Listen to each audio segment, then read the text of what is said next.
Zach, I'm really glad that we're doing the outtakes because it means that we can absolutely botch to take number 2, move on to number 3, and have it really not be a problem. Yeah, yes, it's not. We're no longer cutting into time. We're just creating bonus content, Oh, and yeah. it encourages us to do bits that might not work, Yeah. and just roll them for a little bit longer. Yeah, and like- then sometimes you salvage the bit, right? Like sometimes the bit comes back. Oh wait, I didn't mean to reference a song by Theory of a Dead Man there, but I guess I did. I don't like that band, by the way. Nobody ever accused me of that. Oh, it's just all the comments are going to be is like just me. Like, I can't believe Zach really likes Theory of a Dead Man, Nickelback, Stained. Just going to name like the worst bands imaginable. Oh my god. What a disaster. Wow, I can't believe Zach's a juggalo who really likes Insane Clown Posse.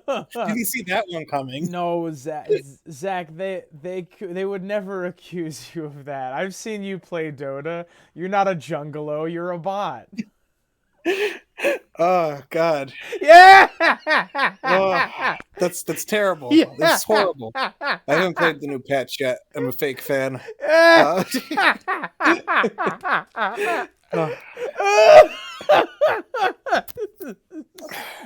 Goodness. Okay. Is this the bit we're saving, or are we killing this one too? I don't know. We're keeping this one. We're keeping this one? Okay. Are we keeping the jungalo? Is that joke strong enough to start No. off? By all accounts, no.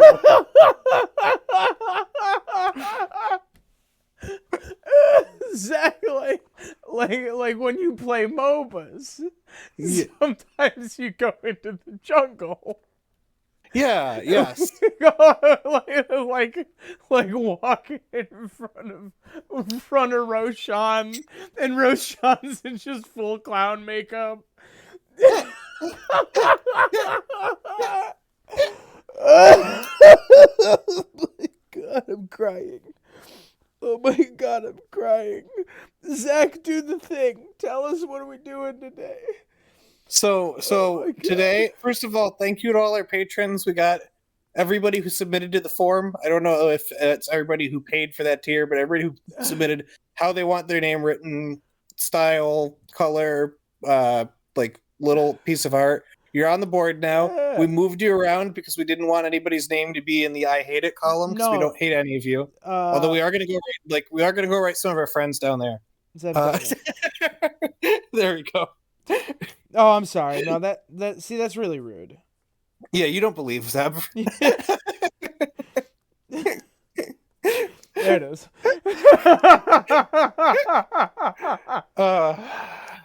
Oh, that's too good. The Interesting Nerd Club rates all their friends.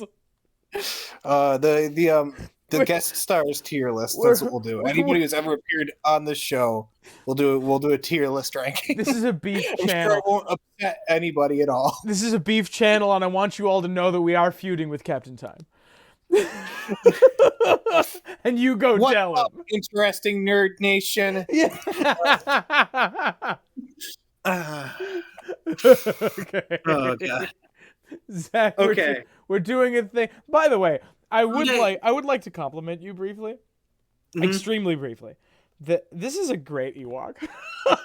Oh, well, thank you. Yeah, the person asked for you to draw an Ewok, but I'm the one who's been maintaining the chalkboard, so I'm like, it's just gonna have to be my Ewok. All right. I thought it tracked pretty well. You tell everyone what we're doing, and I will draw an Ewok.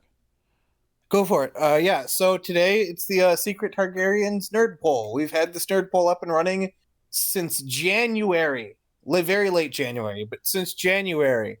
And we just never got around to making the video for whatever reason. And so, people never stopped submitting during that time, Tom. People just kept submitting more and more things. We have 185 submissions. I think we might end up skipping some of them, or some of them might be duplicates. But I want to give a shout out to people for submitting 183 of them, and then me for submitting 2 more, so it was a nicer number. So we have all sorts of interesting Secret Targaryen takes on here. Most of which are from A Song of Ice and Fire, but certainly not all of them. So we have room for people to have submitted evidence they have, notes, and their name if they wanted to submit it with a name instead of being anonymous. So we have some famous names from our Discord, from our comment section, from all over the place. And we're gonna read all of them. We're gonna read every last one except for the ones we skipped. Sit here for as long as it takes.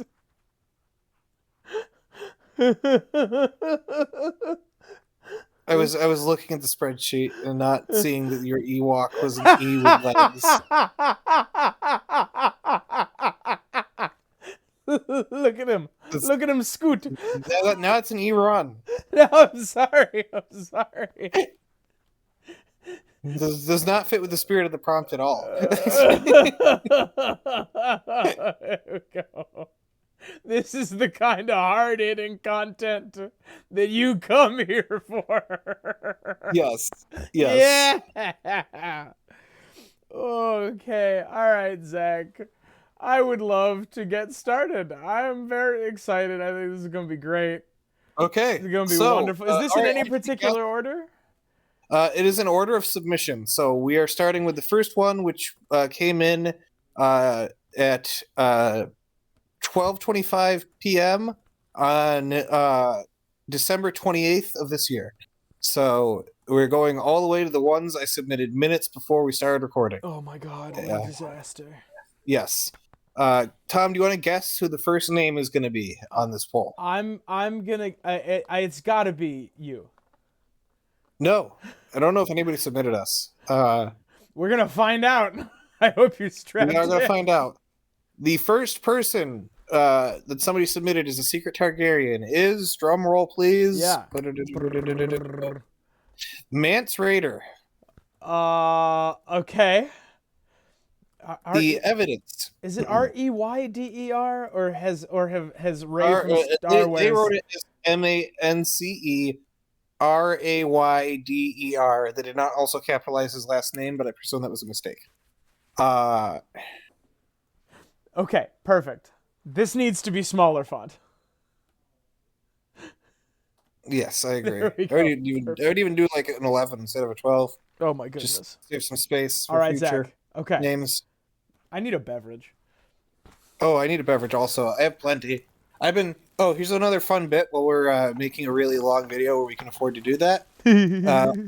I've started making my own spirits, my own like liqueurs. Well, what I do is I take like a neutral spirit and then I do infusions with the flavors I want. So I have my own like Kahlua knockoff, my own like coffee liqueur, and I also have my own blueberry rum and my own fireball, which is really neat. So I could drink any of those. Fireball's that song that goes Fireball. Bam, bam, bam, bam, bam, bam, bam, bam, bam, bam, bam, bam, bam. I'm pretty sure it's Freaks by Timmy Trumpet. But, No. Freaks by Timmy Trumpet is that pre-code movie. Oh. I guess technically what I have is cinnamon whiskey and not Fireball. Somebody's gonna correct me in the comments. I hate you. I hate you. I'm retiring. I don't know what song you're referring to, so I can't go along with the bit. So what? That's Fireball by Pitbull. I'm unfamiliar with this.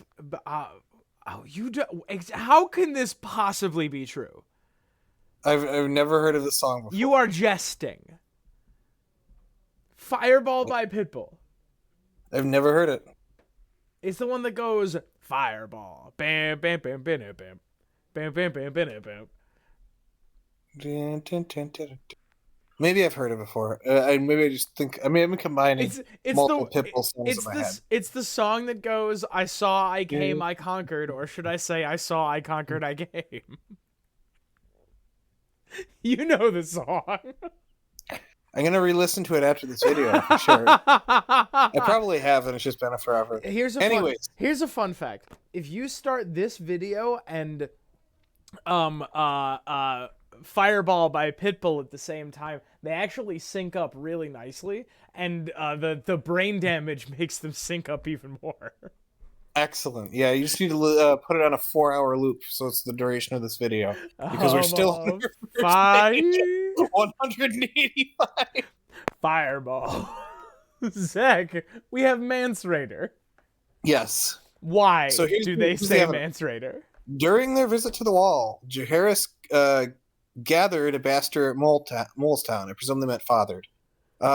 Whose descendant went to the Night's Watch and gathered Mance Raider. I presume they mean father again. This is from Jean Bauman.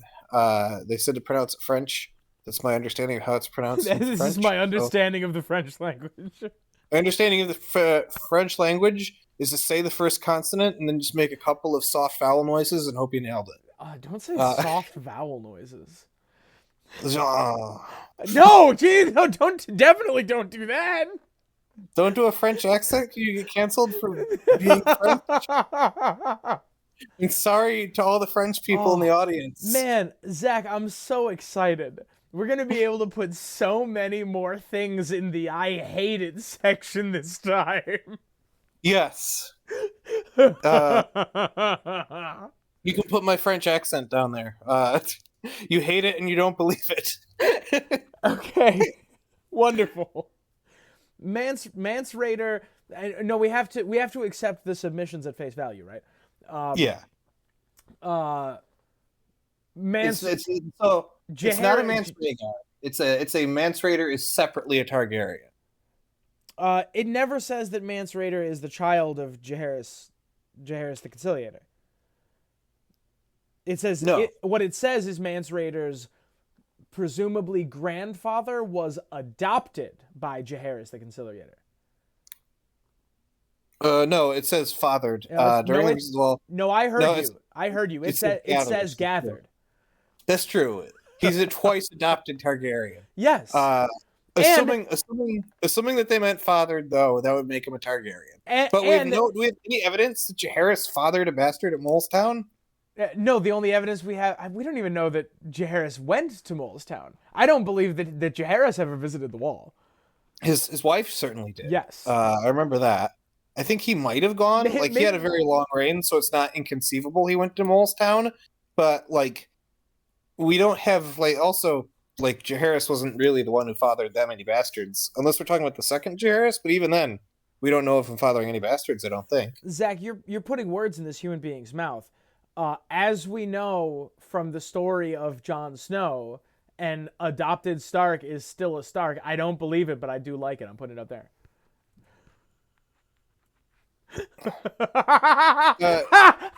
I got a sigh. I got a sigh out of Zach. I'm trying to decipher how this could work, and my God, he gathered a bastard. He gathered a bastard. He found a bastard and gathered that bastard.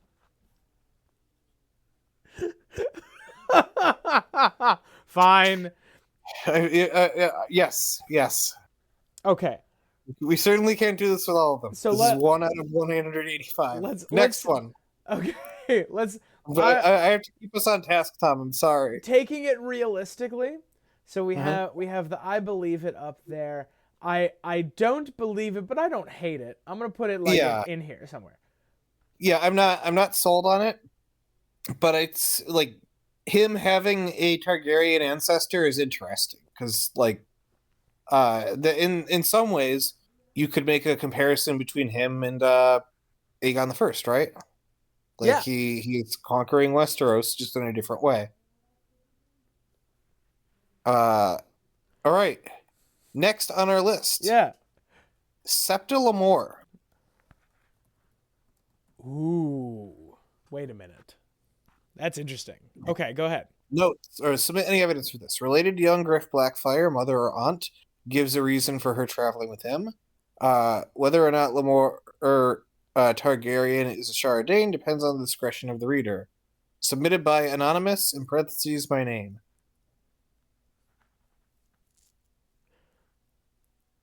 I don't know. This is tough to say. Should we be including descriptions in here? Septa Lemore, open parentheses, like Mance Raider, open parentheses, through Jay Harris. We might want to for some people later, but I think these two are fine as is. The next one's going to be questionable, but Okay. Septa, I'm kind of ambivalent about this one. What do you think? yeah, we don't have really good evidence one way or the other. Also, Septa Lemore is like, if she's around her son, like clearly they have a close relationship, but it doesn't seem like a parent sort of thing. And I don't know, my mom never swam naked and flirted with Lannisters in front of me. I don't know about your mom. As far as you know. As far as far as I know, I did say in front of me.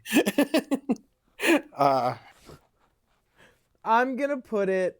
I don't hate it, but I don't. I'm gonna. This is a near the I middle for definitely. me. I'm not convinced either. It's very. I would put it closer to Mance Raider actually. I'm just not sold. Like in here. Yeah, a little down, a little bit lower too. Sure. Mance Raider, like at least there's a like compelling narrative if he is like descendant of Targaryens.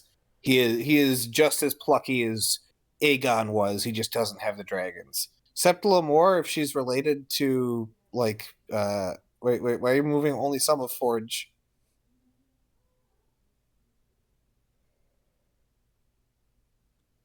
Ah! Why are you streaking the R? No. Just don't pay attention to me. You do your thing. Okay. You know what? I won't pay attention to you. Fine. Frog. So. Next on the list. People have given me their names to play with. I don't know if we're allowed to. Forge mentioned the comments. Who's gonna stop me, Zach? Who's gonna stop me? Okay. Behold, E-Frog. E-Frog. So,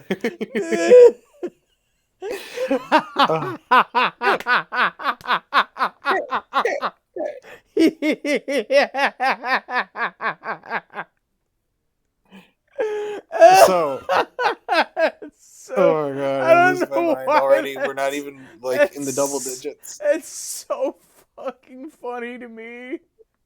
It's so funny. Oh, Forge is in the top left, but E-Frog's definitely in the bottom right. Don't hate E-Frog. I hate E-Frog. What did E-Frog do to you? You created E-Frog. There it is, Zach. It is. This is what we do. People give us money to do this. I'm sorry that we renamed you and then Tom decided he didn't like you, Forge. Who is now E-Frog. You did become more credible, though. Yes, well, yeah, that's true. Tom now believes everything you say. Who else we got? What's next, Zach? Varys. E-Frog. E-Frog. I'm going to tell you right now, I like it. Varys, so here's the interesting thing. Yeah. Here's some evidence for this. Yeah. Varys is the mother of young Griff, making him / her a Blackfire. Well, I'm putting it over here then. Well, it's from Whimsical. I'm not sure how to pronounce that, but I don't. We should split this one in two. Varys secretly young Griff's mom. I don't like just because. I mean, there's evidence there's theories that Varys is a woman, but there's not incredibly strong evidence towards this, and also the evidence that Varys has king's blood is that his manhood was chopped off for a magic trick, right? And regular old. This is actually the first theory you and I think ever talked about in person was Varys being a Blackfire. Yeah, I pitched to you. Yeah, I was ready to put this up here. I was incredibly high at the time also, but Varys' younger mom, yeah, I think we could put it in the I don't believe Get on it. down here. We are going to have to differentiate between the different Varyses. Yep, but I think we should separately put Varys as a Blackfire. I would love to put in the I believe it and I love it category. We can add some more at the end. I'm sure that we're going to have multiple Varyses. You know what? You're probably right. There might be another Varys.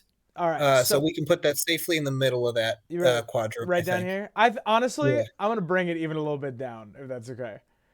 I'm gonna put. What are we talking about? It has to be. There's no way. There's zero chance. It's got to be on the left. Yes.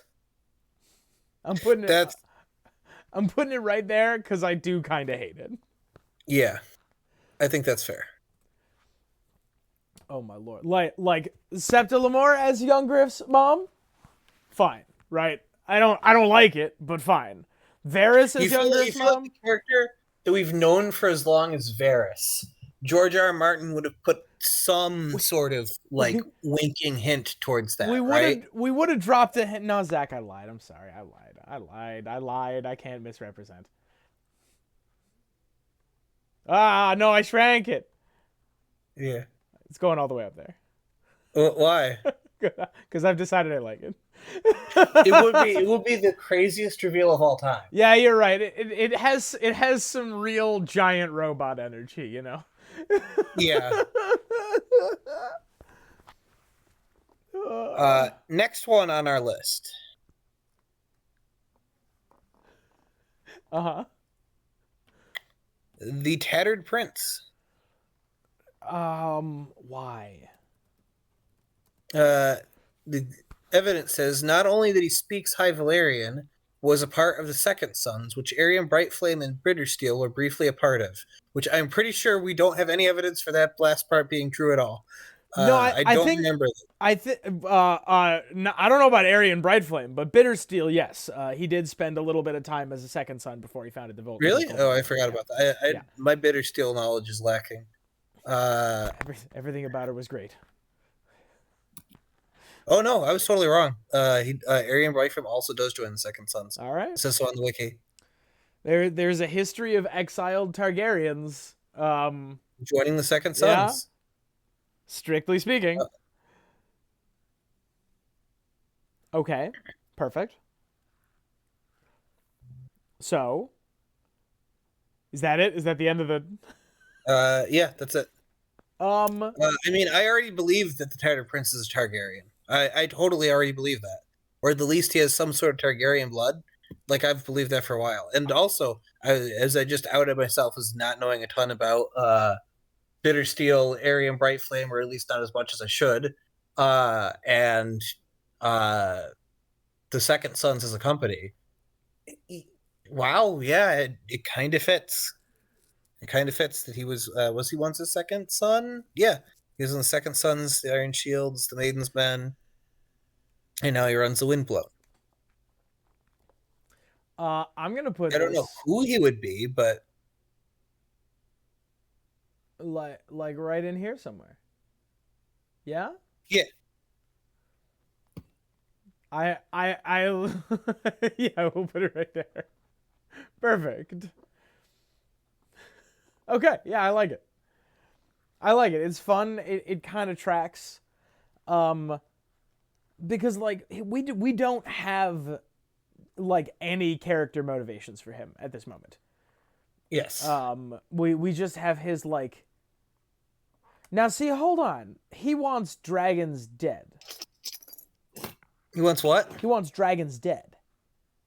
Yeah. That kind of Well, doesn't that's what he track. Me. claims. We also don't know as much about him as we'd like, and Hold, it's possible that his motivation is obfuscated.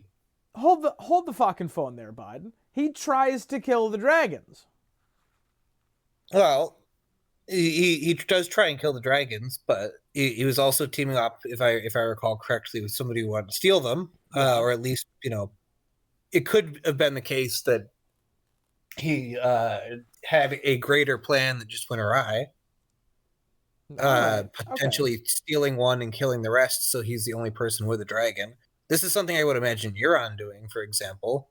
If Euron couldn't have all the dragons in the world, he would simply kill all the dragons that aren't his.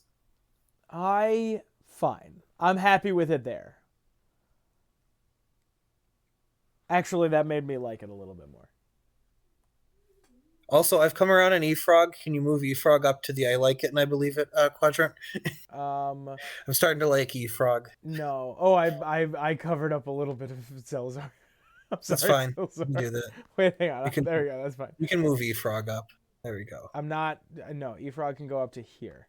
No, all the way No, to like Efrog Efrog needs to get back into my good grace. That's going to be the character arc of this video is Yeah. E-Frog eventually going back to its original Yeah. location, possibly becoming Forge again. It's a real Jaime Lannister-esque journey. Okay, next one.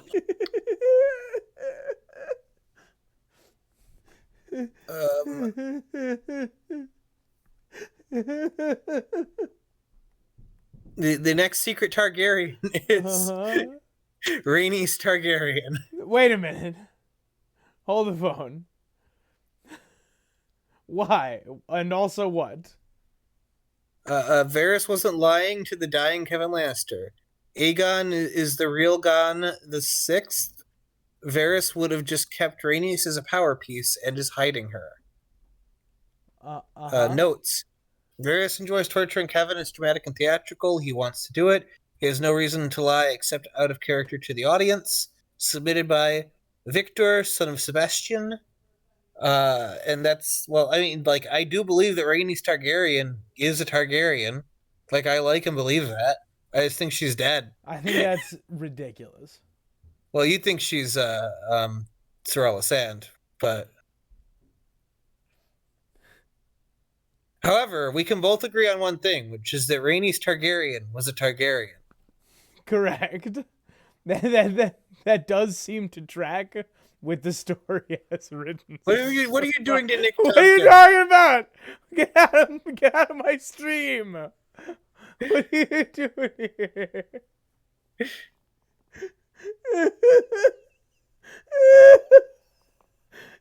So you can't turn me into Pinto Nick. Keep talking about Rhaenys Targaryen. Wait, where'd you put Rhaenys Targaryen at? I haven't done it yet. You can't be derelict in your responsibilities or delinquent in your responsibilities, and then complain that I'm not reading them off. Pinto Nick, last seen horse.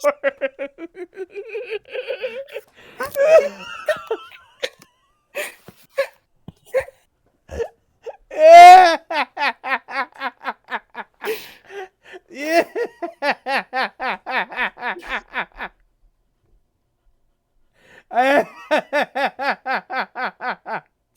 I like it.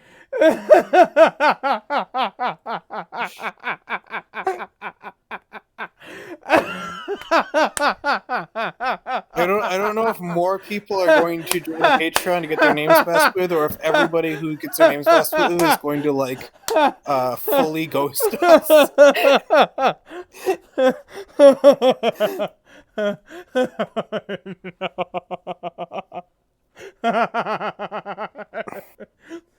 Okay.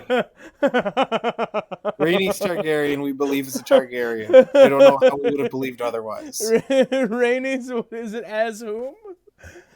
No, Rhaenys is just alive. It's not like she's just hidden away and alive somewhere. It's not just.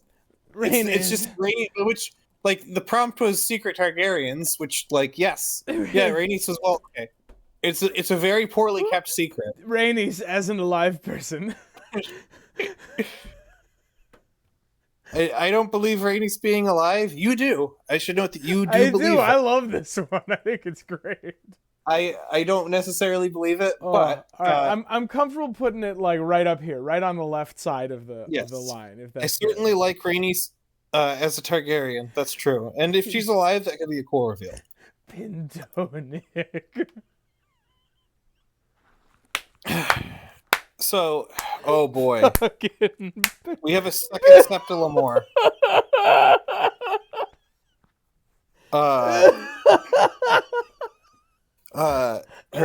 So she has stretch marks indicate pregnancy and is approximately 40. Queen Rhaella Targaryen had several pregnancies and gave birth to 3 children. And while she's still at a rough time in life, as a royal, she could easily look a few years younger than she is. What? So it's Septa Lemore is Rhaella Targaryen, Sep- mother of Daenerys. Lemore as Rayella? Yes. What? Meaning young Griff is the real Aegon. Young Griff is Oh, the real Aegon, and this is and no, because Lemore. Aegon was Rhaegar's kid. It would be Yeah, another additional Aegon. Uh, yeah. No, Lemore would be Aegon's grandmother then. oh, and it's a grandmother posing as a mother thing, or it's kind of the reverse of a lot of. Back in the day when it was not Uh, horribly shamed for such things, it was often the case that young mothers would pretend. oh no, he's cut. This is like weird Oh no, he's cutting out at very someone's grandmother inopportune times. reversal, because in that case the grandmother would be pretending to be the mother. Sort of extrapolation on that. Hello, Zach, are you alive? Did I cut out? You cut out at the most hilarious moments through that whole thing. Oh no, I got sorry. What did I cut out? I don't know what you were saying, but I kept on getting like disjointed clips in the middle. So what I was saying was back in like am I cutting out again before I do this? I think you're okay. Oh, Okay. Zach? Hello, hello. Hello. Am I coming through? Okay, good. I mean, you're fine for the moment. Yes. So what was I saying? Yeah. So back in the day when in a more like religious and less like more religious and sexist time, it was unacceptable to have children out of wedlock, especially if you were younger. Mm-hmm. And a lot of times, grandmothers would pretend to be mothers of the children that their daughters had, and the daughters would be sisters and all that. And Honestly, that's a pretty good take. yeah, Septa Lemore, for different reasons, can't go around saying this is Aegon because and I am Rhaella Targaryen, but she can pretend to be the mother or motherly figure or something like that, or just a close family member of young Griff, and still keep him in her sight. That's not that crazy, and all that needs to be done different is, and this is the tougher thing, is if Rhaella survived, convincing her to part with her own two children, she would have probably like decked people to stop that from happening. That's the only reason I can't fully believe this, especially after she had just lost a son and her kingdom and the entire rest of her lineage and all that. I'm torn, but it's a neat take, and I've never heard that one before. I mean, so kudos. That's a really inspired idea. I don't believe it, but I do kind of like it. Yes, I'm not sold on it, but man, oh man, is that a really interesting take. I'll put it right there. This by Anonymous, it says this is tinfoil generated by hitting the random article button on the Song of Ice and Fire wiki like 20 times, but funny tinfoil nonetheless. No, it came out to be pretty inspired. Yeah, it actually does kind of track. I mean, it's ridiculous, but like we got a grade on a curve here. All right, Zach, what else you got? Sandor Clegane. Okay. Well, yes, Sansa's time with him is shrouded in mystery, but if the funky stuff truly happened, then he would be a Targaryen by the Ashford Turney suitors theory. I guess they're saying like if Unkiss it explains something else, like if they but I don't believe that, for starters. I see where they're going. They're saying, assuming that Ashford Turney is true, Sandor is the Targaryen. I mean, I gotta give you credit there, friend. You took it from here to here. Yes, I don't believe Sandor Targaryen. Although it would be a neat parallel if Clegane Bowl does happen, because it'd be very similar to Bloodraven fighting against Daemon Targaryen and all that, right? Yes. And in his suit of Bittersteel also would be like interesting. Not Daemon Targaryen, Daemon Blackfire, but Mhm. well, you know, different definitions. But next on the list, Yeah, what you got? Joffrey and Tommen Baratheon. I guess you could also technically include Myrcella here if you wanted, but Sure. So what is there? What is the? I've uh, heard this before. they have both been kings of the Seven Kingdoms. Most of the kings of the Seven Kingdoms have been Targaryens, so logically it follows that it must be Targaryens. You might want to retake your logic class. And No, no, additional it tracks. It tracks for me. additional evidence: Jaime and Cersei are revealed to be secret Targaryens in a dream of spring, so their children must be Targaryens as well. I mean that So unassailable, honestly. unassailable is I true. love this thing that we do. Me too. This is from Sandor Clegane was from Llamaface, and this one is from Emil.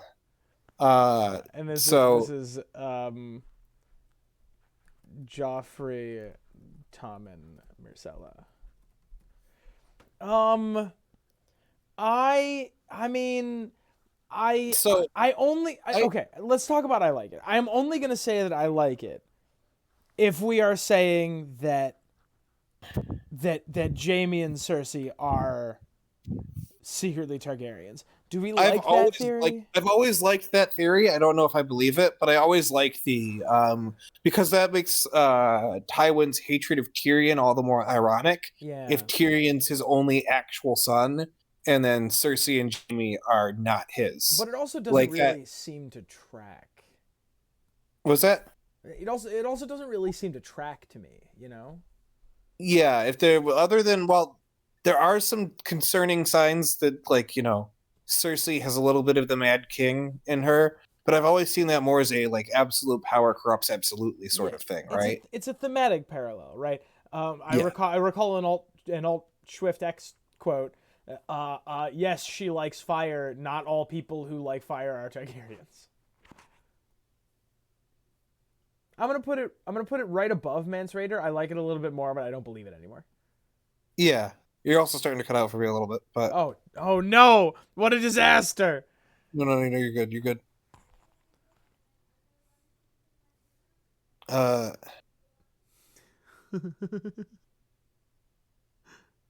so everything seems to be coming through now. Next one on the list. We're only at 10 now. We gotta start speeding this up a little bit. Okay, Stannis Baratheon. Stannis. Uh, Why? he's definitely Azor Ahai, and it was said that he will be born of King Aerys's line. He also lives on Dragonstone, which is where Targaryen princes live. Notes, it would be funny. Name Harper. I assume that's this Harper. Yes, your All name's going right. to be the next one that Tom messes with. Funny. This is gonna go right next to your name. Yes. Actually, no. Actually, no. No, I'm I putting it don't. I down don't. here. I don't quite like it either. I really, yeah. Stannis is Baratheon. It does like his whole thing about um uh uh his right to the throne. His right to the throne being actually well founded sort of takes away from his story, right? Because Yeah, Stannis' story is about learning what it means to be a quote unquote rightful leader. yeah, He does not start out as the rightful king. Over the course of the story, he sacrifices things within himself and makes hard decisions to become a good king.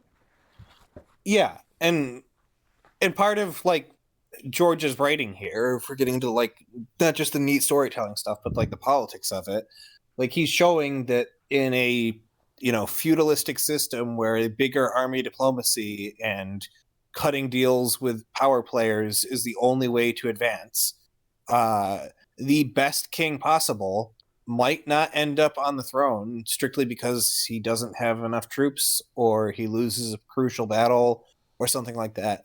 Like, out of all the people who could win the Iron Throne during that conflict, Stannis is probably the most capable leader out of all of them.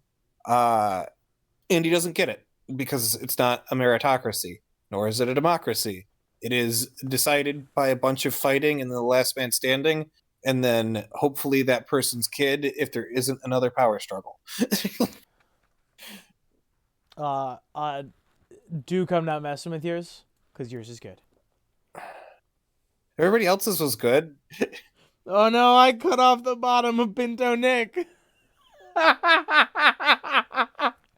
Now it just You can move Duke's companion cube around. now it just says seen a horse. Oh my god. No! Hang on, I gotta finish up down here real quick. No! Luca D's nuts! Let's go! Let's go! Let's go! I'm moving on. We've gone so much further off the rails than we normally do. Thank you, cool. Thank you, cool. It means a lot. Couldn't have done it without you, bro. So yeah. Next name on the list, Tom. Woo! Satin. Satin is a secret Targaryen. Satin has like dark. Bear with me on this one. Okay. Given that R plus L equals J has basically been confirmed now, we can safely call Jon a Targaryen. I'm not going to dispute this. Oh god, I need to stretch this all the way out. Oh my goodness. Oh no. I have to stretch the submit evidence thing to the point where it's taking up the whole screen. All right, you do that. Sentences go on for a while. You do that, and I'll find some other letters to make Luca D's. There we go. Depending on whether the whole annulment thing they went with in the Bad Dragon Show corresponds to the book version, we can make out from the plethora of hints in the books that Jon seems to have a thing for satin. Examining Targaryen dating habits, we see more often than not the strange attraction towards close relatives. Now we simply put 2 and 2 together and come to the conclusion that Satin must be a Targaryen. Right now you might be asking yourself, is Jon also attracted to Ygritte? Wasn't that throw a wrench in your logic? Excellent question. Well, let's think back. Was used oh no. Describe our favorite redhead kissed by fire. Assuming the Targaryens are created by an unholy union of dragons and humans. She could be described as kissed by fire. Ygritte was also a secret Targ. And I think, what about Vale? Isn't Jon attracted to her too? Moving on. We just come to a final conclusion. We'll have to make a few assumptions for this theory. It's pretty likely that Satin and Ygritte are secret Targaryens. We moved on from the only one that had a chance of being true. I'm putting it up in the corner next to Varys' young Griff's mom. Well, I'm sure we'll have Val later. In fact, I know that for a fact we'll have Val later. Oh, beautiful. So, Satin, open parentheses, and Ygritte, close parentheses. You put that wherever you like. I'm not engaging with that any further than I did. No offense. But I'm putting it up there. Oh, Zach roboted. He's gone.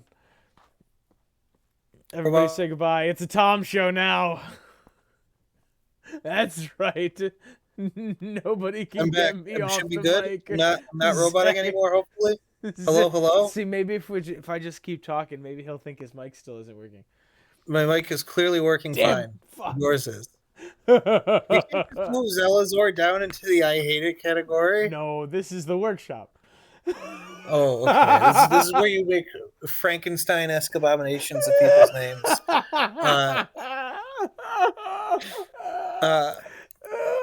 Yeah, if nothing else, people are going to be glued to their screens for this one, not just listening to the background. Tom, the next name on the list is Miri Mazdur. Okay, hang on. I'm gonna put this Ewok like all the way in the top right corner. This Ewok's so good, dude. This is so cute. Thank you. That Ewok named Pinto Nick. This is Pinto Nick the Ewok. And this down here, this little face, this is Luke. This Luke. Is Luke. Okay.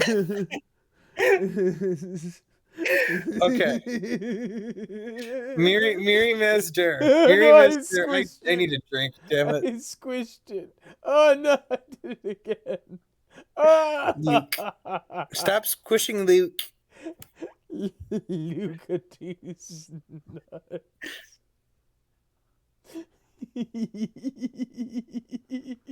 It's Luke. Luke is friends with E-Frog. Coming soon to an app store near you. It's E-Frog. E-Frog. Oh no. Okay. Tom, the name is Miri Mesder. Oh yeah, we're doing this thing. Tom, we've been recording for, I think, over an hour now, and we're at 12 out of 185. Nice. Hey, we've only been going. Nice.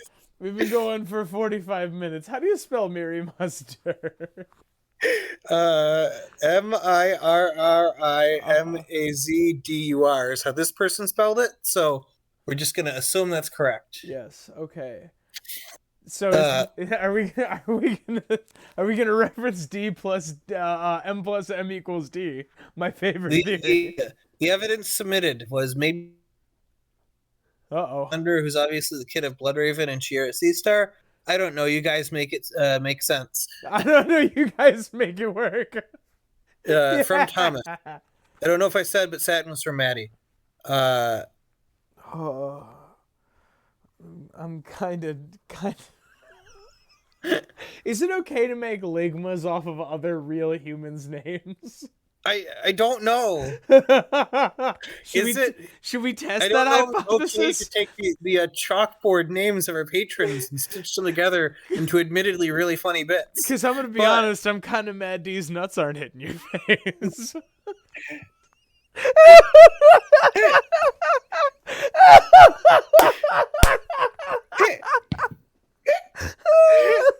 Oh my god.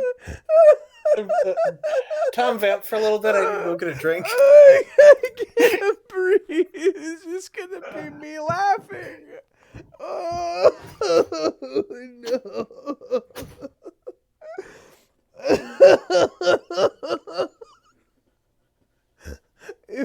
If there. Okay, let's see. Okay. Let's see, what can I make out of the... I can't see. I'm actually crying.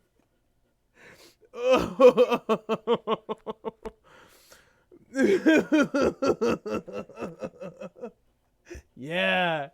Yeah, I see where we can go. Yeah.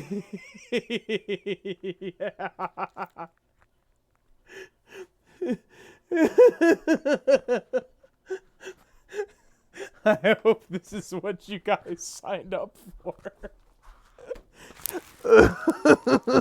Okay. Oh my god, I'm not vamping. I'm just crying. Oh my god. Okay, Miri Mazdur as the child of Bloodraven and Shiera Seastar. I'm not confident that the timeline works out perfectly well on that, because I believe that Bloodraven went to the wall following the... No, I guess it could work. I don't know how old Miri Mazdur is supposed to be. If Miri Mazdur is in her 70s, that could make it work. I don't know how old she's described as. I've been picturing her as like 45, but I suppose that could that could work out. Because Bloodraven went to the wall in 233, so if like she would be at the youngest 65 in a Game of Thrones. So this lines up with some of the like Miri Mazdur is something special theories, you know what I mean? Where she is not just connected to Dany by happenstance, but went to her by like design. The trouble with I don't know if I made you vamp for that long before. I'm sorry, say again?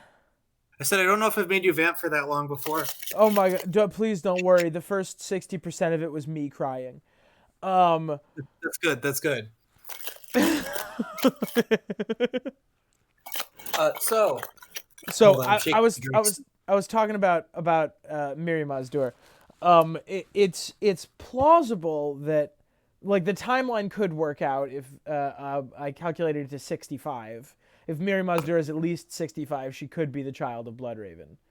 Yeah, that's entirely feasible. The problem, so this lines up with a couple of some of which we've sort of presented in a meme sort of way. This could line up with some of the theories that Miri Mazdur is not like coming into contact with Daenerys by happenstance, but came across Daenerys by design. Yeah, she wanted to be there. Yes. Under better circumstances, but she wanted to be there. And that, if Miri Mazdur wanted to come across Daenerys, that does some really dark things to Miri Mazdur's character. Not that she's not already dark, but like she knowingly and willingly led her people to their fate, understanding that was what was going to happen to them, so that she could give one blonde teenager 3 dragons. I don't like it. I don't like Miri Mazdur was there by design theories much, and I don't think that I like this one very much either. I would be more inclined to accept Marwyn is the child of Bloodraven and Shira Seastar than Miri Mazdur. I like the idea because, like, as we say, we're probably going to say this plenty of times over the course of this video, not everyone needs to be a secret Targaryen. That's true. Some people in the story must just be Davos Seaworth. Just a person, right? Just a person who is in the Hold story. on a second. Don't no.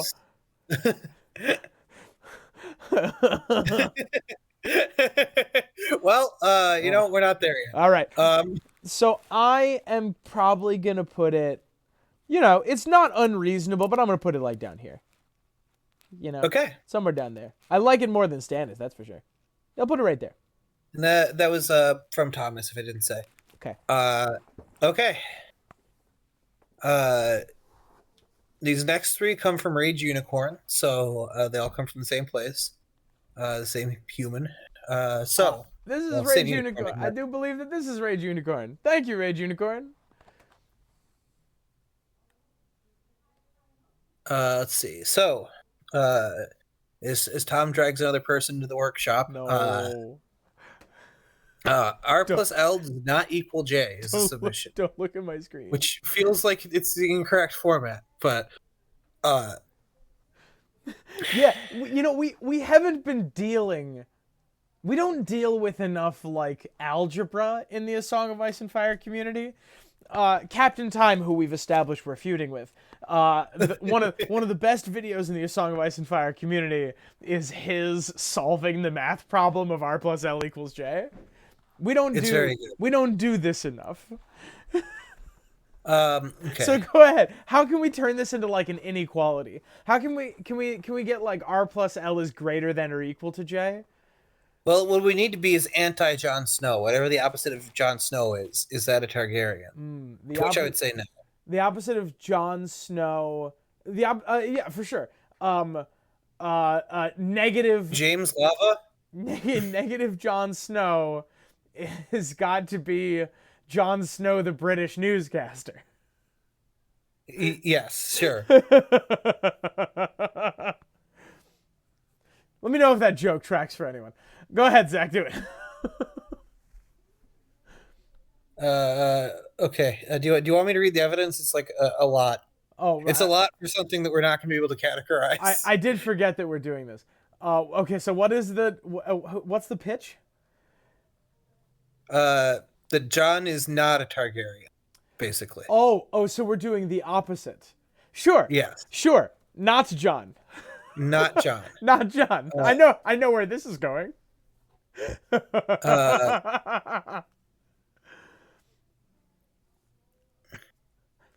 It's going in one of the two corners. J is one of the most popular. It's not because it's convincing. It's because it was the first Song of Ice and Fire theory you came across. There's a reason it's the first one you came across. Yeah, because most of the evidence in favor of the theory lists on the wiki points to Rhaegar and Lyanna had a child. No way proves the child is Jon. Oh my god, I love this. I love this community so much. The only evidence we have is Dany's house undying vision with Blue Rose, but Preston's War of the Raven is better explanation for that vision. Blue Rose is not Lyanna, it's Belle the Bard, stealing a Stark woman in a wildling Northern Unity. Lyanna has Blue Roses. The second Blue Rose is Dany. So this is a Preston R plus L equals D sort of thing going on there. Sure. Timeline issues. There's a whole paragraph on that.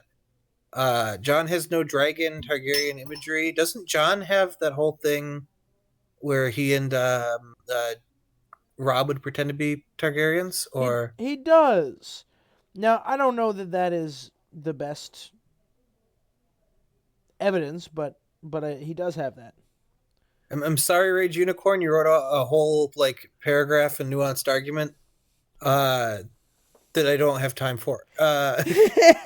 Notes.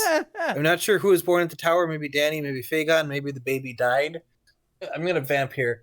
Yeah. I've always thought Jon is the son of Rhaegar and Lyanna, and that's why he looks like a Stark. Because Stark genetics might have just won out on that one. And the reason that Ned comes back saying like the gods cursed me is because he expected to come back with a child he could explain, and instead came back with a child he couldn't. Because I believe either he or Brandon did something with the Shara Dane. He knew about it and was totally gonna go pick up that kid and be like, "Yo, Cat, this is from before we were married, or before you and Brandon were supposed to get married. If it's Brandon's, I know it's weird, totally explainable, but I promised Tashara I'd help raise this kid. So he'll spend summers up here and winters down there, sort of ordeal. Because summers in Dorne are really hot, winters in the north are really cold. Works out good for the kid, etc., etc. And then that kid died or was miscarried, and then Jon is born, and he gets the whole "promise me, Ned" thing, where it's like, "Hey, don't tell anybody who this kid is," and that's why he says the gods have cursed me when he's bringing a child back to Winterfell. That's always been my take.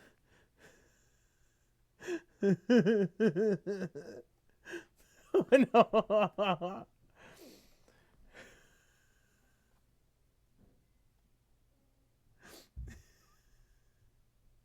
Hello, it is I. Are you just messing with people's names as I talk about A Song of Ice and Fire? Tom, another thing to put on the board. This is also from Rage Unicorn. The member of House Targaryen is everyone. Oh, okay. The evidence is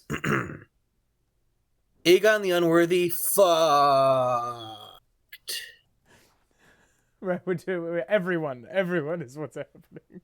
Everyone is a secret Targaryen, yes. I'm putting it up next to not Jon.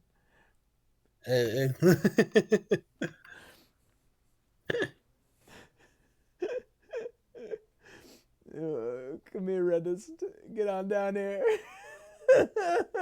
Hello, it is I, Jay Lizard. The next one, and Tom, we've got our first not A Song of Ice and Fire submission, also from Rage Unicorn.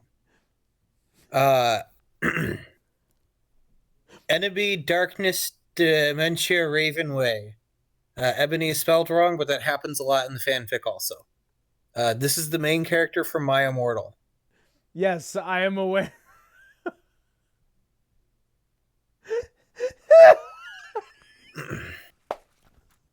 So, if My Immortal was in a Song of Ice and Fire Game of Thrones fan fiction with the same level of accuracy it had for Harry Potter, Ebony would absolutely have been a Targaryen. Not even a secret. The incredibly detailed descriptions of clothes would be descriptions of food. Instead of Draco, she hooks up with... Oh, bye. Did I cut out? You did. God damn it, I read the whole thing. Okay, what's her name If again? My Immortal was a Song of Ice and Fire Game of Thrones fanfic with the same level of accuracy it had for Harry Potter, Ebony would have absolutely been a Targaryen, not even secret. The incredibly detailed descriptions of clothes would be replaced with descriptions of food. And instead of Draco, she would hook up with Euron. The dragon weds the Kraken. I'm sold. Ebony, Darkness Way, Raven. Ebony Darkness Ravenway? Ebony Darkness with an apostrophe between dark and ness. Dementia Raven Way. What? Dementia? Her name is yes. Her name is Ebony Darkness Dementia Raven Way. This is how it's written in the fanfic. My God, what a strange internet we've all created for ourselves. I'm putting it up here, obviously.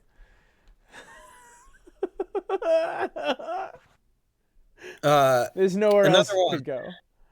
This one's from Jake Abe, Yeah. who we very much like. The sixth. Evidence. Varys said he did the baby swap, and he's such a believable guy. Plus all the other good evidence, but the main reason is I think him and John Connor are really cool guys, and I want them to do well. Honestly, Zach, I'm putting it up here. Yeah, no, I'm not 100%. I'm more of a Aegon Blackfire kind of person, but if it turns out that Aegon emo lizard, it turns out that it is Aegon Targaryen after all, that is still a really interesting narrative idea. I like the Blackfire a lot more thematically, but I wouldn't be upset if it was Aegon the Sixth. In legit, I would definitely put Aegon the Sixth as a Blackfire in the top right of I like it and I believe it, but we haven't gotten that one yet. I'm sure we will, and if not, we can add it later. So Aegon the Sixth goes right here. Aegon the Sixth, Blackfire goes all the way up here. It's right up with Pinto Nick. Yeah. All right. Zach. So where do you think Emo Lizard goes? Honestly, I kind of hate it and don't believe it. Your anti-emo bias is showing. Emo Lizard's a good insult for somebody. If I'm more of whip that out one day. I'm more of a scene gentleman, to be honest. Oh, look at all these consonants I have left over. I did take the A from Harbor and Janemba. So now it's just Unt.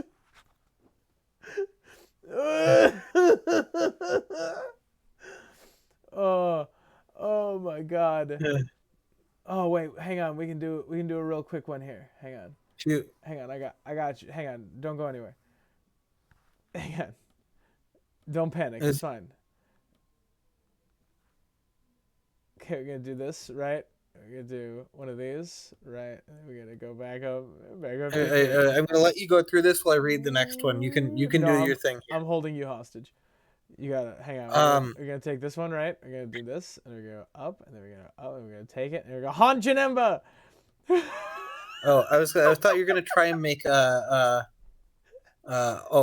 and then there's just the extra letters there. Yeah, the extra letters definitely go in the I hate it section. Haunt Jen. I thought you were gonna add that I am Spock and make Spot Blunt, but I wasn't sure where you're gonna get the L from. Spot Blunt. Yes.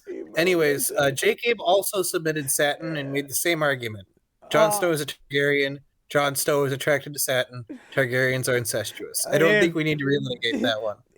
If X, then Y. X, therefore. Yes. Anonymous submits Sandor Clegane with a very similar argument. Sure. Actually, hold on.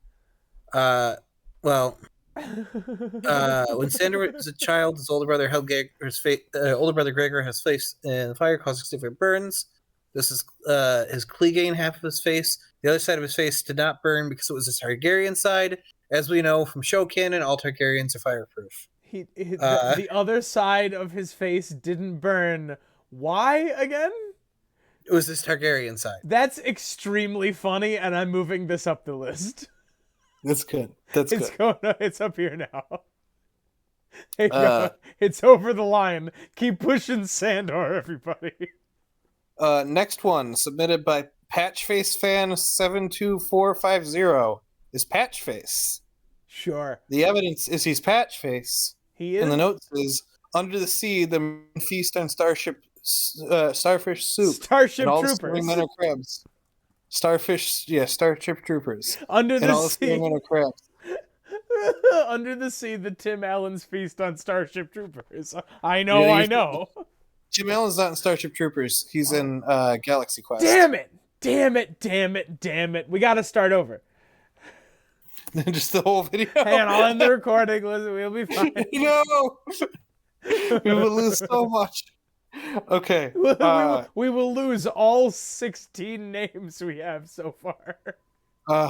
We're actually no. That was just we're on 19 and we're catching up. All right. So I'm gonna put. There's some that I'm of course like fully ambivalent to. I'm gonna put this one like here.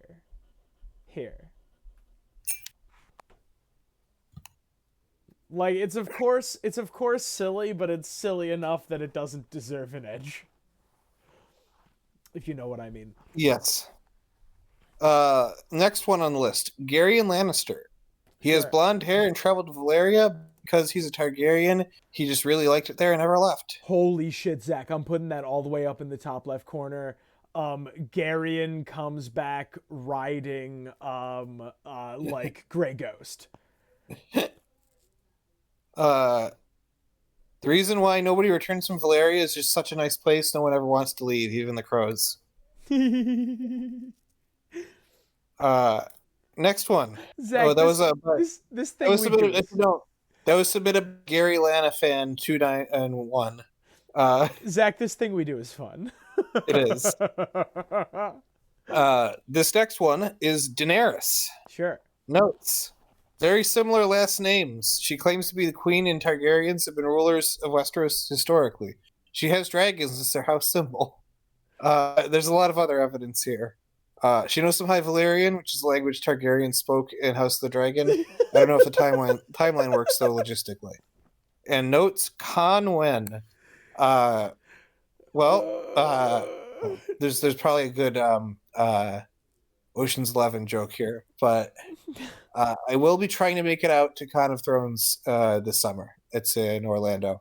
That is the current plan, unless things change dramatically, is that I will be there. Tom, I don't think I will not be trying to do this. I will be distracted by family things.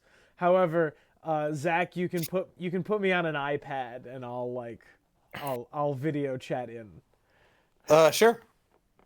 That sounds silly. Zach, I can authorize you to sign signatures for me live, but I want you to know this is not continuous, so I'm gonna have to authorize every signature.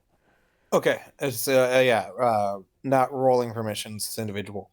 Okay, good to know. I'm about to give you some rolling permissions, if you know what I mean.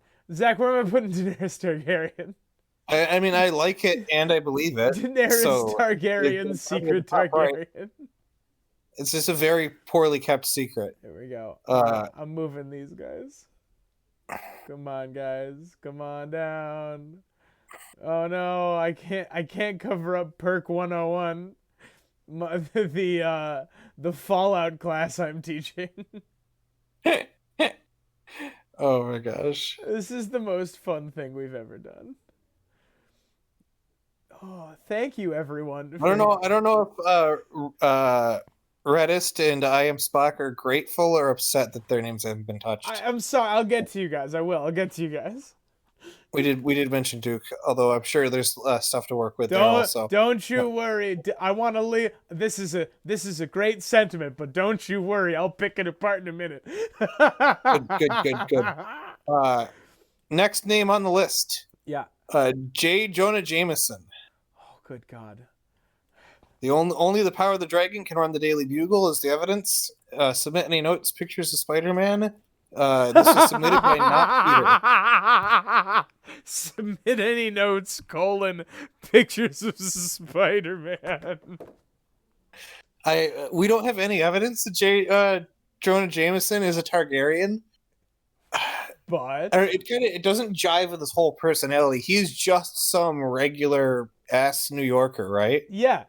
He, as we've said, there have to be normal people in the story, and Jonah Jameson that's just the way he is. Yes. I don't think he particularly comes from wealth. I got some. He was a middle class son of an army officer, according to Wikipedia. and his father was a horrible, abusive nightmare. He was bullied in school and then worked his way up as a journalist before eventually running his own newspaper.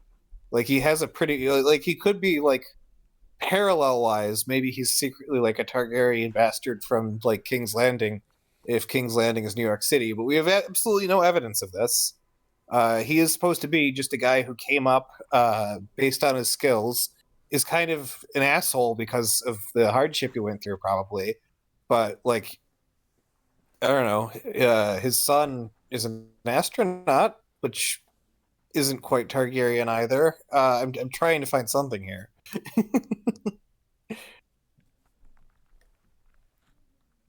I'm sorry, I got distracted because I saw another thing I could make. He smokes a cigar that's like fire, right? I don't know. Anyways, you I'm got putting it all the way on the left, but I do like it and it is funny, and I don't want you to stop making that joke. Give me, give me, give me, pictures. give It's me, very fun. give me pictures of Blackfires. Bring me pictures of Blackfires. Uh, this one, Uh huh. Brienne, Brienne. Why? light blonde hair, beautiful eyes. Some Correct. Targs have bluish eyes. Sure. Some Targs are deformed. We don't know she's deformed. She's just not especially like pretty. Uh, she is fiery and quick to anger, a good fighter, bathed in very hot water and didn't pass out, but Jamie did. I feel like there are other reasons for that. Yeah, Jamie. Also, There was stuff that water was definitely bathing temperature. yes. I also just want to see Brienne ride a dragon. I mean, true, that would be awesome. Notes is obviously a joke or not. Give Brienne a dragon though. This was submitted by a bogus, uh, A which bogus. is a great name. Zach, I'm gonna be honest. I kind of hate it. Yeah, I like. Well, It not to unless you say believe, again, not to unless you say that it's believe, not funny. unless you believe Dunk is a Targaryen, in which case she is a Ooh. descendant of Dunk. But I prefer Dunk the Blackfire, which you could argue is still a Targaryen. Which we But will do fairly soon. we will argue Dunk Blackfire soon. So, but even then, she is like such a descendant, and through presumably, I don't know if it's like we don't know which side of the family it is. I don't know if she's a Targaryen in any meaningful way, but the idea that she has Dunk's DNA in her, I like a lot. I like her as Dunk's ancestor a ton. So maybe we need to revisit that after we do Dunk. I don't even. Hmm. All right, we can revisit it, but for right now, I really kind of don't like it because Brienne is Brienne, right? In the same way that Sandor is Sandor. Mhm. The choices that Brienne has made and the things that happen to her aren't because of her bloodline. They're because of the way that she looks and the decisions that she has made. And I guess there would be a certain amount of like poetry to like her being a potential like distant claimant to the throne or the claimant to the Blackfire legacy. But honestly, I like Brienne as Brienne. Yeah, Best I agree with character, that. best character in the series. Fight me, nerd. Uh, Next character, Tom, Mm-hmm. is Lydia Tarr from the movie Tar. It's got a little apostrophe above the A, the little accent mark. Uh, I don't know that. this I knew I've only read a New York Times opinion piece talking about the cultural impact this movie had, and I have not watched the movie itself. By the way, I'm very bad. I will read literally every single New York Times article like every day while I'm doing work. So if you just like mention one to me, I will know what you're talking about. I do this instead of like binging TV as like a human. Uh, uh, but uh, Lydia Tarr is a composer who gets into some sort of like career-ending scandal, and it's like really ambiguous who exactly did what wrong. Is my understanding of the Zach, film. I have good news. You get to vamp because I have to go let Grey Cat out. What? Oh no, I know very little about this movie. I'm running out of things to. You know what? I'm fine. Have Go fun. rescue your cat. I could read the Wikipedia thing, but I kind of want to watch this movie at some point. It's got Kate Blanchett in the role. Let's talk about Kate Blanchett. Kate Blanchett kind of has Targaryen features, you could argue, in a way. Her hair is blonde. Her eyes are a bluish green from this one picture I'm looking at. Let me see if I can find a better one. Oh, these are definitely blue. So it's not quite Targaryen colors, but we're getting close. Uh, and she was in Lord of the Rings. So that's a parallel. You could argue, where she's oh my gosh, I'm not prepared for this. This is such a one to be left on. Uh, isn't she? Um, I have not. Oh yeah, she is a Galadriel, or however you pronounce it. I'm very bad at pronouncing names from Middle Earth. Other than Proto Baggins, I can nail that one. Samwise Gamgee, got that one too. Uh, yes. So yeah, there's a little bit going on there. The note that we lean over, what a name. Uh, Tar is short for Targaryen, with the accent mark included. Possibly the first Targaryen to be nominated for an Oscar. Possibly, but I don't believe that Lydia Tarr is a Targaryen. Uh, and I have a feeling that the person who submitted this also submitted the next one because it's a very similar joke, but we're not there yet. Goodness, I feel bad for leaving Tom alone for so long last time to mix a drink, because I'm now living with consequences where I have to. I have returned. Yeah, I wish I could move things around so I could put this in the I don't believe it. And oh, look, it's already where I want to put it. Right How there? convenient. Tom Perfect. is there. Oh, how perfect. You've come to rescue me at just the right time. Mm-hmm.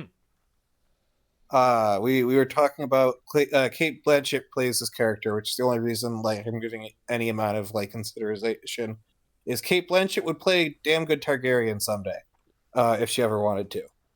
Uh, Oh my god, so I kind of love that idea. Kate Blanchett, I like Kate Blanchett as a Targaryen. I don't know if play as a Targaryen like being cast as one in like a future season of like House of the Dragon or the other shows. So HBO, if you're watching, listen to us. Next one, Tom, Mm-hmm. is the TARDIS.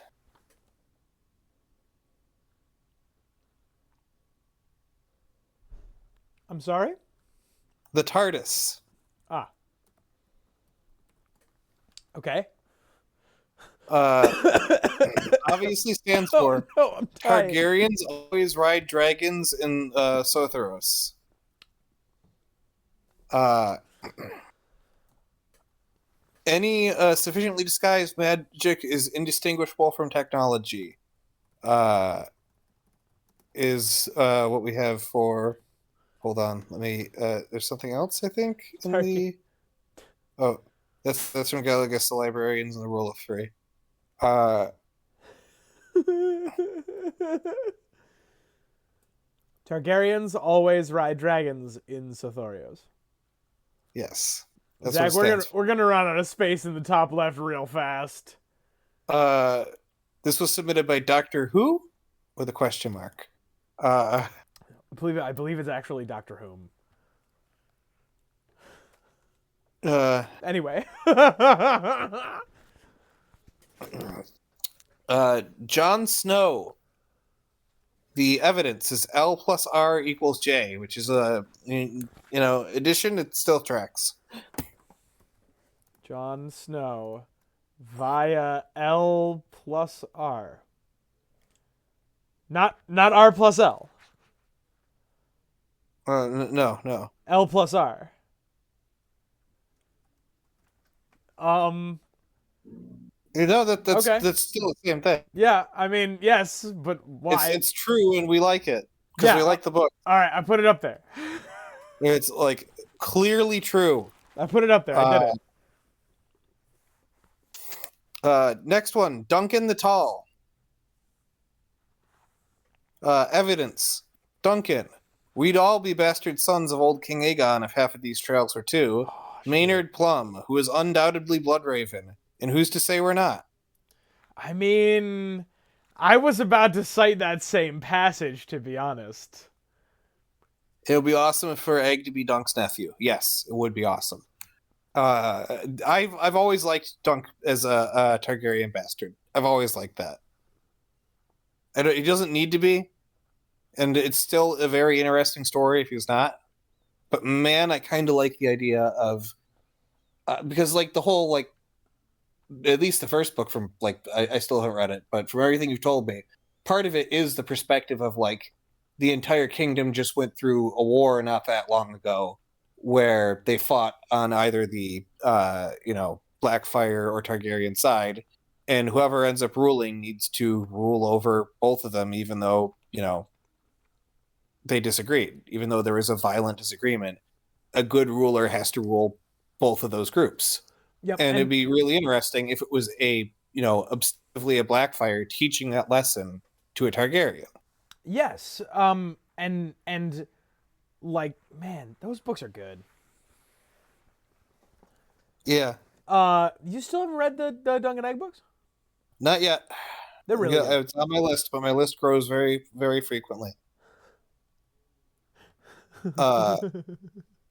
They're submitted by Anon.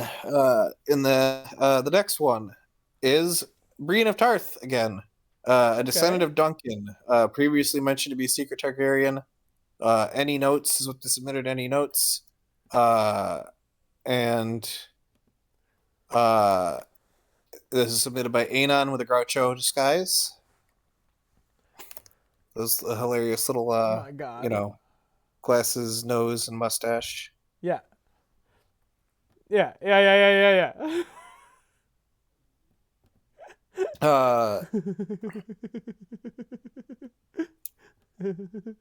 Next we have Varys again. Varys. With the Varys not as younger Swam, just Varys as a as a Blackfire. I'm gonna put him right up here. Shaves hair, supports Aegon Targaryen. Blackfires are Targs too, kind of. Submitted by I Am Spock. I don't. Oh, I am Spock. I haven't gotten to you yet.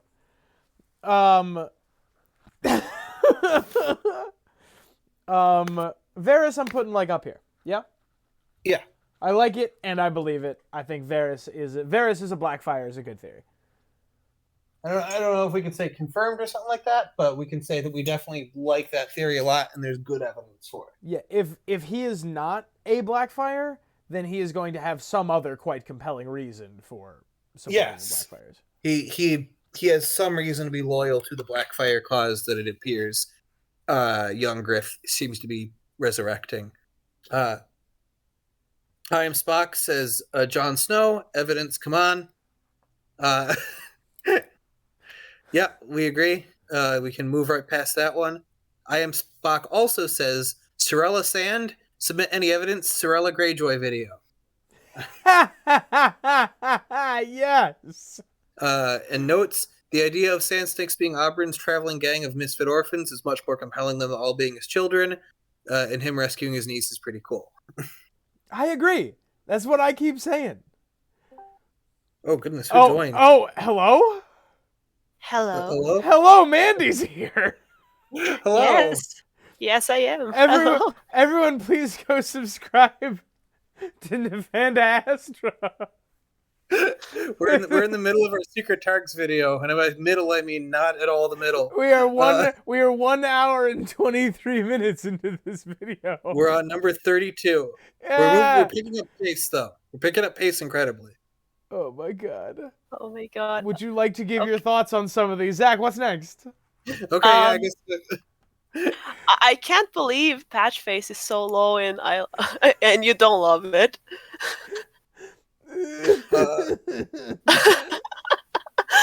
I've been having the most fun time of my life while Zach has been trying to keep this on the rails. I've been trying to keep this thing on the rails, and every single time I think it couldn't go further off the rails, something happens. Serpent haunt. All the Starks after Serpent haunt.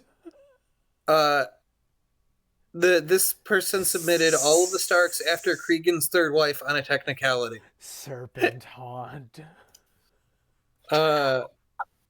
Cregan Stark's third wife, Lyanna Stark, was supposedly a distant cousin descended from Brandon the Boisterous, Lord Stark after Torrhen's Stark, but she could actually be the secret daughter of Sarah Snow and Jace Targaryen.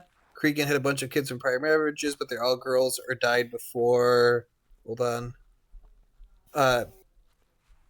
Or died before him.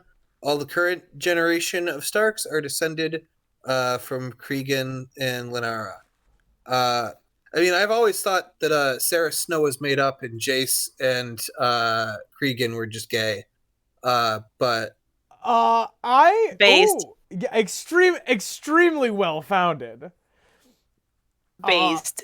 However, I mean, Cregan, it can be bi. I mean, well, Jace could be bi. But yeah, yeah, both are bi icons. You don't Bicons, if you will.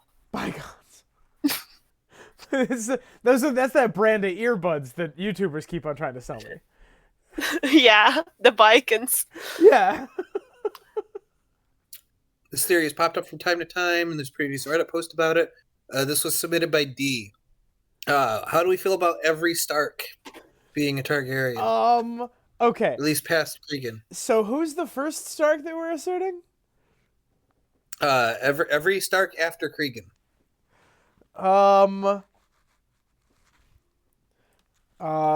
Stark greater than Cregan. Stark's post Cregan. On a technicality? Hell yeah. Yeah. Right? Hell yeah. Yeah, sure. Sure. Absolutely. Why not? Yeah, I'm gonna put it up here. I think that's fun. I think that it is probably reasonably well supported. It is a little memey, but it's right up there next to Rhaenys Targaryen. So what do you want from me? Yeah. Next one, Tormund. I'm having the most fun day. The chronology works with Bloodraven on the wall at the time Tormund was probably born. Maester Aemon was there as well. His hair is white as snow, so maybe he's just old, but nobody has mentioned his hair whitening over the years. Also the name Giantsbane is similar to Aegon III being Dragonsbane. Oh, there goes Zach. Please draw Mogus now about his literacy. I got you, bro. Right. Later in the same conversations, he said he could have wrote if he had the ink. In the late Dance with Dragons. Yeah, this is from MSB. What do we think of Tormund Targaryen, Tom? I'm sorry, I was doing a meme. Give me the evidence again. His hair is white, but nobody's ever said it like whitened with age. Name is Giantsbane, which is similar to Dragonsbane. There are two Targaryens in like distance at the time of his birth. Bloodraven and Aemon are both there. And he gives multiple contradictory statements about his literacy. Interesting. Tormund. I'm gonna hit you with the same thing I've been hitting you with. We're having some real problems up in that top left corner. Yes, I believe it. It would be neat if Tormund rode a dragon, because he would have fun with it. Because that would be cool. Yes. Yeah. Next one, Hot Pie Targaryen. Oh no. Submitted by Vipers Quartet.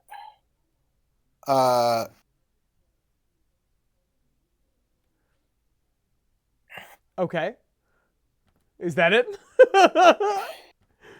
No, there's evidence. There's a lot of it. I'm trying to digest it. Oh no. Hot pie is seen. I think they ate hot poi in Lilo and Stitch. They do. Hot pie is often seen or described baking various goods. He is a not so notorious orphan baker's boy in King's Landing.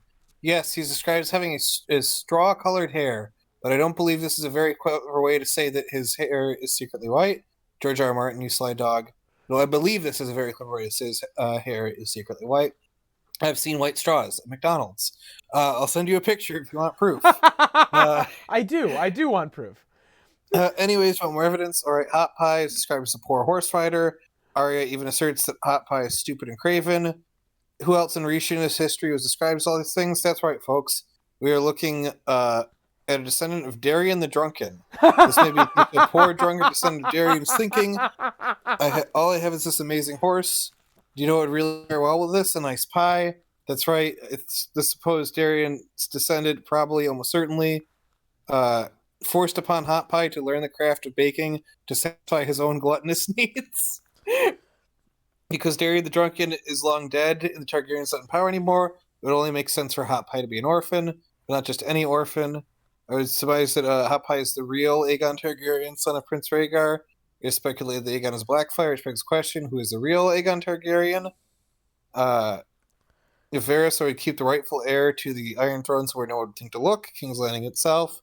Lannisters are too stupid to realize that Hot Pie's hair is colored is McDonald's straw white. King's Landing is a perfect place to keep the royal hair close by with minimal consequences. I'm skipping. Varys orchestrated to take Hot Pie to the wall by Oren before Tyrion came to King's Landing. Tyrion was through the clever lies. Hot Pie is only a baker. Baking requires skill, precision, science, quality ingredients, and fire. Who else is tied to fire in the Song of Ice and Fire universe? That's right, House Targaryen. I mean, nobody's told a lie so far. That's true. He's the only notable character that demonstrates such a resplendent mastery over baking in the books thus far. What a sentence that is. We're getting into Azor Ahai underneath this. Yeah. So if Hot Pie founds his own bastard Targaryen line, will their motto be fire and dough? Oh no. I'm sorry. God. No, it's all right. No. What a disaster. What a disaster. The next person, Herbert Schultz, also submitted Hot Pie with different arguments. Extraordinary. Grew up in King's Landing. A lot of Targs lived in King's Landing. A lot of those Targs is brothels. So there's a lot of Targ DNA in the King's Landing brothel gene pool. I mean, statistically, every character from Flea Bottom is part Targ. So that includes Davos, Gendry, Hot Pie, Lamy, and the pigeon Arya killed. The pigeon was not Ned. The fuck's a Lamy? How do we feel about these two separate Hot Pie arguments? I am much more like I do actually, I don't actually dislike Hot Pie being a Targaryen bastard and just being somebody of no consequence. That's very George R. R. Martin. Like the child of a bastard from the time of like Duncan Egg is kind of fun. It's also silly. I put it in the top left. That's fair. Next one on our list. Hold on a second, Mandy. This is. Thank you for joining us. I just want to point out these wonderful things I've done because Zach keeps telling me that they're bad in nightmares. You did take every single one of our patrons and change their names around. No, I haven't gotten around to Duke yet. I haven't gotten to Duke and Redis yet. What happened to I Am Spock? Mock. He became Mock Jumba. Mock Jumba and Sir Fax Haunt. That was Serpent Haunt. It was Serpent Haunt. Hang on, I'll fix it. No, you're good. You don't need to fix it. Let's keep the video rolling. I'll fix it. I don't want to do them a disservice, Zach. That's fair. That's fair. There we go. Serpent Haunt.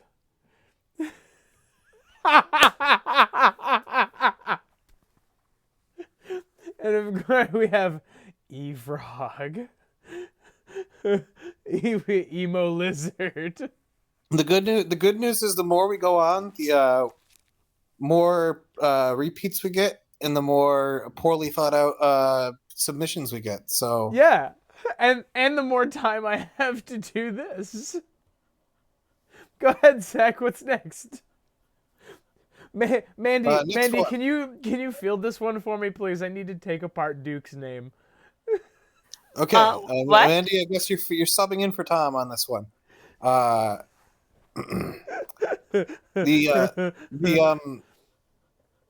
The next one is Nimble Dick, Yellow Dick, and Deaf Dick. The evidence is the dragon has 3 dicks. This is submitted by Better App. My God. Welcome to the show. I guess the dragon still would have 3 heads. How dare you? This is amazing. My God. I don't believe this one. I don't believe this one at all. Well, you have a point with the dragon has 3 heads. Yeah. But that makes me inquire over the other parts that I shouldn't be discussing.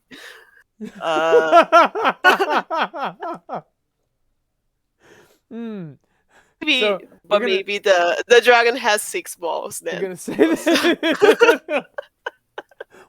One more, and they can make a wish.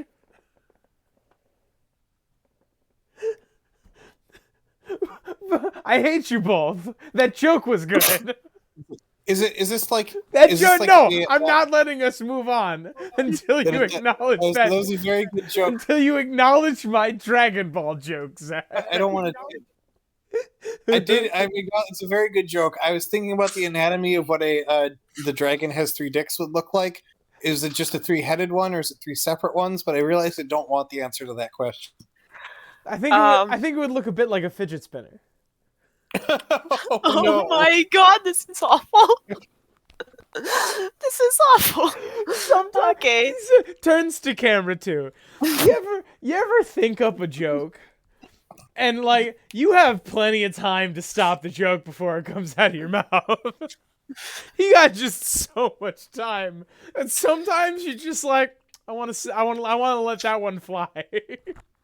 That one needs to breathe free air.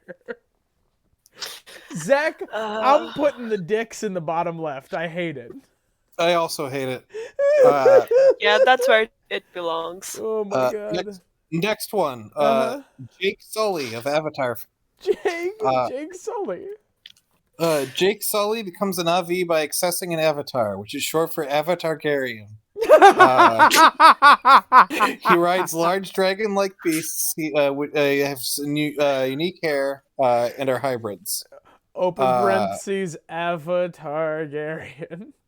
And Avatar 3 will introduce the Ash people, Na'vi who are attuned with fire. Sound familiar? Submitted by James Cameron of Piranha 2 fame. Piranha 2, an amazing movie that James Cameron very much did direct. It is made on a budget of like $8. More than that, but you know.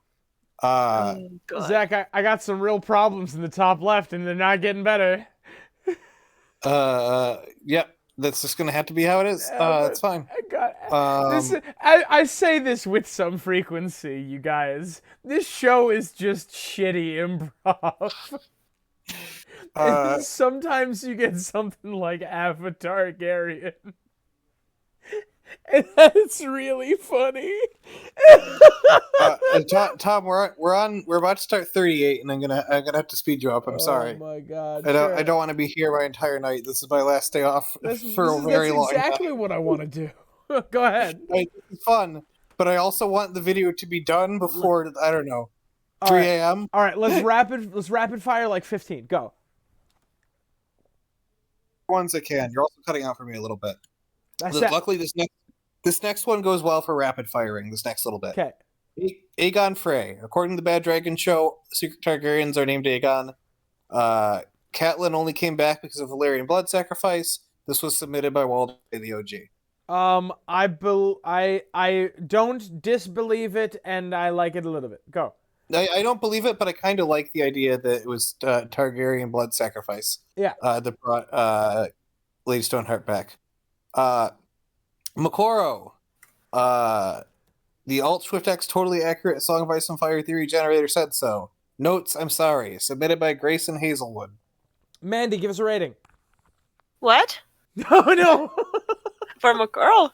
Yes, is Makoro a secret Targaryen? Maybe. If we go by Hot D, maybe he's a secret Valerian. But I'm putting it near Aegon Frey. yeah, I next like one. it. I like it, but no. yeah. Next one. Rapid fire. Glidus. My source is I made it the fuck up. Submitted by No. Glidus. Correct. Continue. Ethan from the video game. No other thing. Nothing else is submitted. It was just that. Ethan from the video game. I think it's the Song of Ice and Fire, the Game of Thrones video game. Is that Ethan Ironwood? Isn't Ethan the kid that gets stabbed? I can't remember. Oh, is Ethan the kid that gets... Yeah, I think they're the Ironwoods, yeah. No, the Ironwoods are in Dorne. AKA some guy from the video game. Some guy from the video game. Okay. Ethan, hold on. Wait, we can actually talk about this, right? That's interesting. Ethan Game of Thrones game. Let me just make sure I'm not... Yeah, Ethan's the kid that gets stabbed. It's Garrett who gets sent to the wall. He's the one who dies at the beginning of the first chapter of the Game of Thrones game. Spoilers. No, Garrett. No, Ethan's the one that gets stabbed by Ramsay. Yeah. Yeah. Oh yeah. Sorry. Yeah. Ethan Forrester. For what purpose and how? He's rather young to be. He's like 13 or 14. Yeah. The logistics of him being a Targaryen are very difficult. Is it possible for him to be Aegon? Not easily. Is it possible? No, I'm sorry. The answer is just no, because it's not. The answer is no. I'm sorry. Is there a baby? Can he be? Because he can't be Jon, right? He can't be the child of Rhaegar and Lyanna. He can't be young Aegon, and he can't be Daenerys. Well, he could almost sort of be Book Daenerys, but then it becomes a very, very logistically complicated baby swap. I don't think that he can, because he's 13, and at that time Daenerys is 15. That's true. That's too much of a leap. I agree. All right, I don't believe it, but that's not to say that I don't like it. It's right next to it's right next to J. Jonah Jameson. Next one is me, but not me, Zach. It's the word me. This is submitted by Red Riel, who I believe now goes by Reddist. And their argument was their name sounds pretty Targaryen. So correct. Continue. Correct. Balon Targaryen. Balon Targaryen is Bael the Bard in the notes. Nothing else is submitted. I mean, so this isn't Balon is a secret Targaryen. This is Balon is still alive? Balon Targaryen. No, it's that there is a Balon Targaryen who is real. Yeah, I believe. He was Matt Smith's dad. And that he was Bael the Bard also, I guess, is the argument. I mean, I believe he's a Targaryen. I don't understand. Get next to Patchface. Next. Three more. Rapid fire. Maester Aemon. He has white hair. I've only read book 1. No spoilers. Mandy, you want to field this one? Maester Aemon? Yeah. I don't know. Maybe he's not the original Aemon. Maybe he was swapped somewhere, like advanced Maester conspiracy. All right, so instead of a baby swap, there was an elderly person swap. Exactly, like the Maesters just swapped him with someone else because they don't like Targaryens. They're like advanced Maester conspiracy. All right, Zach, Joffrey Baratheon, spelled incorrectly. Notes or evidence. He is mad. Notes. Submitted by anonymous. All right, we've gone over it. That's ridiculous. It requires Jaime and Cersei to both be Targaryens, which is its own separate argument. Yes. Bloodraven. No other notes. I would be inclined to agree. Probably. Next one. Any child born 9 months after the tourney at Harrenhal. No other notes. I don't know if any, but certainly many. All right. Well, Let's pause for a moment. Mandy, you have figured out, I suppose, what we're doing. Which we what? you are welcome to continue doing this with us if you would like. But we may be here for some time. Yeah, if you don't need to be. We haven't held you hostage. I don't know if this is what you anticipated when you jumped in, but if you don't want to be here for an additional several hours of this, you don't need to. I thought it was going to be a 90-minute recording. So I don't want to slow you down because I'm gonna probably keep doing bits, and so if you want to rapid fire this, I guess I'll better be going. But fun, Thank you. and also every Targaryen is a Stark after Alyssa Targaryen. That's all I have to say. All Targs are Every bastards. Targaryen is Bye. Oh, And all Targaryens are bastards. Bye. Bye. every every Targaryen is a bastard. Every Targaryen is illegitimate and a bastard. And every Targaryen we kiss, I swear I could fly. Can't you feel my heart? Okay, I can't sing songs. Oh, that was Mandy, everyone. Please go subscribe to Mandy. Thank you for stopping in, Mandy. Dunk submitted again by a somewhat annoyed llama. Oh no. With the same argument. Armor, he'd be killed on the spot. Baylor Breakwind or whatever. Politically a pretty bad move. But this is pretty much the same Dunk argument we already had. Aegon Jingle Bell Frey pops up again. Same somewhat argument, also from a somewhat annoyed llama.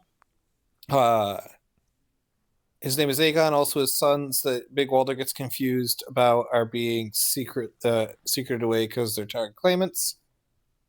Ooh, new one from a somewhat annoyed llama. Oh, nice. John Connington. John Con. Ooh, this is a fun argument. Okay, all right, go ahead.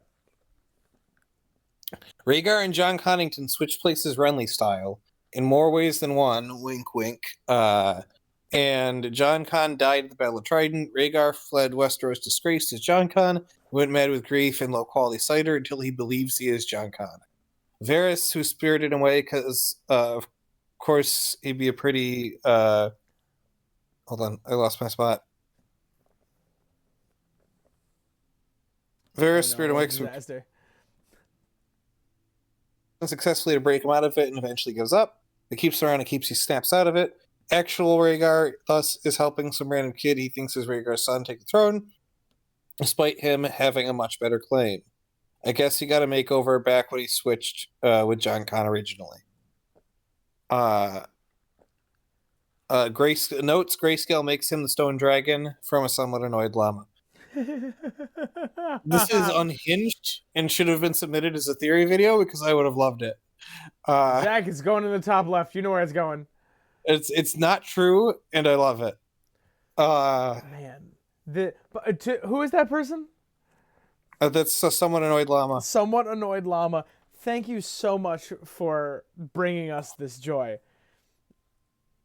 Durham Bar Emin.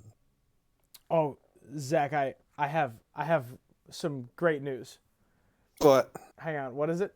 Durham Bar Emin. Is it B-A-R? Is this D-U-R-A-M space B-A-R space E-M-M-O-N. I wasn't that far off. So Zach, I'm gonna leave this right here, and then I have great news for you. I have family in town, and they made cookies. I'll be back. I'm vamping again. So, there's very little we know about Durham Bar Emin, who's the Lord of Sharp Point. There's a plump boy. He wears velvet, so maybe he's descended from Marie from Breaking Bad. He's a Stannis supporter, and that's like all we know, I guess. He sent Mo Stannis on a journey to the Wall. His banners are seen at Castle Black.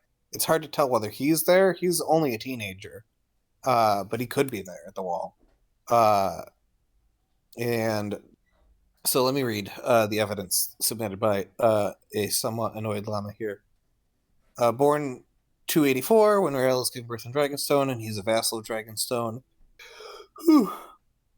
All of Rael's visions could be confused. She came across the sea and assumed Azor Ahai was Stannis, but it was actually one of his vassals. Her GPS was a bit off, like when Google Maps sent you to the wrong bloody bus stop. He wears purple and white to disguise his eyes and hair color.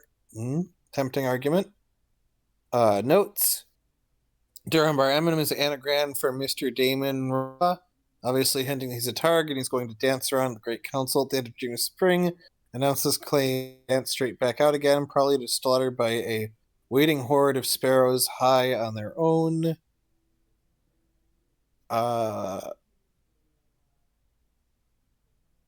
Supply. That was the last word. Supply. There we go.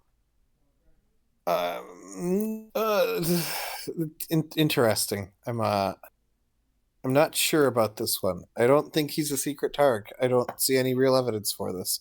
It is interesting that he wears purple all the time, and that's noted because it's not the color of the Bar Emin like sigil. It's a swordfish, blue on white.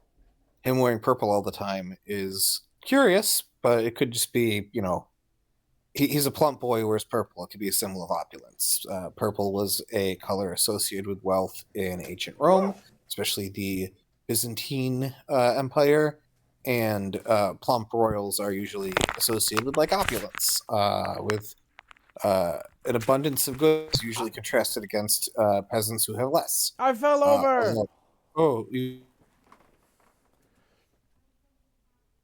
Zach, where do we want Durham Bar Emin? Tom? Yes. At the bottom, right next to Septa Lamore, on her left. Perfect. Uh-oh. I sure hope Zach wasn't a robot that whole time. You also went really fast for me. It's possible. I am coming through your Discord, and I'm starting to believe it's your internet that's very bad, because Mandy had a hard time hearing you. Extremely plausible. Next one on the list, also by a somewhat annoyed llama, is Clytus. CLY. About the right age to be Aemon's son. Aemon knows all about the love being the death of duty and all that. He has white hair, which is definitely Targaryen, not because he's old, and his eyes are pink, which is just purple. He's been through the wash a few times.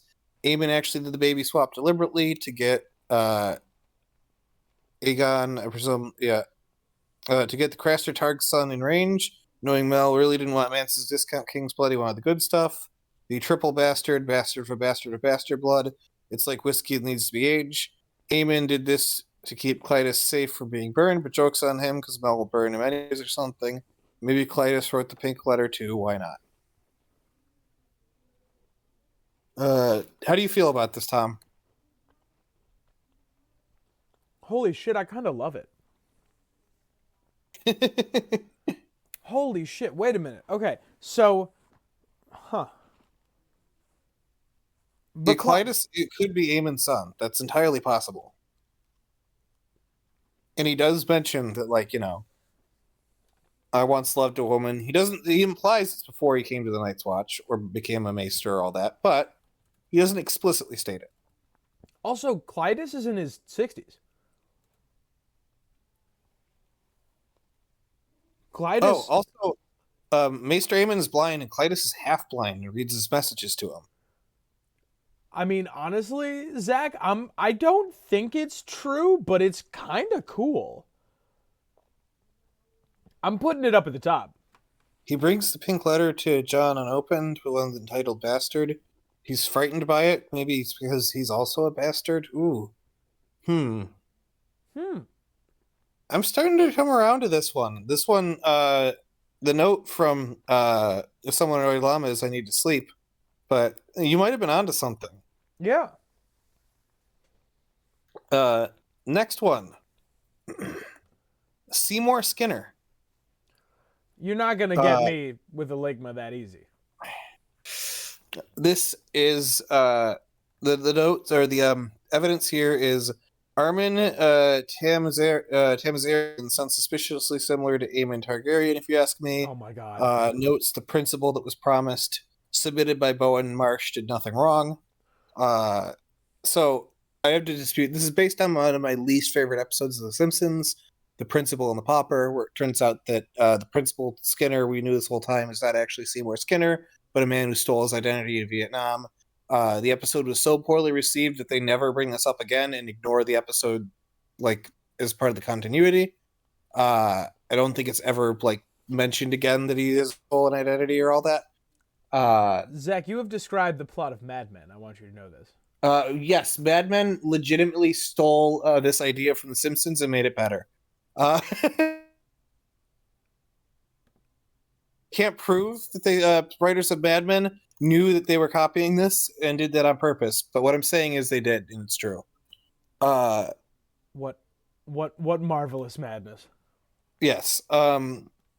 So Seymour Skinner has gray hair, and his mother also has gray hair. But his mother is very old, and he is supposed to be like a middle-aged man who's starting to show his age. So it's very likely. Do we have?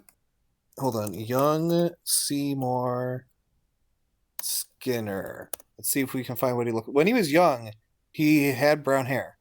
Because we have, scenes where he's in Vietnam or even before that. So that doesn't really jive with the whole he's a Targaryen thing, I would think.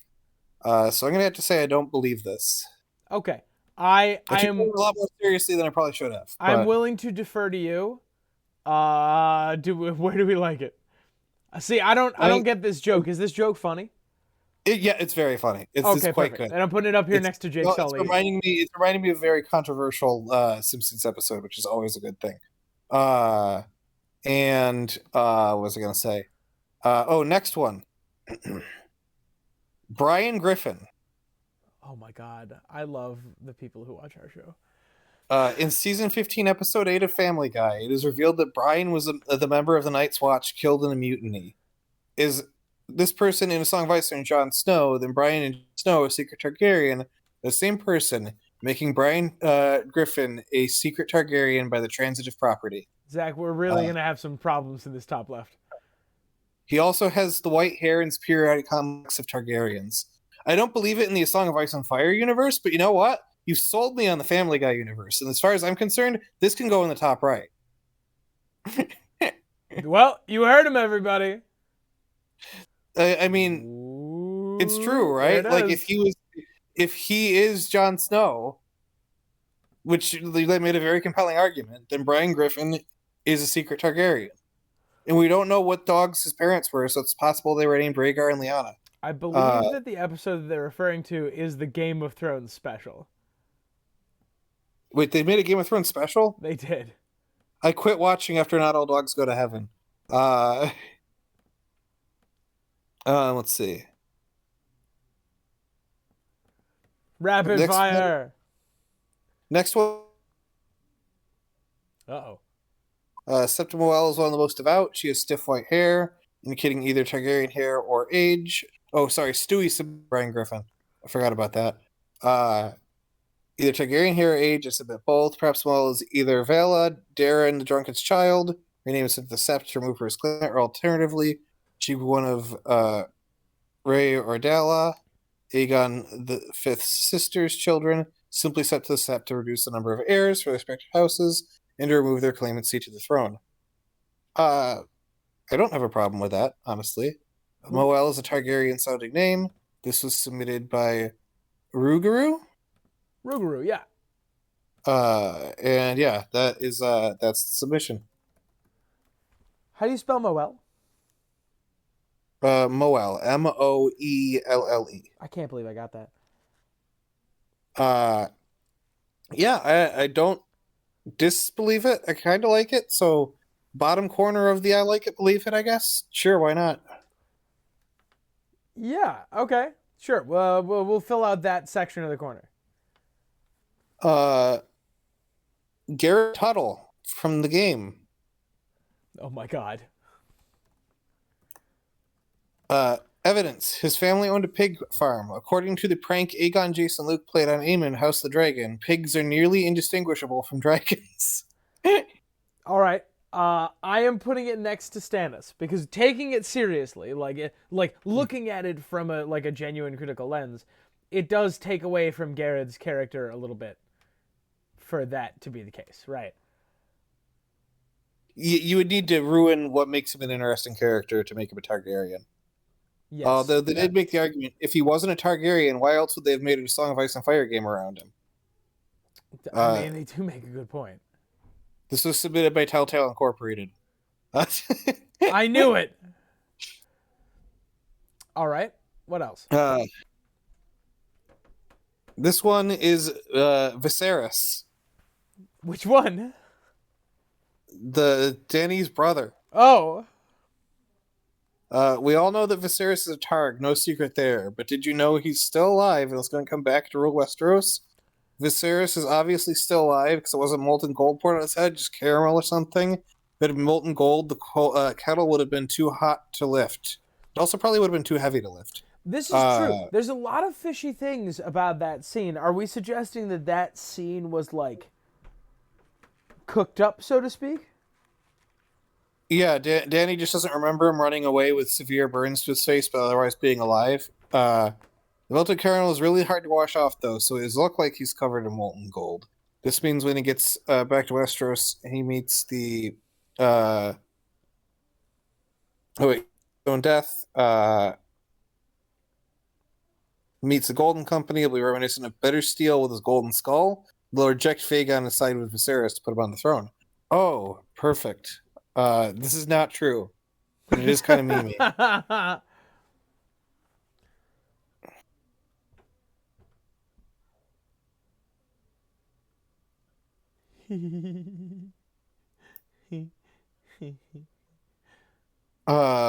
That was by Praise God Barebone. Next one, Captain America. He has blonde hair and blue eyes, which we all know are the color Targ's eyes are in the TV universe. We also know that Game of Thrones Season 7 is part of the Marvel Cinematic Universe. That is clearly self-evident and does not need to be proven. Therefore, Captain America must be a Targ. Oh my god. By Herbert Schultz. I disagree as a fan of Captain America, the character. Yep. Because the whole point, he's just some dude from New York City. He's just like, I believe he's from Queens. Queens, yeah. He's from Queens, Spider-Man's from Brooklyn. He's just some dude from Queens who is tiny, but wanted to serve his country, so he got pumped up full of an experimental thing, and then went on to kill as many Nazis as he possibly could, and then other threats later on. And he serves as a lens through which to view America's foreign policy from the perspective of someone who is both born to a relatively normal American life, and also has connections to the government. And that's what makes his character compelling. He started off small and got in very deep into a system that has a long and storied history of conflicts that we both, like to reminisce about and don't like to reminisce about. And that's what makes him interesting. Yes. And that is anti-Targaryen. Because if there were Targaryens in America, we'd kill them and then make a holiday where we blew up the sky about it.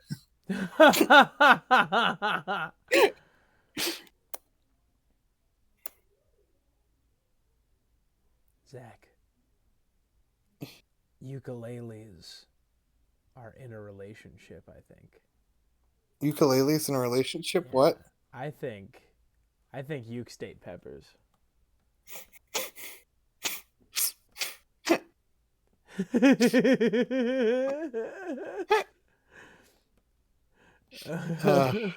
Fugue state peppers. Excellent. This is the most fun fugue state I've ever gone into. Yeah, you're correct. Next one is Balerion the cat and his / her offspring. The fact that you know what I'm talking about should be a wake-up call in the notes. There's no evidence submitted. This was submitted by Carl Sagan, which is a damn good joke. That's a good name. So we have Balerion the Cat Dread. the Balerion the cat, which I believe Balerion the cat was owned by a Targaryen. I mean, yeah, that's kind of just true. Like my dog is like, if I was to give it a last name, like it would be mine. Like I dead I ass. guess, I thought you were just about to say your own last name. no, not jeez, no. Uh, like yeah, if I had a dog, I suppose my mom's dog could go by her last name. Like I would, and somebody asked for my dog's surname, I would give my own. Same with a cat. So that cat is a Targaryen, and its offsprings are also Targaryens. Also, this is a crucial part of a theory I made over on Mira's channel, so I can't disagree with it. All right, Zach. Give me a rapid fire like 5, and then we can slow down. Varys again shaves Yep. his head like egg, no secret tunnels, red pre-season for sacrifice because of King's blood. Submitted by Mira Reads. I don't know if this is actually submitted by Mira Reads or not, but she can tell us in the comments. Mira, thank you. Mira, thank you. Go subscribe to Mira also. People have submitted things as other like people have submitted things as I think me and you before that wasn't us, which is funny. But You know, go subscribe to Mira anyway. yes, go subscribe to Mira anyways. And if so, Mira, I 100% believe that he's a Blackfire or a Targaryen or something of that sort. And go subscribe to Mira Reads, obviously. Cold Hands is the next one. I mean, okay, all right. Let's hear him out. We know Bloodraven and his son was a member of the Night's Watch. We know Cold Hands is a member of the Night's Watch who works for Bloodraven. We know he's somewhat conscious, unlike other whites. We know magic powers are somewhat, to some extent, hereditary. We know Cold Hands can't be, I presume I was about to say Benjen Stark. Benjen, because Benjen is Dario, correct. Therefore, Cold Hands is Bloodraven's son, and therefore a Targ. Honestly, Submitted by a somewhat annoyed llama. Compatible with the Craster Targaryen theory. Cold Hands. Be compatible with the Craster theory. Cold Hands is Craster.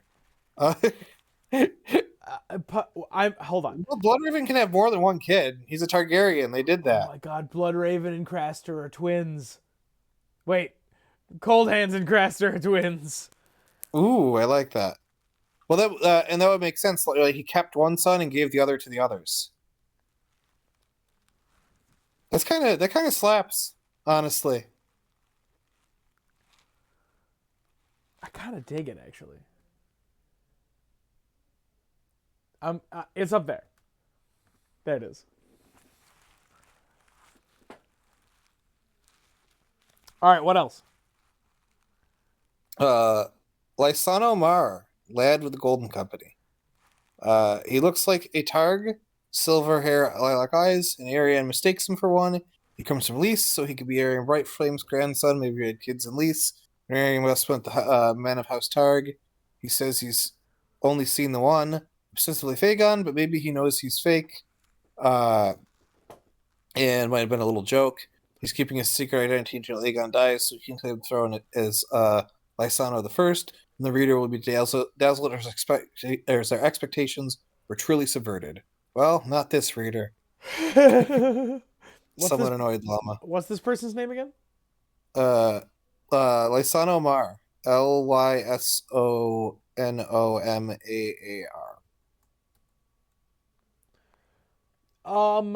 Lysonomar is honestly, I'm gonna put it near the middle. Because the Lysine do have significant significant Valyrian blood.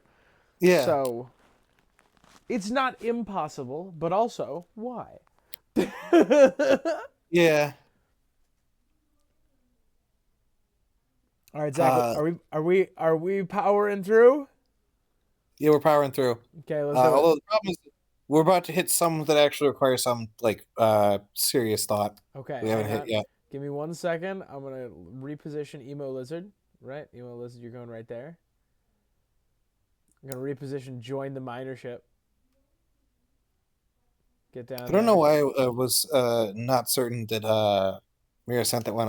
We never talked. I've talked a lot of theories with her, so I guess like the idea that I guess we just haven't talked about Varys all that much. We'll have to do that sometime. Wow. I'm looking at the rest of this list. There's a lot. Uh, Oh no. there's so much. All right, Zach. I am leaning back in my chair. I'm settling in. I got my beverage. Are we still going? Okay. Next one, Roderick Harlaw. Roderick the Reader. Yes.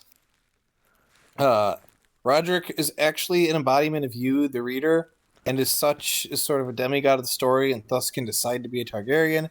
People call him the reader because he references other books he's read in the real world, like Wheel of Time, the Bible, Clifford the Big Red Dog. He's also fireproof, just like the Targs. I think there's more. I'm not going to read it. I hate I thought it. this was going to be a lot more serious. I hate it. Furthermore, why? Continue. This is submitted by You're In, You're Out, You're Up, and You're Down. Well, it turns out that you were right about half of it. The next one submitted is Tyrion Lannister. Oh boy. He's not Aerys' son. He's not Rhaego. He's Maelys the Monstrous' little brother. When Illyrio tells Tyrion about Maelys the Monstrous, he has a dream where he remembers being on the battlefield with his big brother Maelys killing people. Obviously, when MM was killed, his little brother escaped and managed to hide, spending the next 10 years or so crawling to Casterly Rock. He crawled through the drain pipes, explaining Tyrion's skills as plumber, and Jaime's fevered dream about the Casterly Rock septic tank, and did a chest burster on Joanna, making everyone think she had given birth. Through some kind of blood magic that gave him more life energy, he could grow a bit, but not much, and become Tyrion. This is the plot of the movie Maligma, and I repositioned. This is Maligma, isn't it? I repositioned the top left so that we can more easily put it up there. This was submitted by Bloodraven Gorbachev. Gorbachev. Yeah, he's got that Bloodraven birthmark. Yeah.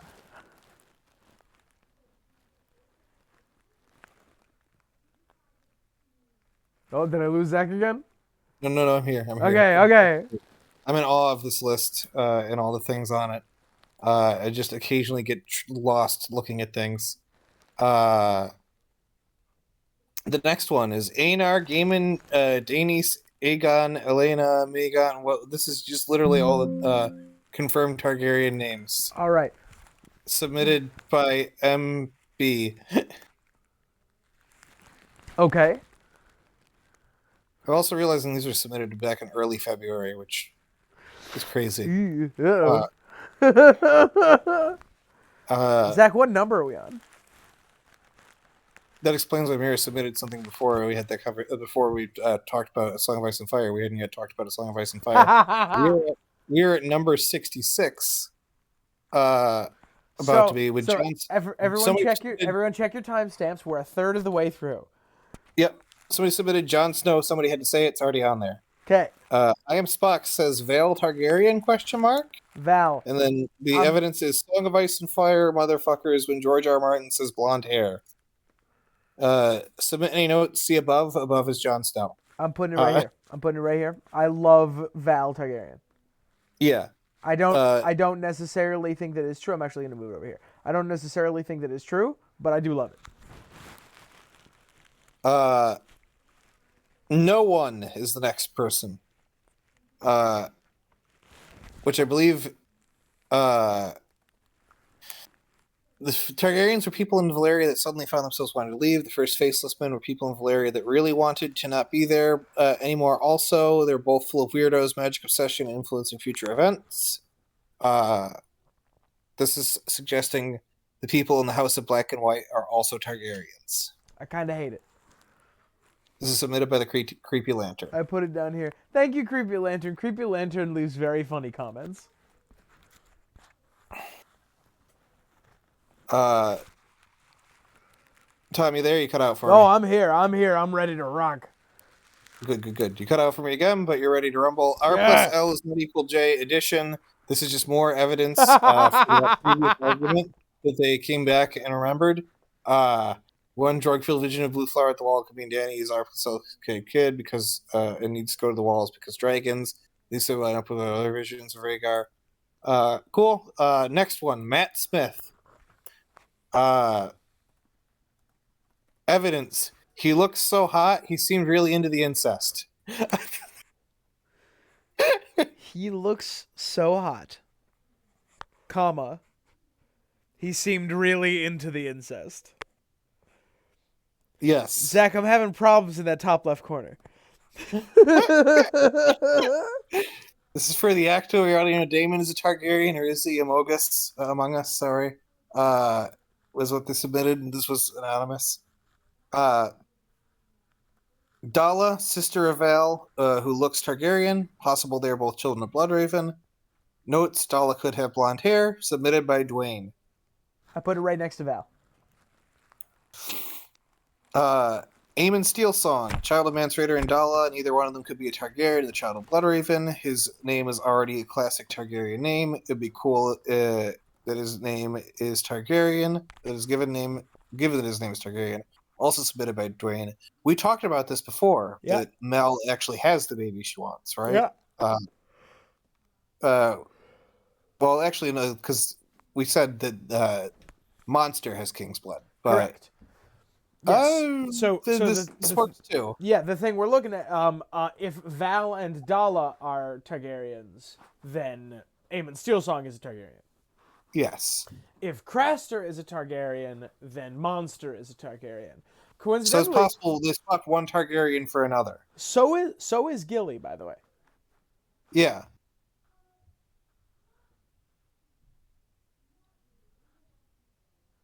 Huh. I'm sorry, I just yawned so big. I had to look over my shoulder to make sure no one was going to put their hand in my mouth. Next one. Daenerys Stormborn. Yep. Got her. Yep. We got her. Don't worry, we got her. The argument is that she's a child of Ned and Ashara, but Ashara is actually a Targ. Of course. Sure, why not? Ned Stark. Oh my god. Evidence. You're too fat for your armor. Notes. Ned, much like his direct ancestor Daemon Blackfyre, is allies with the Fat King, but disagrees with his chosen heir, starting a war upon his death. Joffrey is actually Robert's son, just like Daeron II was actually Aegon IV's son, and Ned only claims incest so that his son, with Lyanna Stark, also Targaryen, Jon Snow, can one day rule the Seven Kingdoms. These people are fucking amazing. Continue. That's it. That's all the evidence. No, get to the next one. I put it in, I don't like it. Vale, evidence. They linked a YouTube video. Yep, perfect. What's the YouTube video? Is Vale a Targaryen? This is by Ben the Knee. It just started playing in the background. Oh boy. All right, moving along. Since you mentioned it in a recent video, I figured someone else beat me to it. That's from Reddist. Yeah. This next one I saw when it came in, and I actually want to talk about for a little bit. All right. I'm not going to read all the evidence because it's very long and I don't agree with all of it, but I'm going to cut little bits out of it. This one is Joe Biden. Oh no. Okay. He looks Targaryen-ish. Does he? And he's got white hair. You're right. I can't stop you at every sentence. He's from Scranton, Pennsylvania, which is close to Centralia, is a piece of evidence, and that city's on fire. They said that Valeria was doomed by fires, and what they're saying is that Valeria is Pennsylvania. Yeah, that's all the argument they made, apart from some other things that I don't feel like mentioning. I have a different take. What a wonderful sentence that was. I have a different take, a very different take about this one. All right, sure. Joe Biden is Brandon Blackfyre. Because yes, of course. Brandon Blackfyre is has dyed his hair white, or maybe just he's old, and is currently there's a compelling argument because this is something interesting I found. When in 2008, when he was Obama's running mate, he went back to his family's home in Scranton, Pennsylvania, and wrote on the wall, I have it here somewhere, "I am home," and then the date, September 1st, 2008. I am home, Joe Biden. When he came back days before the presidential election 2020, he wrote, "From this house to the White House with the grace of God." And if that isn't like some black fire, like you can't stop me, I will get there eventually sort of stuff, I don't know what is. My God, Zach. So this is my submission. Joe Biden is actually a black fire. Right, and you're saying that he's actually convinced all of the Trump people, and when they go, "Let's go, Brandon," they're cheering for him. Yes. Okay, all right, I understand. I hate it, and you, but I understand. He's fooled them all. He has deftly tricked all of them to cheer on their first Blackfire president / king. Oh no. I like this a lot. It's also worth noting I like the Blackfires a lot, and I like Joe Biden quite a bit. Zach, So, you'll note that I've put it in the bottom left. Well, all right, I'll put it in the top left. Fine. that's fair. Joe Biden. After that, Crazy Dave from Plants vs. Zombies. Please explain.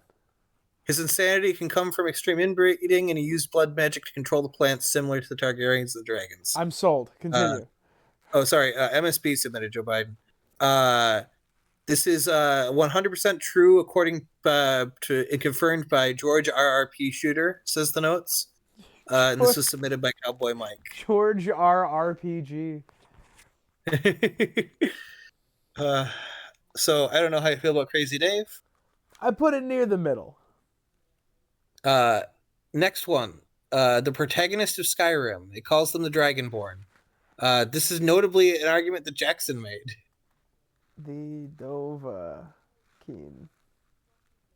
This is also submitted by Cowboy Mike. Fine. I believe more that the Dovahkiin is Azor Ahai than the Targaryen, because the Dovahkiin can be anybody, the character you create, and it's more of a spiritual thing than it is you're right. like bloodline thing. You're right. I was convinced, but now I'm not.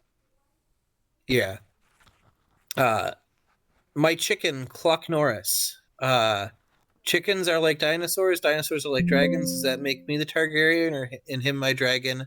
By Cowboy Mike. I love what we do. Who spelled his name differently each time he submitted it.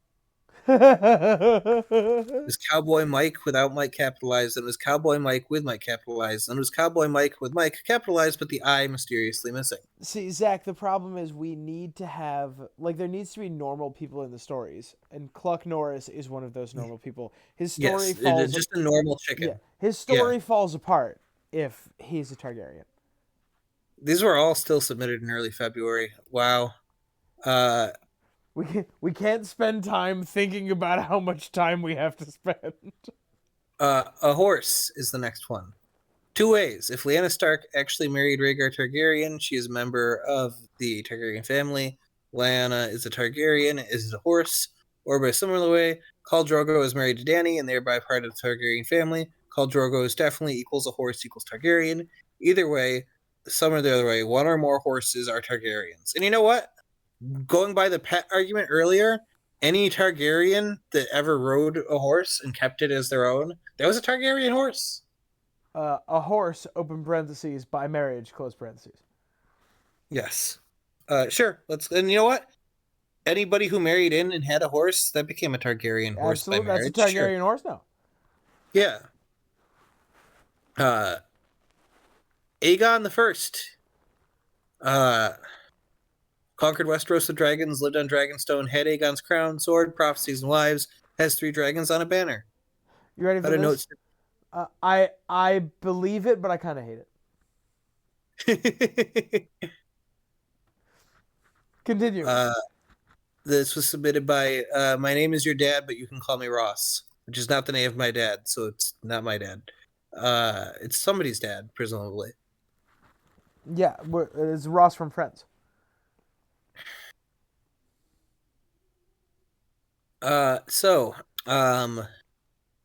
Next one. What? Is that the end?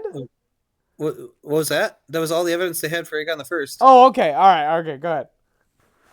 Zerozone Daxos. Really wanted at least one, but more likely all three dragons in their heads. He is part of the Merchants Guild, and one would assume is to test war on the grounds of economic prosperity. This makes me believe he has more specific plan than dragons equals power. Oh goodness, this goes on for a while. Okay, you ready? There's like a whole ass No, paragraph here. I actually thought about this.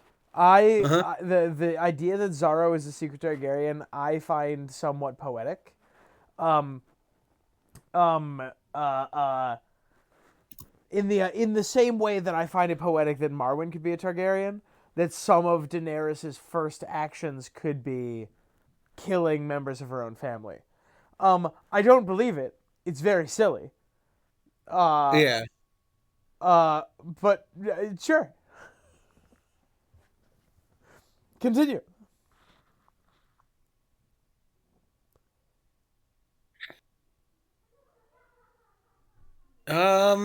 Yeah, I don't know if I want to go through all the evidence. I kind of like it too, I honestly. mean, I put it over here.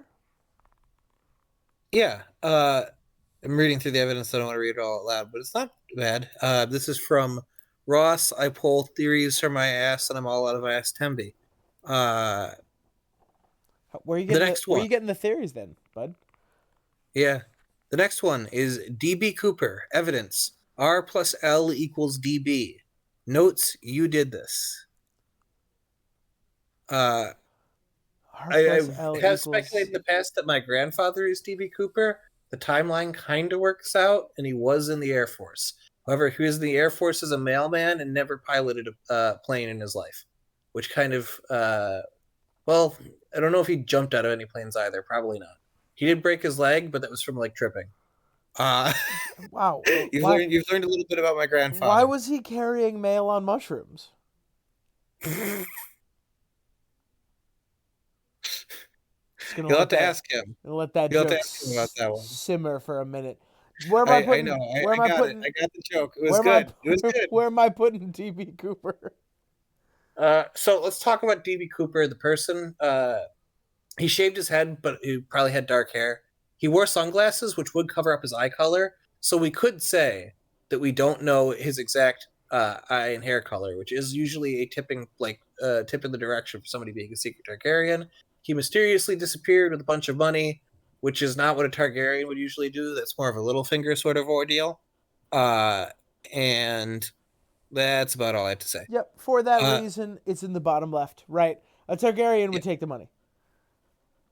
A, I do. A Targaryen would do more than just take the money. A Targaryen would like establish a kingdom or something more ambitious. I do like it though. Usually.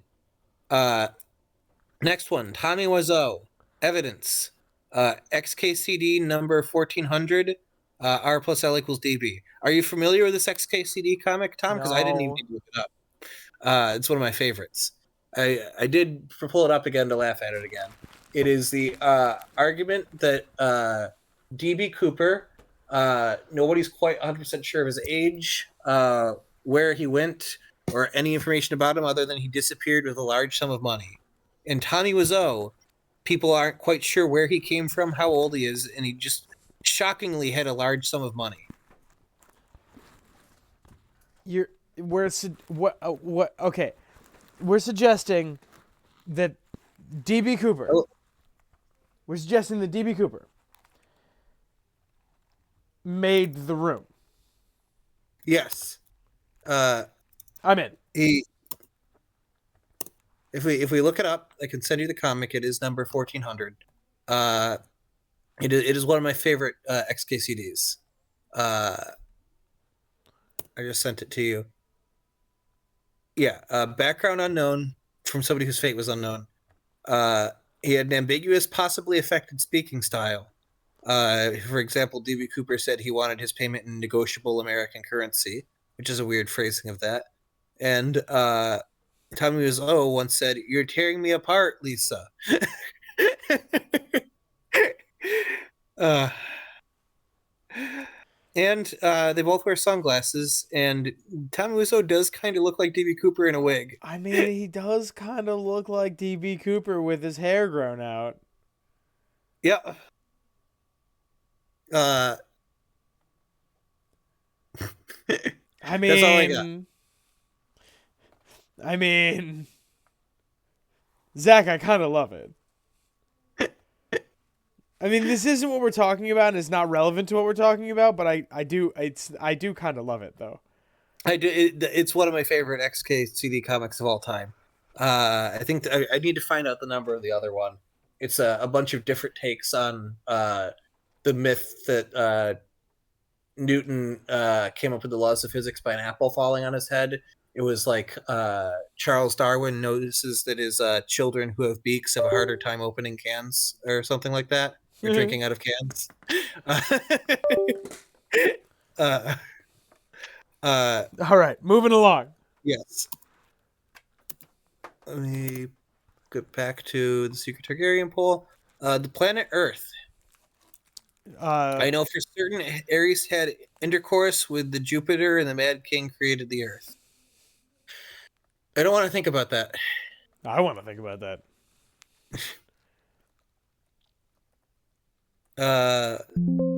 Earth. Sorry, I forgot the one joke from that XKCD comic where it's Albert Einstein. He says, "I wish your twin brother would stop shining lights at us from that train. I can barely see my clock."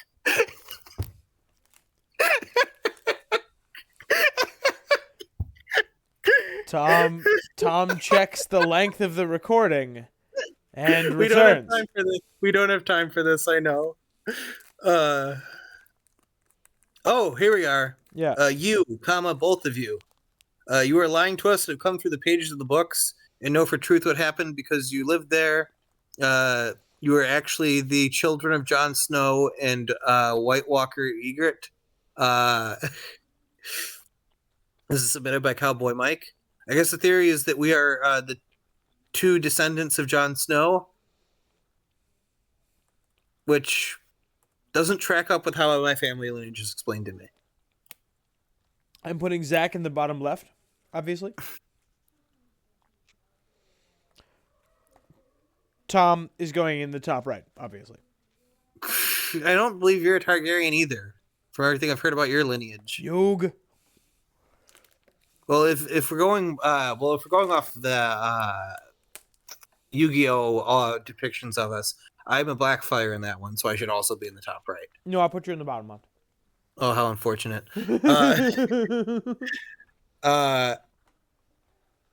Speaking of, this one is submitted by Harper. Seto Kaiba. Loves dragons. Also, being a tech billionaire is the modern equivalent of feudal royalty. Kind of. It's more like a merchant sort of person, right? Being an oil billionaire is the equivalent of feudal royalty. Being a tech billionaire is the equivalent of being a Blackfire. Yeah, be like something. Yeah, just like having a ton of resources out of the ground that you extract, and then having that generational wealth. Like most rich tech people aren't generationally wealthy in that regard. Oil or a resource-rich family, old money would be the royalty equivalent, the feudal royalty. Don't make me think about the Great Gatsby. I'm making you think about the Great Gatsby. Technically, would be more like a Littlefinger sort of ordeal. But I like Seto Kaiba as a Targ because we've made that joke before. Aurane Waters. Aurane's daddy was Viserys for Valerian, not the House of Dragon one, but who is his mommy? I would propose that it was Rhaella because he looks like Rhaegar, and Valerians like to keep it Habsburg / Alabama. Halabapsburg. This is by Edward C. Maballs. Can you say that again, but slower? Edward C. Maballs. C. Maballs. Zach, I'm putting it right, like dead center up on here. I like honestly, I kind of like it. I kind of like it too. I just don't know how believable it is. I put it pretty far along on the believe it scale. Do you want me to draw it back a little bit? We don't have a ton of evidence, but the fact he looks like Rhaegar is something. Yeah, I mean, he looks like Rhaegar Targaryen, and House Valerion is known to look like Valerians.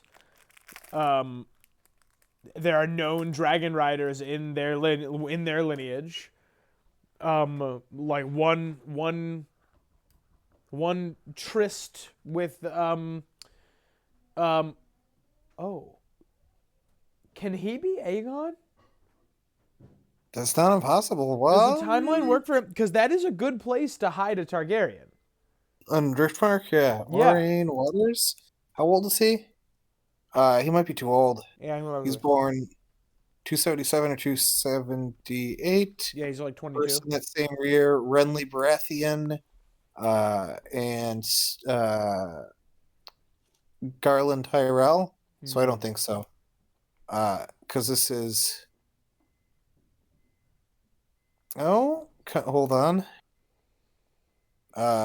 He is born a couple years before the year of the False Spring, which is the year before Robert's Rebellion. So, unless he's lying about his age by a pretty considerable amount, but that's not impossible. Wait, hold the phone here. You said a couple years before Robert's Rebellion.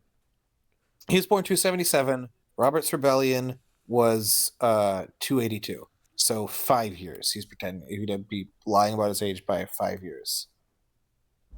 Could he be Rhaenys?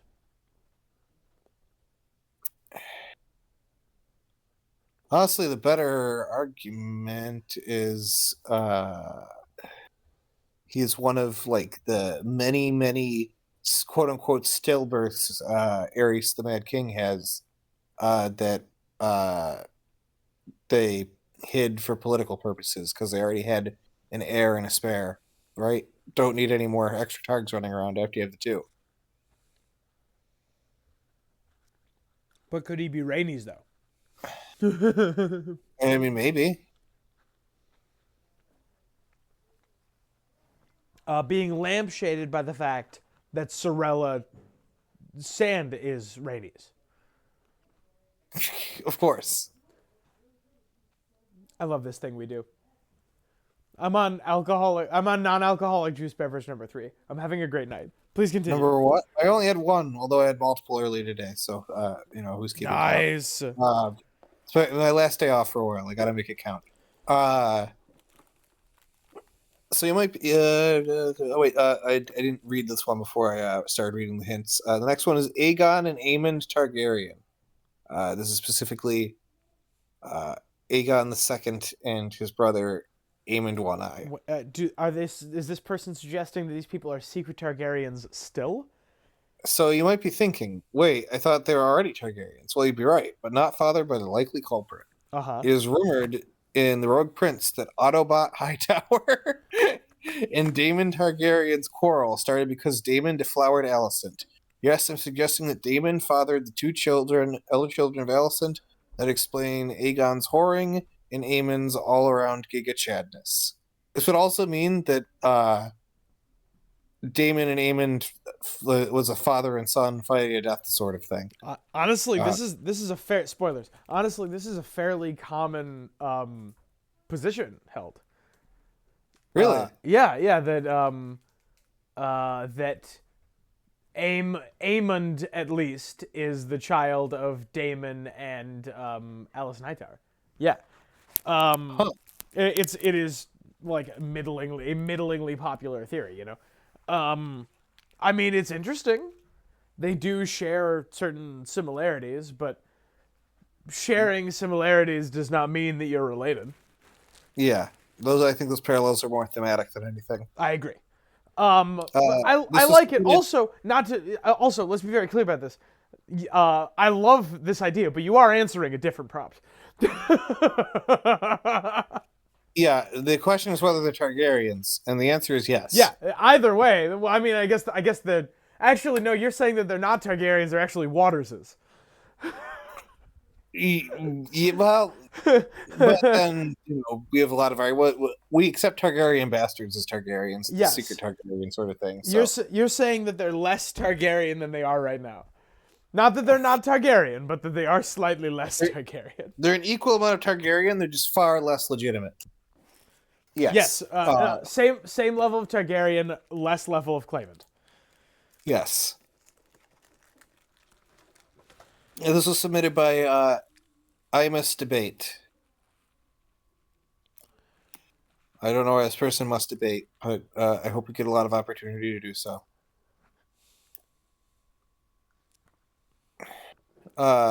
Next submission: the 3 fake Darren the Darings. So in Fire and Blood, they mentioned that Darren the Daring died at Second Tumbleton, but 3 fake Darrens appeared in the early days of Aegon's reign to challenge his legitimacy. I'm suggesting those fake Darrens are actually the children of the real Darren, who's apparently very attractive. And I'm Zach, not reading the back up yet. That's very funny, but I'm not reading it. Zach, I gotta interject here. Yeah. Close your ears if you don't want Fire and Blood House of the Dragon season 4 spoilers here. Okay, we're spoiling Fire and Blood pretty bad in the next 30 seconds. Ready? 3, 2, 1. I already spoiled it by mentioning the Damon and Aemon thing. It's too late to do the spoilers. No, that one's okay, right? That one's commonly known, right? That's the big ending thing. But Sure. but this one, Daron the Daring dies at the Second Battle of Tumbleton, maybe a little bit after, at the age of I think 11 or 12. I don't think that he has several children able to claim that they are actually him. He dies at age 16. He dies at 16? He dies at 16. Shit. Okay. You could have one. So either he had triplets, right? Or, well, I guess he can have multiple, right. With one orgy and incredible odds, you can have 3 kids at age 16. Isn't that what Morty? Isn't that what Morty says? Oh, geez, Rick. Or geez. Oh, geez. Oh, geez, Rick. I just don't know. Maybe one of them was Darren's descendant. Maybe it's hard to tell, but we'll put that in a maybe, I guess. I don't know if I like. I put it all the way in the bottom left. Okay, yeah, that's where it ended up. Oh my god! I just looked at this chaos factory in the bottom right, and it makes me really happy. The next suggestion is the pigeon. I'm not going to read the notes because they're gross. Oh no! And it's submitted by George Bendel. What do we think about the pigeon? The pigeon. Presumably the one that Arya kills and eats a flea bottom was actually from a Targaryen lineage, was true-born king of the Seven Kingdoms until Arya killed and ate it. It's not true. That doesn't mean it's not funny. I put it on the left. Aegon the First. I have no evidence, just a feeling from Charles de Gaulle. That's extremely funny. Thank you for your service, Major de Gaulle. The Iron Throne. A lot of Targaryens were. I'm not going to say that word. We know something about that word in swords, and the Iron Throne is made of swords. I mean, the Iron Throne's a Targaryen possession. It's not very secret. Ugh. Do we hate this? I kind of hate this. Yeah. Goodbye.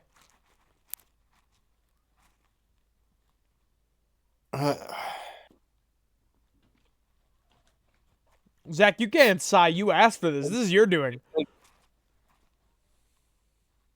This person submitted Willy Brandt, the Prime Minister of West Germany. I'm gonna skip a lot. So, what is their evidence? He fought, I believe, as part of the resistance or part of the allies, at least, in the Second World War. A lot of Targaryens spent their youth at war. He was headstrong and did not give a shit what the opposition thought about him. A lot of kings ruled the same way. I don't know my Willy Brandt enough to dispute this, but I do believe he's a pretty brash leader. On his deathbed in 1991, he says, "Now what belongs together will grow back together." A lot of people thought he was talking about the reunification of Germany, but what if he was talking about incest? Therefore, he's a secret Targaryen.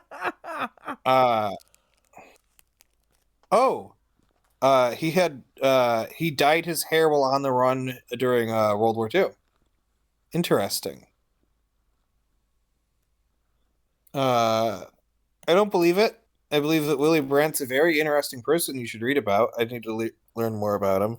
But I don't believe that those things that you said about him. I don't believe he's a Targaryen. All right, Zach, Uh, power us through. We got 10 left. 10 left. 10 We left. have Just 10 more. There's way more than that. Although Fat Tom, Ned's captain of guard after Jory Castle dies. My evidence is that I made it the fuck up by Herbert Schultz. Oh, Willie Brandt was submitted by Carl Farm or from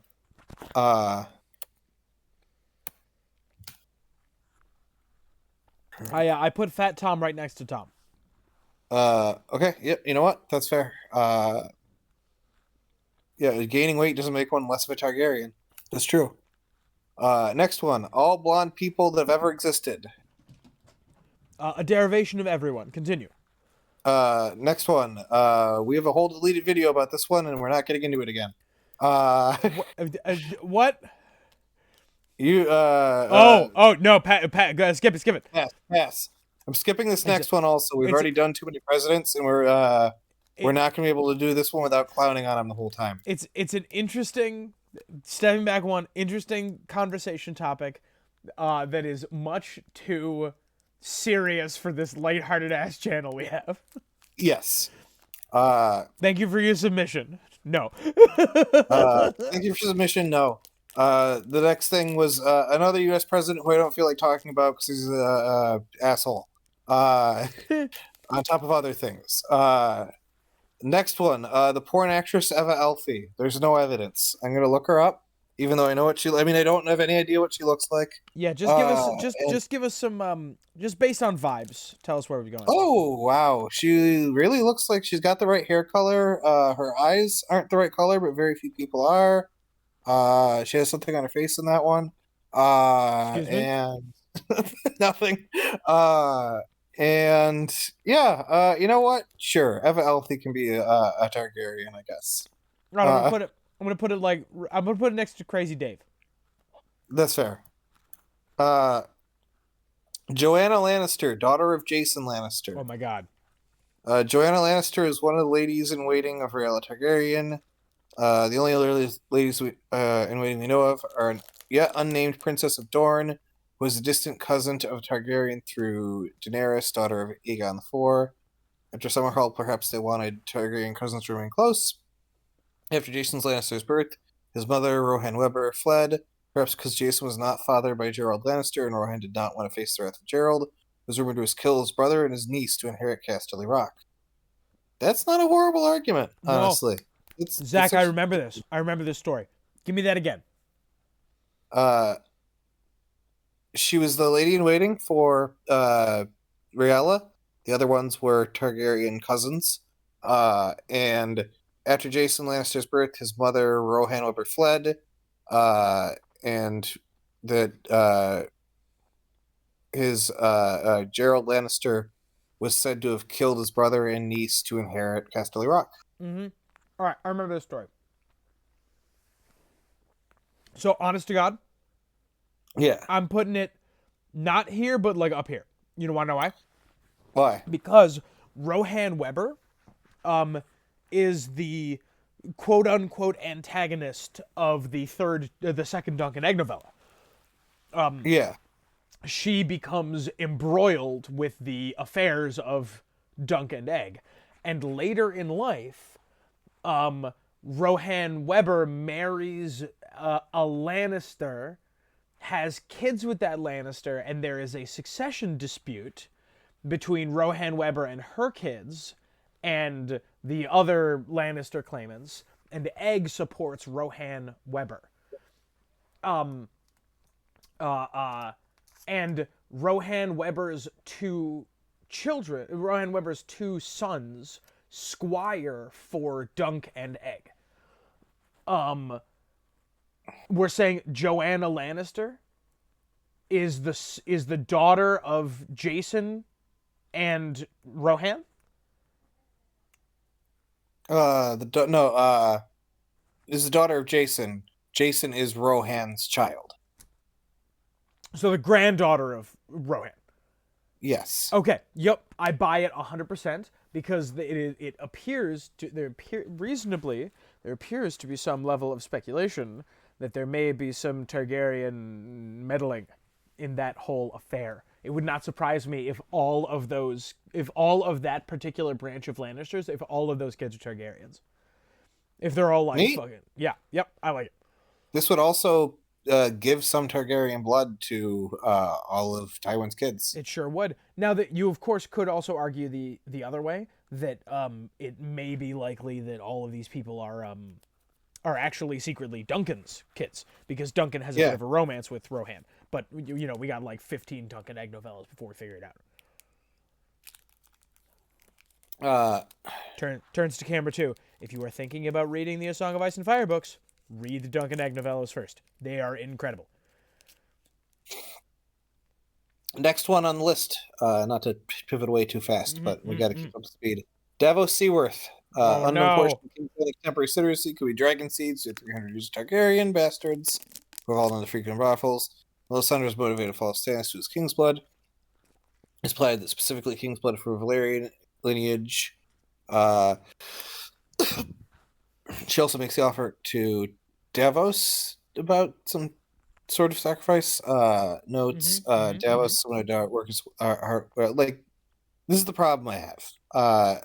We mentioned before, Davos being just some guy is really compelling. Him being a like secret Targaryen bastard, like kind of, well, it doesn't fully undercut because it sort of works in a dunk sort of way, but him being just some guy is what makes him the most compelling character that we get a point of view of, in my opinion. I love his chapters because he sees things from such a different angle than all these highborn people who have their highborn problems. He is one of the few people in Westeros who has notably changed class, something that feudalism makes impossible on a level that no other system of government comes close to. And that's what makes him interesting. He's the best character in the series for that reason. Yes, he has the best point of views for that reason. And it kind of is ruined if it's like, oh, he was secretly the rightful king the whole time. Maybe not ruined, but it takes something away. If he becomes the leader of Westeros through like some sort of major change, and he just happens to be the right person, that'd be more interesting in my opinion. But I don't think it's where his story goes. I think he might retire to lead. Maybe he gets Dragonstone at the end or something. He gets to continue on Stannis' legacy or something of that sort. We'll see. If my happy ending for Davos is like a houseboat with his wife and kids. Yeah, this man desperately just wants to see his wife. And that's why, like, the other thing, like, if he is, like, secretly a Targaryen, he probably doesn't want to be king. He just wants to be done. He wants to retire. He mentions this from time to time. Next one on the docket. Yeah. Rhaegar Baratheon. He is descended from a bastard of House Targaryen and the grandfather of a Targaryen princess. I mean, kind of, like, if that's the argument that they're making, then yes, he is. Despite his children contracting the shivers, Rhaegar was untouched. Immunity from sickness is a known, suspected Targaryen trait.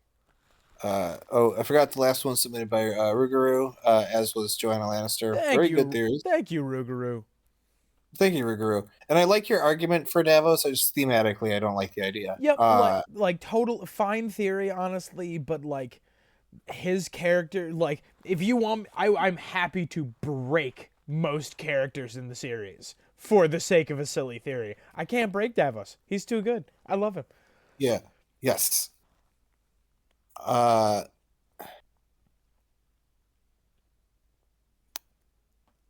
next? What do you got? Next one is that theory was submitted. The Rhaegar was submitted by I8 Sigma Pi. Is that the Sigma symbol? The like weird looking E? Yeah. Oh Sigma. no, that is Sigma, but in that context, I believe that would be read sum. I8 some Pi. Oh, that's pretty good. That's pretty good. Man, I'm glad that they managed to get you with that ligma and not a really nasty one. Yes. Right. Uh, I'm glad that I ate some pie caught you, not Michael Hunt. uh, Illyrio Mopatis is the next one. Sure. Yeah. Phaegon is most likely a descendant of some offshoot House Targaryen. Most suspected that he's Valyrian through his mother, Illyrio's wife. Perhaps it is Illyrio through whose lineage Phaegon is related to by the Targaryens. Related to the Targaryens. Illyrio himself is a Bravo when he was younger, which could be a signal that he is descended from Bittersteel.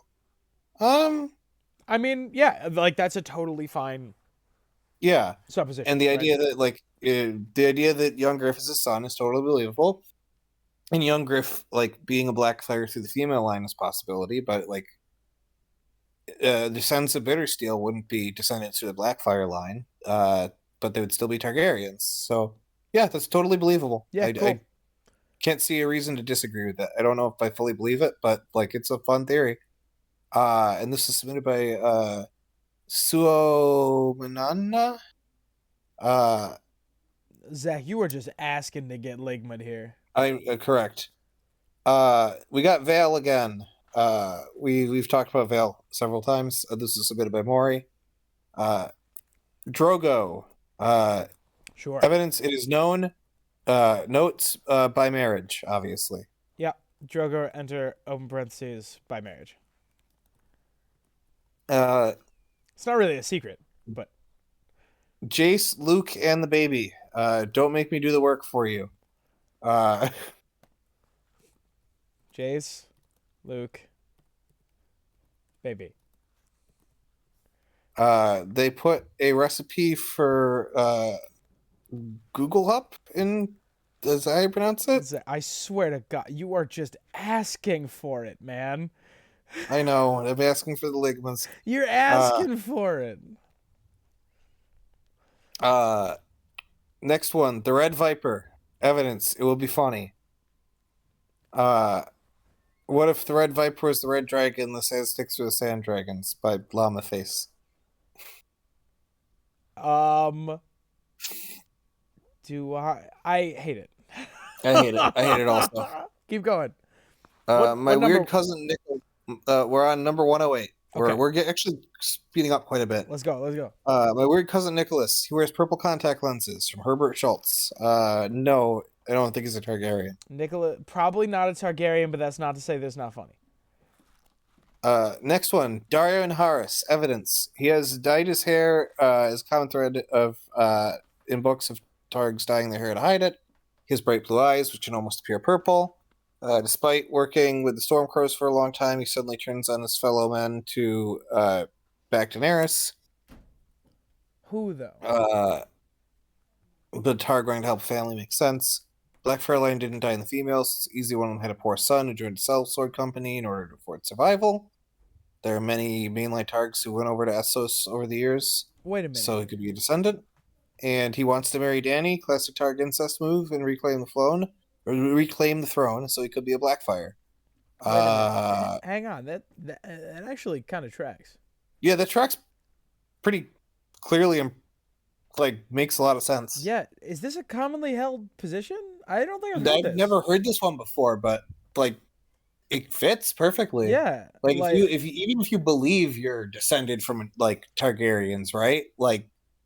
If you're just some kid from the Free Cities with white hair and purple eyes, and there's an ancient family rumor that you were one of the grandson of a Targ, and you see Daenerys, the aspirations in your head are going to be wait a second, the Targs marry other Targs, maybe she has the hots for me, maybe I could join her, maybe I could claim the throne. If you thought you were a Targaryen bastard all your life, you probably fantasized about ruling Westeros, right? Huh. That all kind of tracks. I mean, I like it more than I believe it, but it makes me want to talk about it more. Right. I'm gonna put it up right above Cold Hands. Yeah. That kind of tracks. Yeah, I like that a lot. Next one, that was by Jake Abe. No wonder it's so good. Thank you, Jake. Thank you, Jake. This one's also from Jake Abe. Uh, this is kind of crazy. It says, but this one is Jane Westerling. What? Dunk the Small Egg's son married Jenny of Oldstones. Never confirmed if they had any kids, or she died at Summerhall. This is implied. She survived the song. Jenny of Oldstones. Jenny, too upset to stay in Westeros, probably not too well liked by the Mad King. She is lowborn. And she does not have kids. Heads to Essos, raised her family there, medium wealth. Then a couple of generations later, her descendant Maggie meets a sexy trader and marries him. They sail around the world selling spices, love potions, eventually settle in Westeros. They found House Spicer, but as Spicer and Westerling are relatively small houses, it's quite likely they had marriages between them, so it's quite believable Jane Westerling could be a descendant in the female line of Maggie, and thus Jenny and Dunk the Small is a Targ, rather.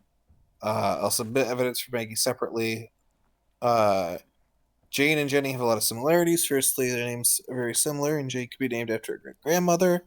Secondly, both seduced a would-be king and are the reason he lost the throne. Thirdly, both were accused of using magic and potions to seduce their husbands and their husbands' parents, Cat and Egg respectively. Initially disapproved, but grew to accept it. Cat says nice words to Jane after she leaves and seems to like her. Jenny and Doug the Small live in King's Landing, and she brings a witch to court, and no one objects, so they must like her a bit.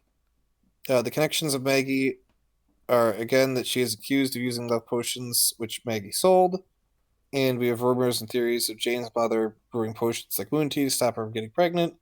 They didn't seem to have a maester with them, especially when they could trust not to tell Rob, so it makes sense if from her family she learned how to brew potions like Maggie. And I believe the World of Ice and Fire books highly imply that Maggie the Frogs is an ancestor of Jane Westerling, or something of that sort. That's not in the evidence. I don't believe that they imply that she's an ancestor. They imply that the Westerlings have worked with and around Maggie the Frog before. However, I've never thought about that parallel before, right? The parallel of these are two people who both seduced a would-be king. No, actually, I'm looking at the wiki right now. Maggie the Frog was the mother of the founder of House Spicer, and Sybil Spicer is married to Gawain Westerling. Yeah, Sybil Spicer became Sybil Westerling, yeah. Yeah, and then Sybil Spicer is Jane Westerling's mom. So yeah, direct line from Maggie the Frog to Jane Westerling, actually. Zach, I kind of love it. I kind of love it also. I kind of hate it also, but that's a common experience. Maggie the Frog being a descendant of Jenny of Oldstones. Believable. Very believable. And this is the next one that J.K. also submitted. Maggie the Frog. New stuff starts here. We know Maggie. We know there's Maggie, and also told Westeros could not pronounce her real name, which is long and foreign sounding. That's a lie, and she was just hiding her Targ name. Targ names are also hard to pronounce, so that might also just be true. Secondly, there are clear parallels between her and the Ghost of Highheart, both witches who give out prophecies and are said to be very ugly. So I do believe that Jenny and the Ghost of Highheart are related, so it'll be appropriate for Maggie to be a relative of the witch and to gain some of those familial powers. Thirdly, Jenny was accused of using love potions on Dunk the Small, and Maggie made love potions. Maybe there's truth to the accusation. Fourthly, Dunk the Small and Jenny are described as being short, and so is Maggie, giving her a tie to her parents and grandparents. Lastly, Jenny loved magic and prophecy, so it's very likely if she had children, she would teach them, and they would become magi, or what the name Maggie probably came from. Magi. I kind of like it. I kind of like it. Yeah. I kind of like it. It's kind of crazy. It is very crazy. It's kind of insane, Jake. And I would like to see, Jake, if you want to do this theory, I'll watch this theory video. Yeah, I mean, yeah, fine. Yes, fine, you nerd. I like it. It's batshit. but I like it. I do wonder whether more prolific, you know, members of our community, whether like every Jake Abe run reads like Jake Abe, but I wonder if somebody's ever just snuck like a random internet guy in there and didn't mean it, like it wasn't actually him. Oh, like we see one that is listed as having come from random internet guy, but it's And just it's somebody else entirely. just Yeah, some dude. You're right. I'm gonna start doing that. yeah, it's a good idea. Next one comes from Herbert Schultz again. Yeah. Ellie from The Last of Us. Targs are immune to most diseases. Ellie is immune to the zombie fungus. We do not know Ellie's parents. No, in the show she's a Mormont. You're right. You're right. Can we make the argument that the Mormonts are Targaryens? Not easily. No. Okay. Good effort. I'm putting it in the top left. Forgot I had my drink still. I'm gonna need more of it. Oh my God. All right, Zach, we got to keep the pace up. You're losing me fast. Yeah, you're losing me too. We thought we were gonna be able to record stuff after this. Jeez, we were sure wrong. did. Oh boy. Joe Biden again. It's Yep. also for MSB. It was just more evidence. Okay. Blood Raven's caves are also connected to Centralia, Pennsylvania. Sure, why not? Nice. I like it. Literally everyone by a Someone Annoyed Llama. Yep. We've covered this. John. Yep, did that one. Kem the Dragon Seed from Flea Bottom. His real name is just Kem. Is likely the first how do you spell that? Kem. K-E-M. Kem the Dragon Seed. Kem. Okay, tell me about Kem the Dragon Seed. Looking him up. But Kem the Dragon Seed from notes. His real name is just Kem. This is likely the first time anyone ever called him Kem the Dragon Seed, but here we go. Since they're blonde-haired bastard targs House the Dragon, and assuming that it's a normal thing, it seems reasonable that George R. Martin would hide at least one blonde-haired flea bottom King's Landing minor character who might be descended from an unnamed Targ bastard. So the start of my quest. Turns out there's actually very few named characters from Flea Bottom on the wiki, and I was not about to do the work to link Davos Dragon Seed as a real theory. So that process of elimination started very easy, because the only facts about Kem are that he has pale blonde hair and hates Tywin Lannister for the sack of King's Landing. Both things Targs would totally do. Most importantly, Kem seems to be the only one in Dance and Win sample chapters. And let's be honest, the more time goes on, the more Jar Martin is likely to say, fuck it, let's hide some more secret Targs in this baby for no reason. And therefore, him being introduced so recently, the likelihood of Kem being this minor dragon seed is high. This also makes his older brother Kemet a dragon seed, so that's a 2-for-1. Rip in pieces Kemet, who died in the Battle of Blackwater. Zach, I would love... Who wrote this theory? This was submitted by Michael Talks About Stuff on YouTube. Michael Talks About Stuff! Michael Talks About Stuff who mods Pokemon! Who does Pokemon ROM hacks? That's Mike who does that? That's Michael Talks About Stuff, yeah. Yes. Michael Talks About Stuff. Michael, I would like to thank you for supplying the thumbnail to this video. Slaps roof of 7 kingdoms. You can fit so many Targaryens in this baby. Wait, really? That's awesome. No. Like he didn't. Wait, no, he didn't literally make it, but I'm gonna do it now. Oh, he gave you the idea? Yes. I feel like this bit isn't working as well as I thought it was gonna. We're both... No. The bit's working well. I'm just I lost my mind about 40 targs ago. 4 and 7 targs ago. I apologize. I'm constantly worrying that I'm like upsetting people. Like when I questioned whether the Mira thing was like submitted or not. It's because I'm losing my mind. It's because my mind was already lost before I started this, and then I started seeing that Joe Biden is a secret Targaryen twice, and that the Makoro and Glidus and we're both and Crazy Dave and tired and Kaiba. We just want to Targaryens. We just want to go to bed. Oh my god. Oh my god. Zach, where would you like Kem? Michael Talks About Stuff. He sold me. Your argument that George is more likely to throw more secret Targaryens in as the story goes along because he's, like running out of time to add more if he wants to. I'm sold by that argument because that's also how I write things.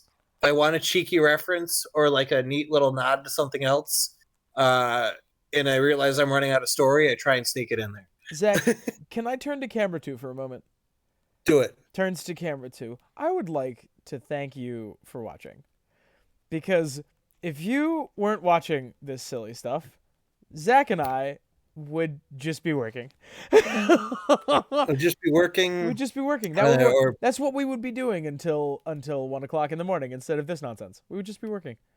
Or playing video games or something. I mean, this is just as fun as a video game, and it gets way more engagement than me just playing Dota. Usually, people are happy when I do this. People, when I play Dota, are usually pretty pissed at me. So honestly, fair. Occasionally while I'm recording this, I hear my roommates all playing Overwatch, and it seems like I'm usually having a better time. All right, Zach, how many we got left? We are about to start 118, and we have 185, so we've made amazing pace. We're gonna be fine. Yep. Let's go. Next one, Dale Gribble. My sources, I made it the fuck up. Notes, no. From Rusty Shackelford. Is Dale Gribble the one who goes? Who goes what? Who is the one that goes? No, that's Boomhauer. Boomhauer's the one who goes. I don't even know, man.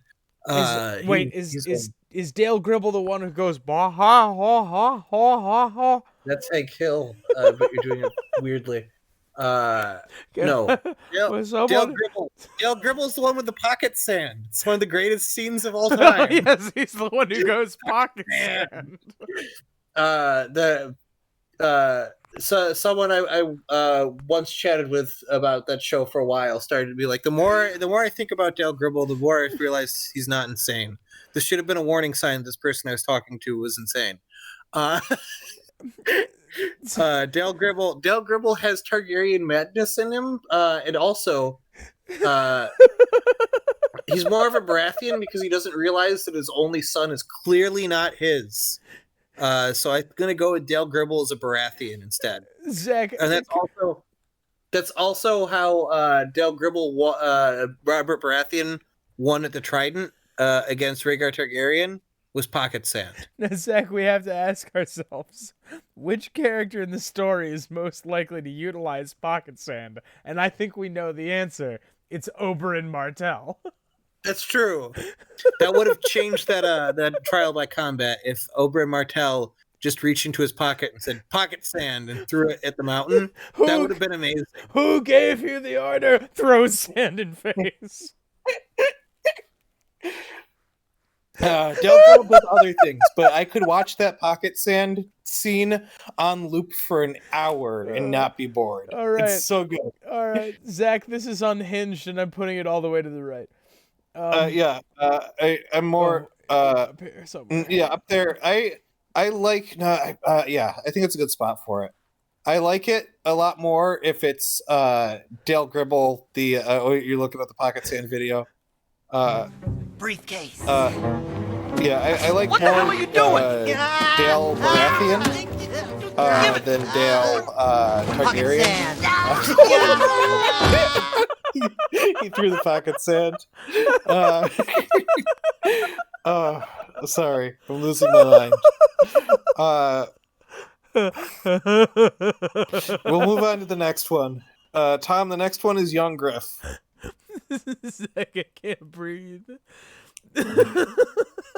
The notes here are it's very subtle, but after rereading the Dance with Dragons 20 times, I've come to the conclusion that Young Griff's hair is not naturally blue and that he might be a secret Targaryen. He might be Viserys in disguise. Viserys faked his death. This is not the first Viserys faked his death, nor it is the first people memeing about Aegon entry in this list. Aegon the Sixth. This is submitted by Herbert Schultz. I believe Young Griff is a sequel. We can just leave Young Griff Aegon where he is. Doesn't really change all that much. We have Aegon the Sixth standard. Aegon the Sixth as Viserys.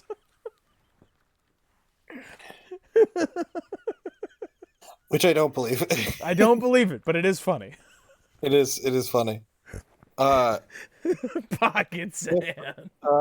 Pocket sand. Pockets. I hope this video doesn't get copyright claimed. Did you have that pocket sand audio in the background? It's I a don't great. think so. Somebody in the comments will tell us. I mean, you'll listen to it. Also, Excuse me. How you'll long listen to this do on you double think? speed while driving someday. How long do you Uh, think this is?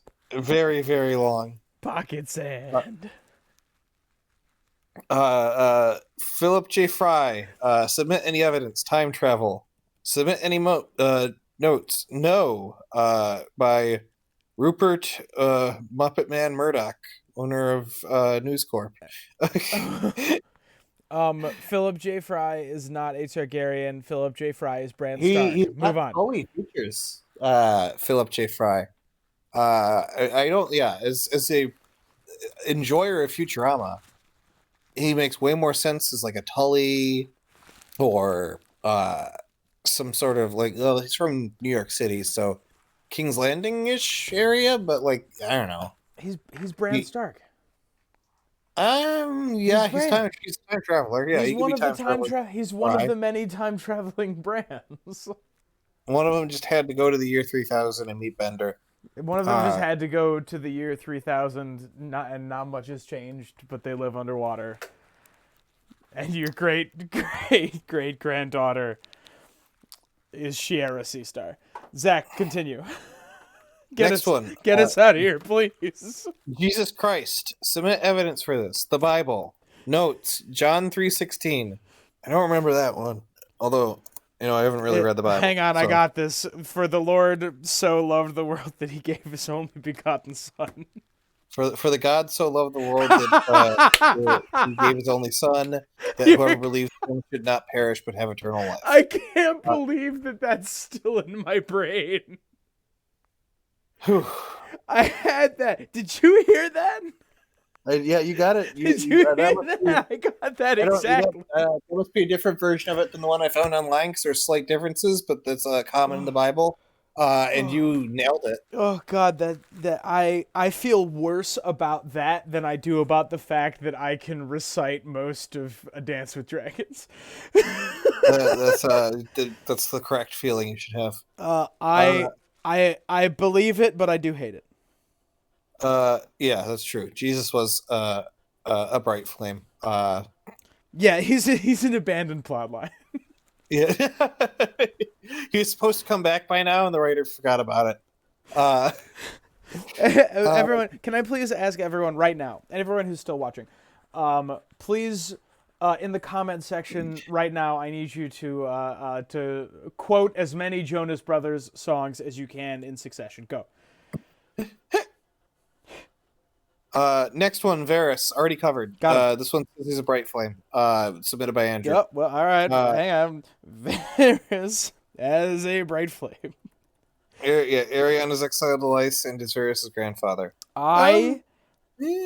Maybe. I'm gonna put it closer to the More middle. sense if he's a Blackfire, considering his loyalty to young Griff and all that. Yes. Yeah, you're right. I'm putting it up here. It's fun, but probably not. Melisandre, the fire-obsessed offspring of Bloodraven and Shira Seastar. Be a very Martin's-esque irony to have Mel constantly trying to burn someone with King's blood without even knowing she herself did. Submitted by Nick G. I hate it. Yeah, I kind of like that. I've never been sold on the Bloodraven Shira Seastar is equal to Mel's parents theory, but I have no reason to hate it. I have no reason to dislike that theory. We know precious little about Mel's family, so... Right. I've also kind of never liked the Melisandre is the child of Bloodraven and Shira Seastar because she was sold into slavery as a child, which feels like something two Targs wouldn't do to their kids. and also like that is that character motivation for her is so strong, right? She has such a strong identity as a character that I don't think it needs to be more complicated, you know? She doesn't need to be a Targaryen. Like what does being a Targaryen add to her character at all? You know? She is one of the most interesting and complicated characters in the story. You don't need to add a relation to new characters. Yeah. She's awesome. I mean, she sucks, but her character's awesome. Yeah, her character's really interesting without some sort of secret origin sort of thing. I think that she is one of the few characters in the story where being a secret Targaryen probably makes her less interesting. Yeah, you know what? You've sold me. I don't like this either. All right. All right, I'm moving it down. This person submitted Tyrion spelled incorrectly. Tion. Unless it's a separate character I'm unfamiliar with. I know. Okay. Well, we'll just that's what they submitted. The next one also spelled the name, at least the last name, incorrectly. They put the corpse of Quentin Martell with one L. Presumably the other one was burned off. Quentyn.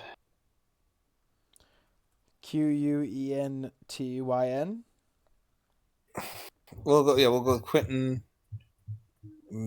Martell. I don't think he's a Targaryen. I don't. No, he has to be. Otherwise, how did he survive? She's a show Targaryen. It's just she didn't show up in the show.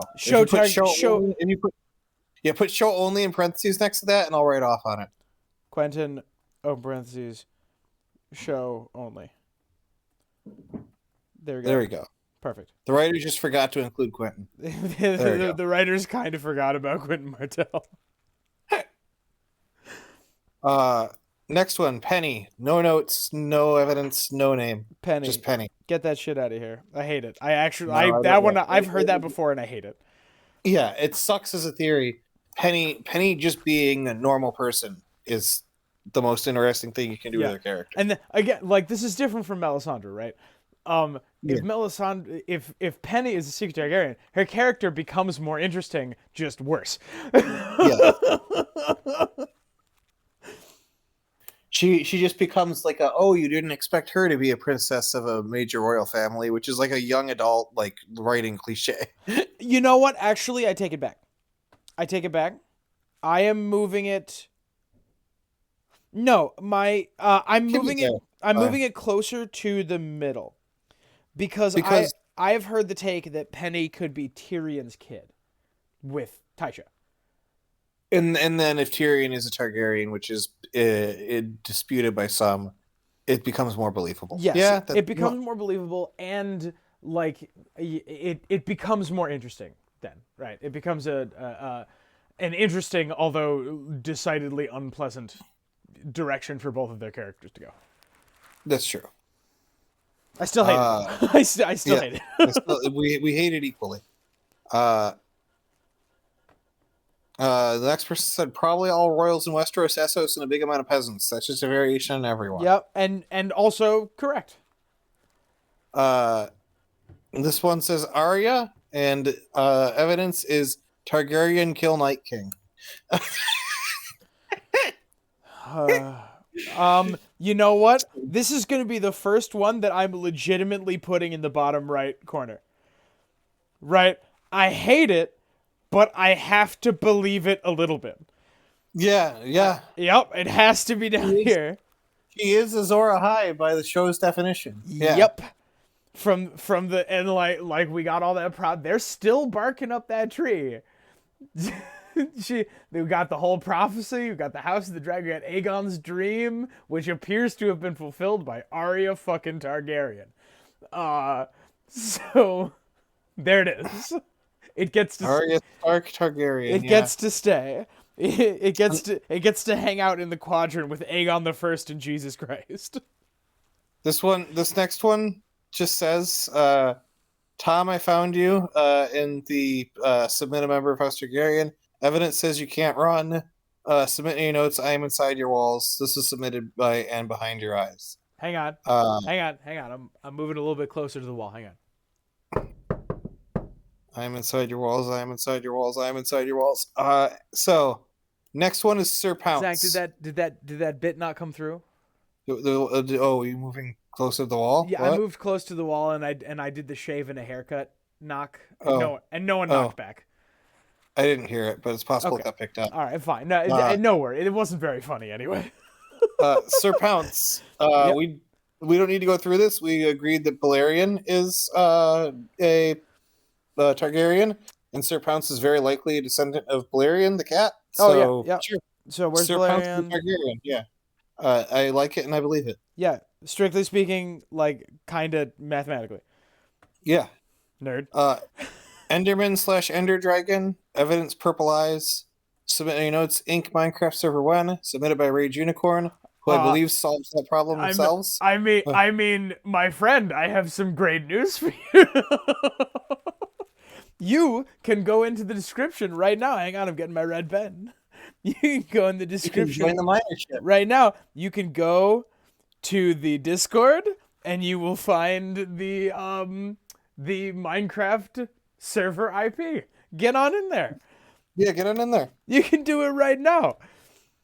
It's a thread in the gamership. Yeah, you're welcome to join in. Zach and I have been overwhelmingly busy humans. We haven't been in yet. That's not because we don't want to. It's just because we're busy. We'll get in there We're busy. sooner or later. I fully intend sometime this May ish to hop in the server, check it out, and then build a couple things. God, I have a lot of Minecraft experience back in the day, although it's been a bit, and I'm a little behind on the modding scene and some of the new updates. Man, And Jackson, my roommate and occasional guest on the show, is a big Minecraft guy, so I'm going to bully him into getting on the server, Man. and then he's going to suggest a ton of mods. you ready for this absolutely normie sentence? I love Minecraft, and I've been playing a lot of Minecraft mobile.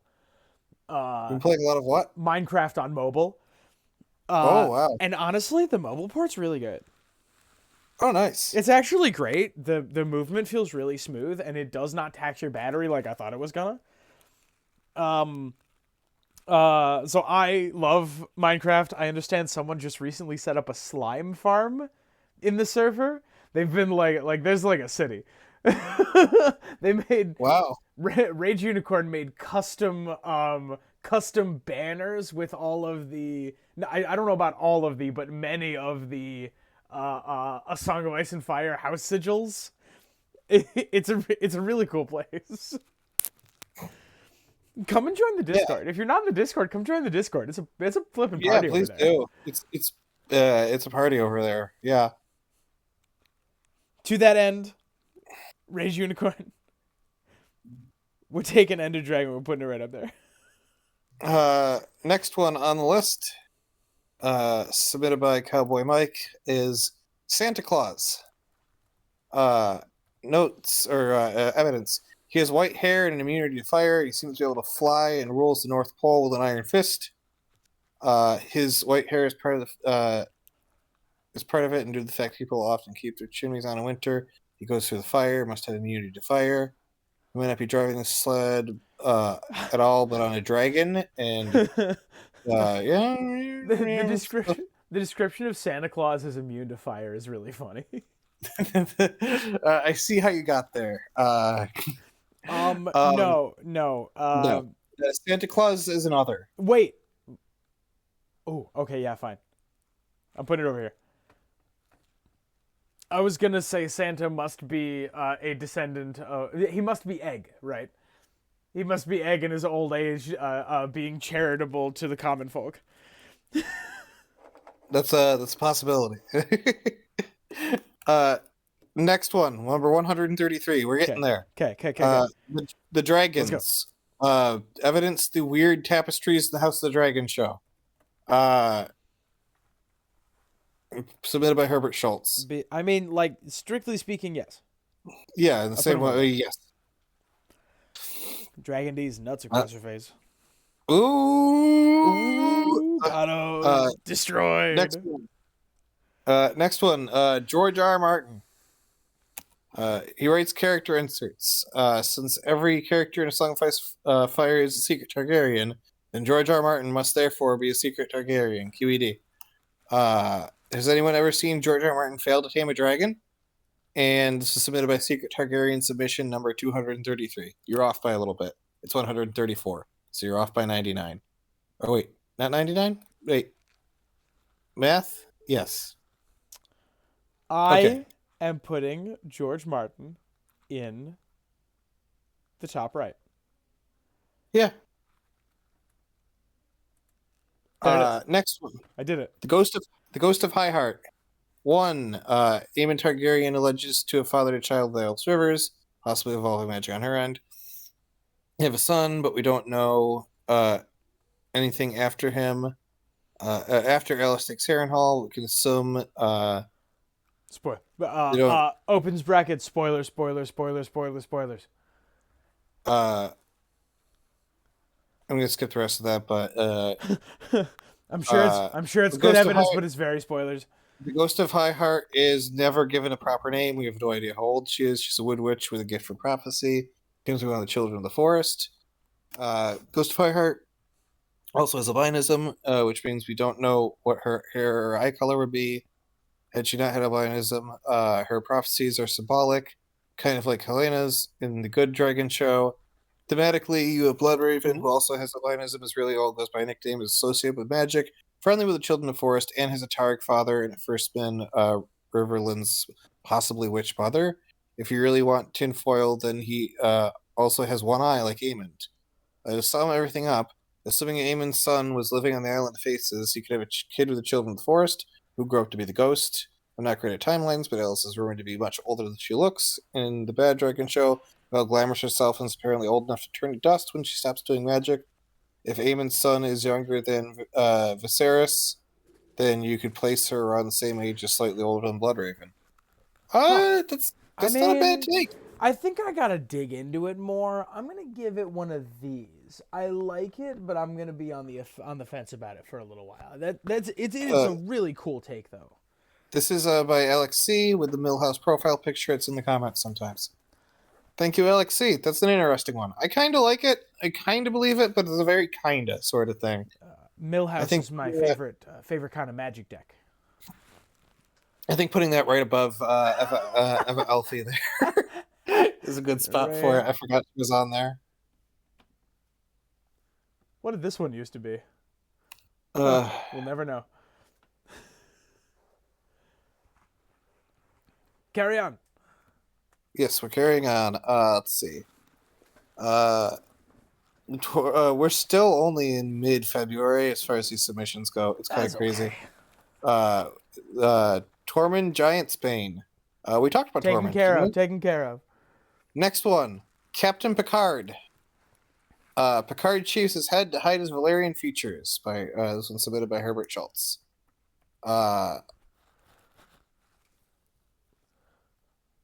Is that it? And the Tormund one was actually a different take. It was that Tormund is Rhaegar.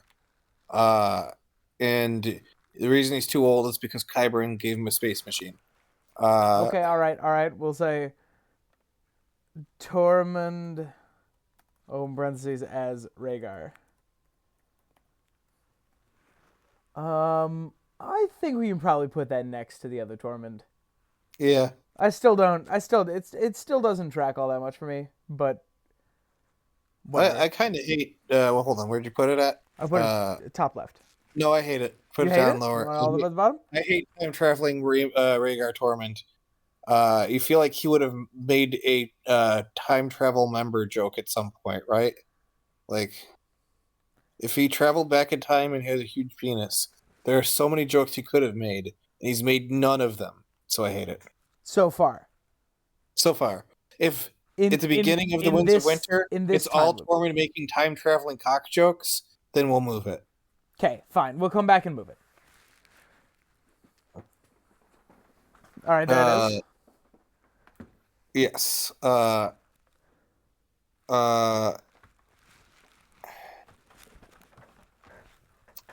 put Jean-Luc Picard top left. I agree. There have been none since Aegon the First. Aegon was infertile. Aenys was a singer's son, and Maegor was a dark magic clone thing, whatever, submitted by Anonymous. This is literally my argument. You incepted. How much did you pay this person to put this theory in here? I didn't. I think I mentioned this before the date this was submitted, but I'm not sure. Actually, yeah, because we did the episode 0 of House of the Dragon, which apparently somebody watched, and I made this exact argument in that video. So that person just believes the same thing. Fine. Next one, Euron and Leaf. Oh no, not this again. They're the children of Robert Baratheon and Bloodraven, making them Targaryen bastards. See a Robert Baratheon baby video. This is correct. Submitted by Aramis. Hello, Aramis. Good to see you again. Good to see you. Melisandre submitted again. Taken care of.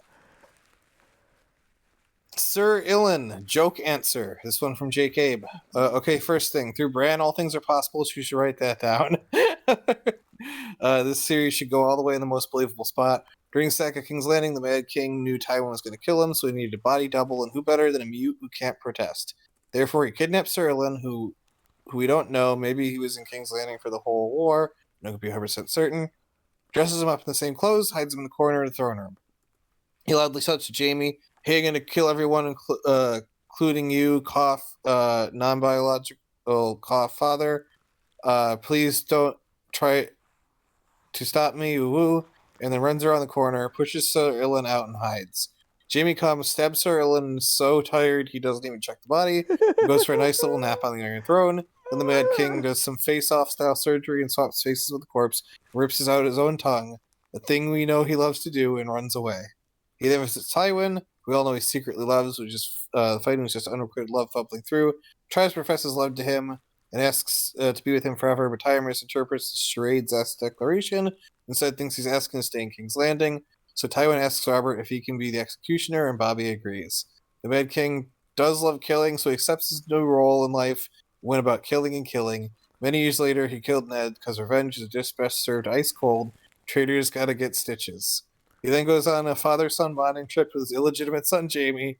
Jaime subconsciously knows it's his father and tries to open up to him. They both have a relationship than either had ever experienced before. Tywin being Tywin and Rhaegar having secretly usurped Aerys. In the Winds of Winter, they're going to do all the father-son things should do, but never got a chance to.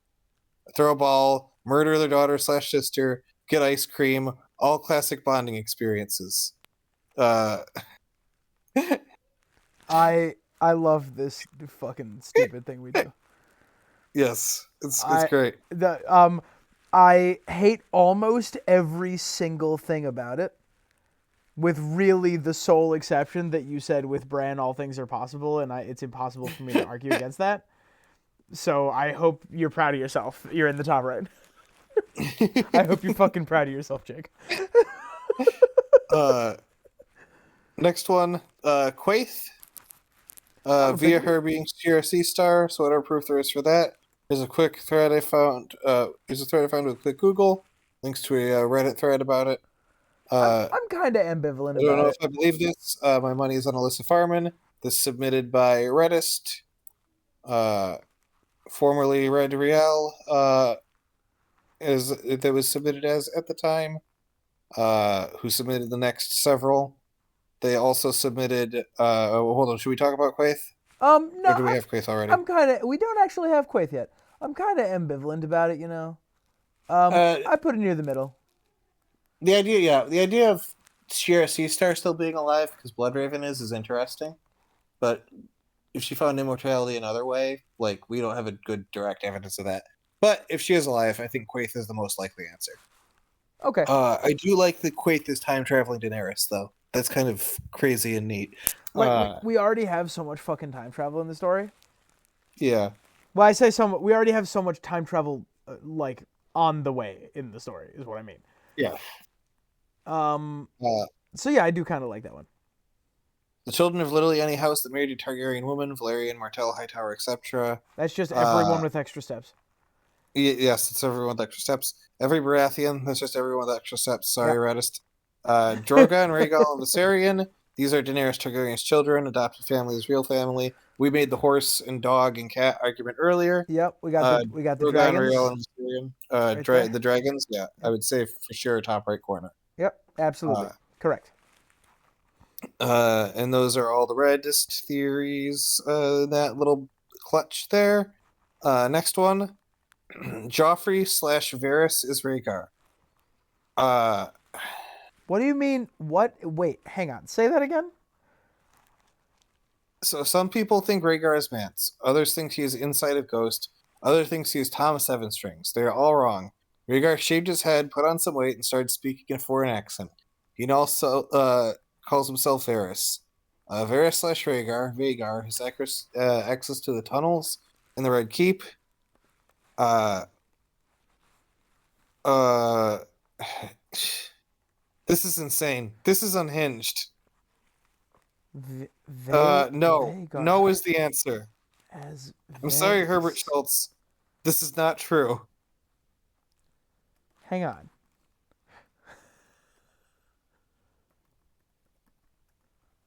So now I wasn't on board, but the name of this individual is Vagar, and it's really hard for me to ignore anything with the name Vagar.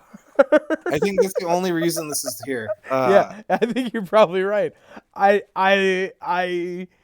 You went so far down this way, you popped out the other side and landed next to Dale Gribble. Pocket sand.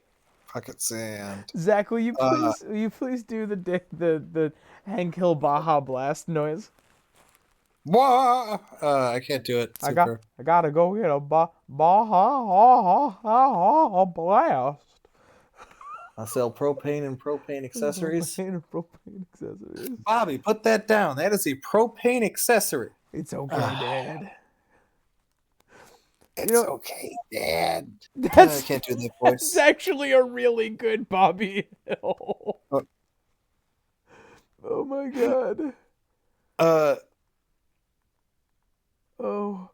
my Next god. one. Mark Twain. Submitted by Jason Knock, who says, I'm sorry. The evidence is he was born under a comet and died under a comet. Which is true, I believe. He lived long enough to see the which comet is it? Halley's, right? No, I must disagree with this. We all know that Mark Hey, Twain wait, Mark Twain is currently at the Citadel. He's Samuel Clemens.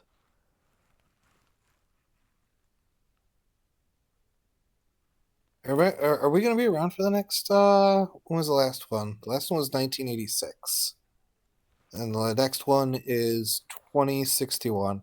Gotta wear your Tom, seatbelt. you should make July 28th, 2061. What are you doing? Gotta wear your seatbelt. Absolutely. As long as you wear your seatbelt and stop eating McDonald's, Tom, you will be around. That's true. You should probably also stop smoking crack. Nah, that'll be fine. Okay. I kind of like Mark Twain as a Targaryen because he's got a very Maester Aemon sort of thing to him. I put it all the way at the bottom. I disagree. Move it up a little bit. Fine. We can compromise. We can compromise with like right here. How's that? Is that fine? Yeah, that's fine. Okay. That does mean that I believe Mark Twain more than Septa Lemore. Which is very funny. True. Next one. This is going to be all you, Tom. Yeah. Lucius Malfoy. Platinum blonde hair associated with serpentine creatures, connected to the subject of a prophecy to defeat a great evil, obsessed with blood purity. Notes got beaten by a teenager. Maegor versus Jaehaerys the First vibes, and submitted by Pada. Okay, let me see. So here's the rub with I mean, yeah. I guess. Man, talking about those books makes me sad. I'm gonna give it give it a real response, Tom. This is honestly a good take. They are magically powerful dynasty that has platinum blonde hair and gray eyes. Like they're as close to Targaryen as people get. Yeah. Yeah, that tracks to me quite significantly. However, I would make the argument that they are not like modern Targaryens. They're much closer to like old world Valyrians because they do literally have slaves living in their houses. Yeah. Still, though, the Malfoys can go. Yeah, yeah, fine. Yeah, fine. Yeah. Oh, yeah, no. This gives me another excuse to use the bottom right hand corner. Yes, but I hate it for reasons. For reasons. Next one is Smaug from The Hobbit: The Desolation of Smaug, which may or may not have been based on a book. Burn a Hobbit cucumber patch. He's associated with dragons. This is like saying I'm associated with humans. Which is true. Which is not wrong. Likes fire and thinks he's better than everybody else. He might also be blonde. I don't remember. I've not read The Hobbit since middle school. Nothing else submitted. Not even a name. That's it. I don't like it, but I kind of You're right. Smog is a huge loner.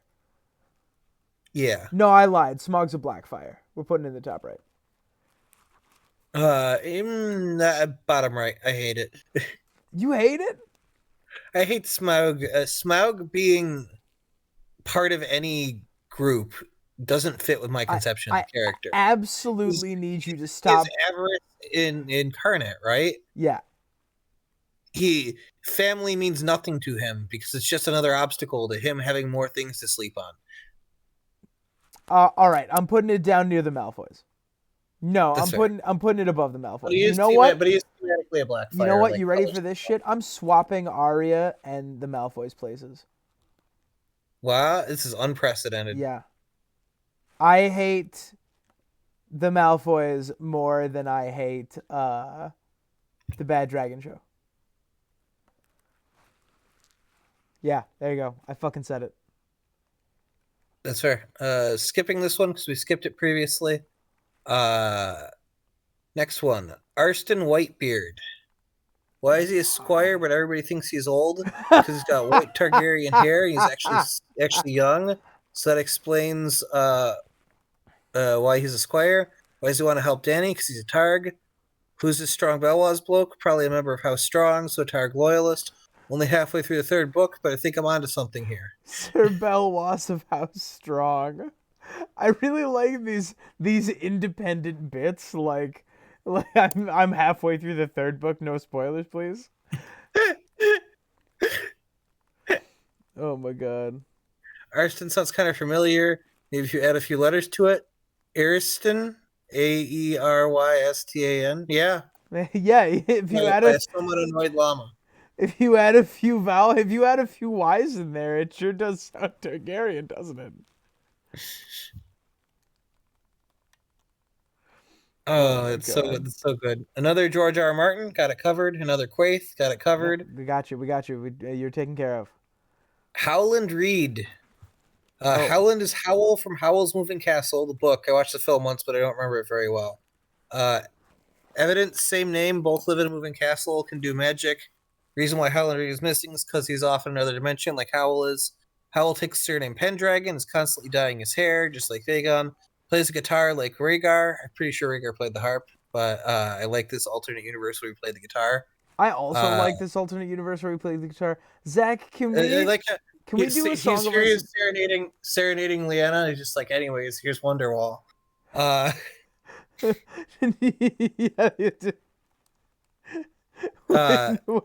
When you're up visiting the large structure in the north.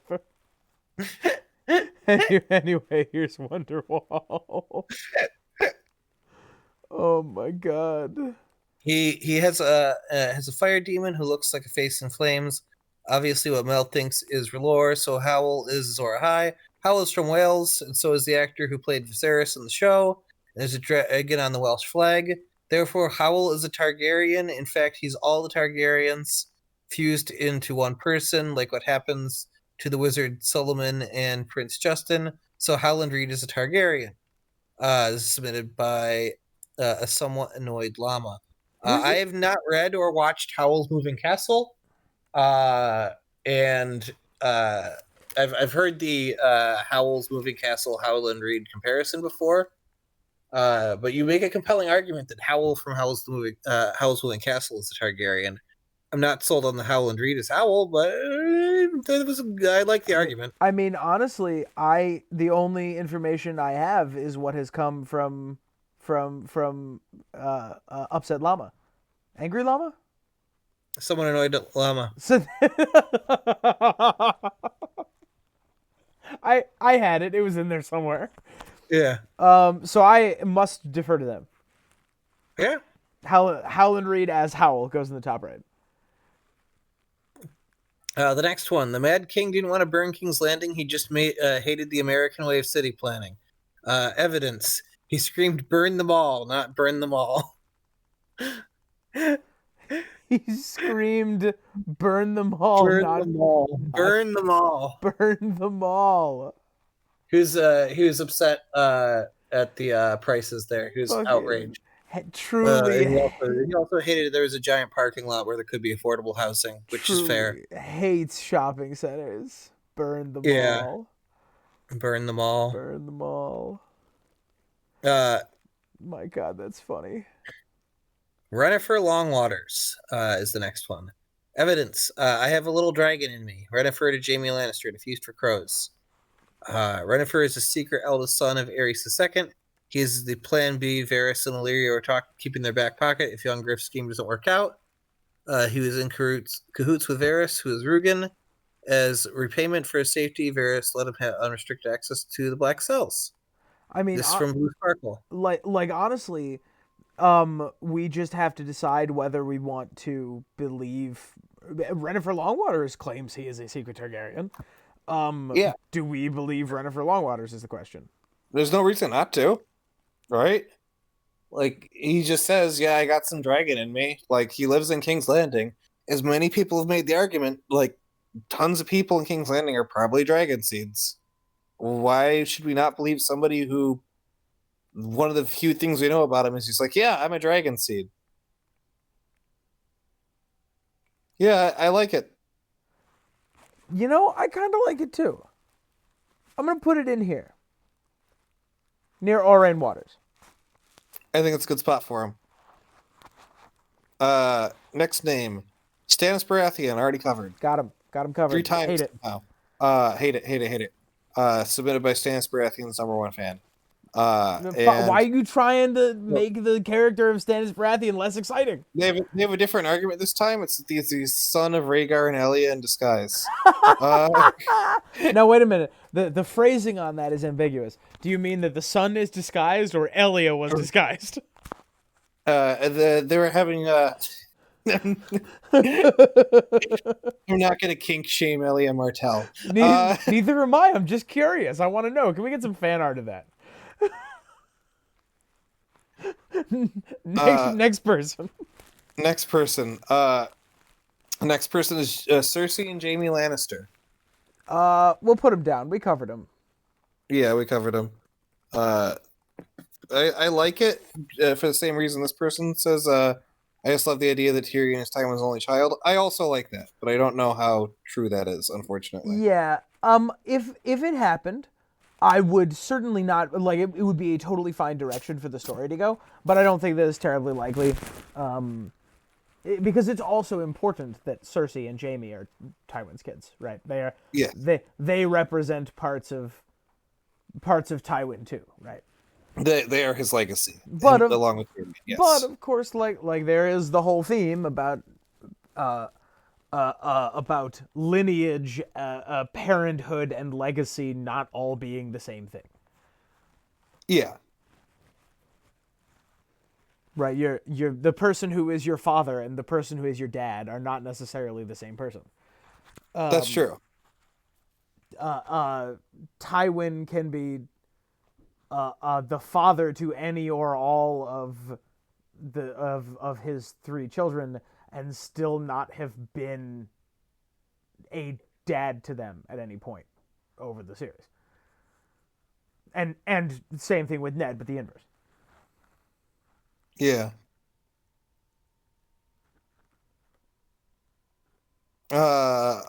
Next one. Amos Burton from the Expanse series. I've never watched The Expanse. I'm sure I'd like it. Neither have I. Zeb keeps telling me to watch The Expanse. I'm sure I would have a fun time with it. Was it Tim Burton? I think it.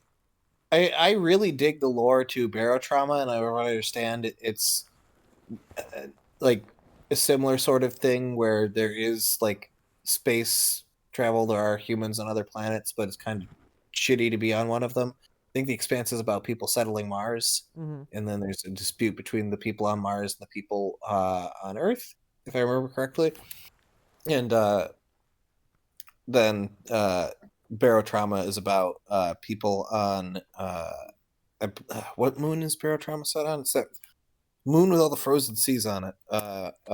You would know the one, Tom. It is either Enceladus or Sugar Honey Iced Tea. I do know It's Europa. Europa. Thank you. Yes.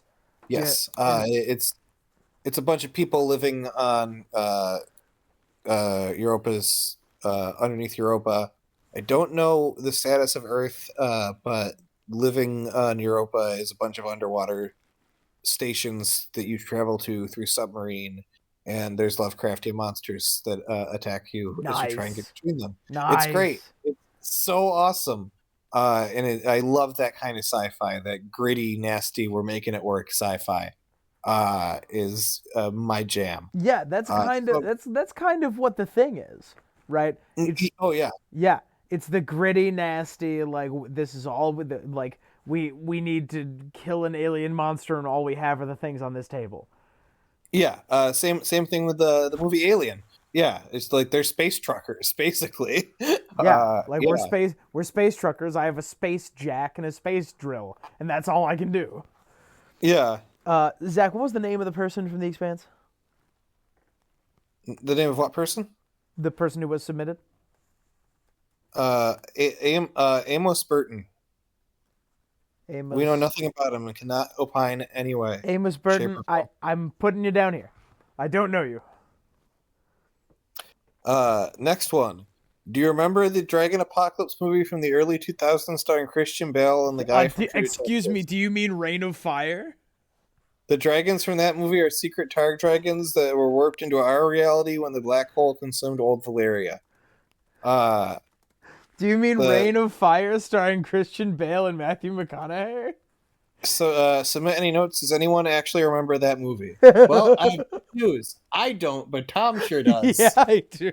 What do you believe? How do you take the theory that the dragons in that movie were sucked up through a black hole that destroyed Valeria? Absolutely not. I think that those dragons are the descendants of Cannibal. Okay. So I'm putting it up here. I like it, but it's probably not true. Next one. Constable / Corporal / Captain Carrot from the Discworld books.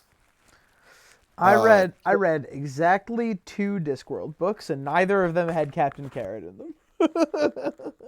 I've not read any of them. I want to read. I think it's called Eric, which is a retelling of Faust, but he's like cooler about it, and realizes that having infinite knowledge is way, way, way more of a benefit than losing your soul is. Carrot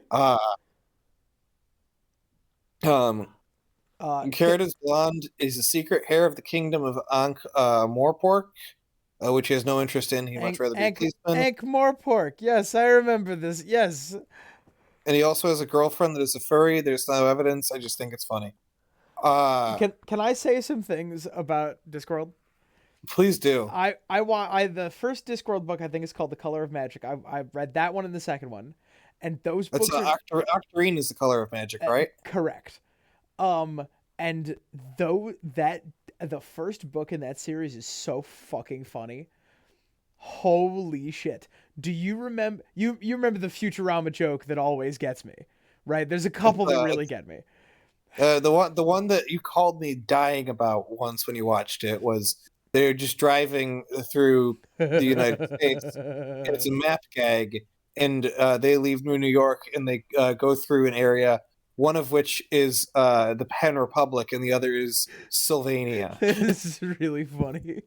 I was thinking more specifically of the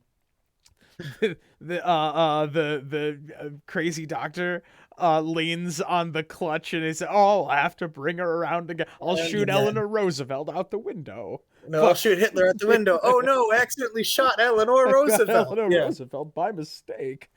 The Discworld books are just Futurama humor, but in a like sci-fi fantasy setting. It's really Yeah. it's really funny. Can I tell you my favorite scene in that? I only read 2 of them, but my favorite Please, scene in those tell me. ones. Okay. They are on a poor continent, a poor world in the Discworld series, and there's a visitor from another place, and he is from a much wealthier place, and he shows up and he is teaching them about like the place that he comes from, and he is talking to the owner of a bar. This character, this visitor from another place, is an insurance salesman. So he's talking to the owner of this bar, and the owner of the bar is like, "Insurance, what is that?" And he says, "Well, if anything bad happens to your you pay me a certain amount of money, and if anything bad happens to your building, you get an agreed upon sum for that money." And so over the course, like this is happening in the background while the other main character is doing other things. You catch like snippets of their conversation.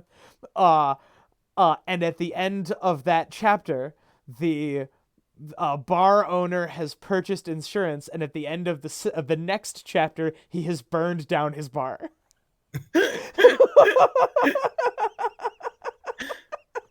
He is the first person on the continent to learn about insurance, and the first person on the continent to learn about insurance fraud. And this is all happening. None of this is the focal point of any of the scenes. This is just happening in the background. Those books are really good. That's great. That's great. Oh my god. There's turns to camera too. There's like 30 Discworld books or something. I'm told you can really hop around. If anyone has a good suggestion for one that I can hit, I would love to know which one, like which miniseries is considered the best, because there's like 30 or 35 books, but there's like 7 different series. I would love to know which series is considered the best. Okay, we can continue. I'm sorry. No, it's totally fine. We're in a good spot to get this done. We're at 162. Jocelyn Baratheon, descendant of Horus Baratheon, a bastard of House Targaryen officially. Also, her mother is Valerian, who intermarried with House Targaryen during the Century of Blood. Married into House Targaryen with Aemon Targaryen, who was the mother of Rhaenys Targaryen, the queen who never was, from Jacob B. Yeah, Jocelyn Baratheon, absolutely. Yeah, I mean, yeah, if that's their argument, yes, correct. By blood, yes. By marriage, yes. And by, like, the family she associated with the most, yes. Next one, Vegeta from Dragon Ball Z. Associated with dragons of royal blood, loves violence. Planet Vegeta might be planetos. I don't think anything contradicts that. Oh my god, wait, is that the end of their evidence? Because I formed a completely different argument. The only thing they submitted that needed to submit a name is did I mention Jocelyn Baratheon was by Jacob B? Anyways, this person said point against position on incest is unclear.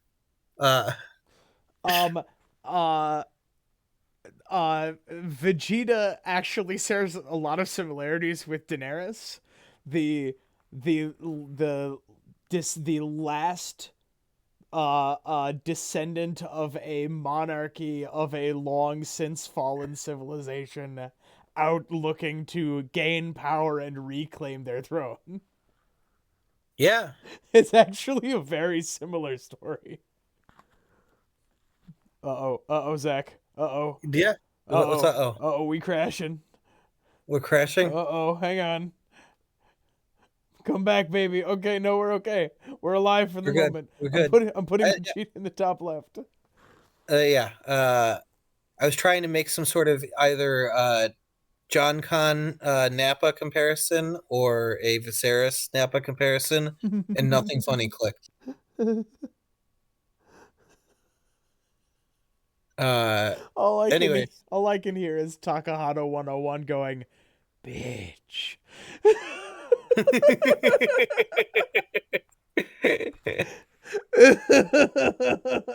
Okay. All right, go ahead. Get us out of here. I'm so tired. King Ghidorah, the from the Godzilla movies. Yes. I see the similarities. Evidence: the dragon has 3 heads. It is known. Zach, are you convinced by this? The second moon cracking was the giant space monster smashing through it to get to Earth, marrying to this one white-haired human family, which is where the dragon riding genes come from. Submitted by the creepy lantern. I like this, but there's no way it's true. I like the idea that the 3-headed dragon depicted on all the Targaryen, sigils and all that is King Ghidorah. That would be awesome.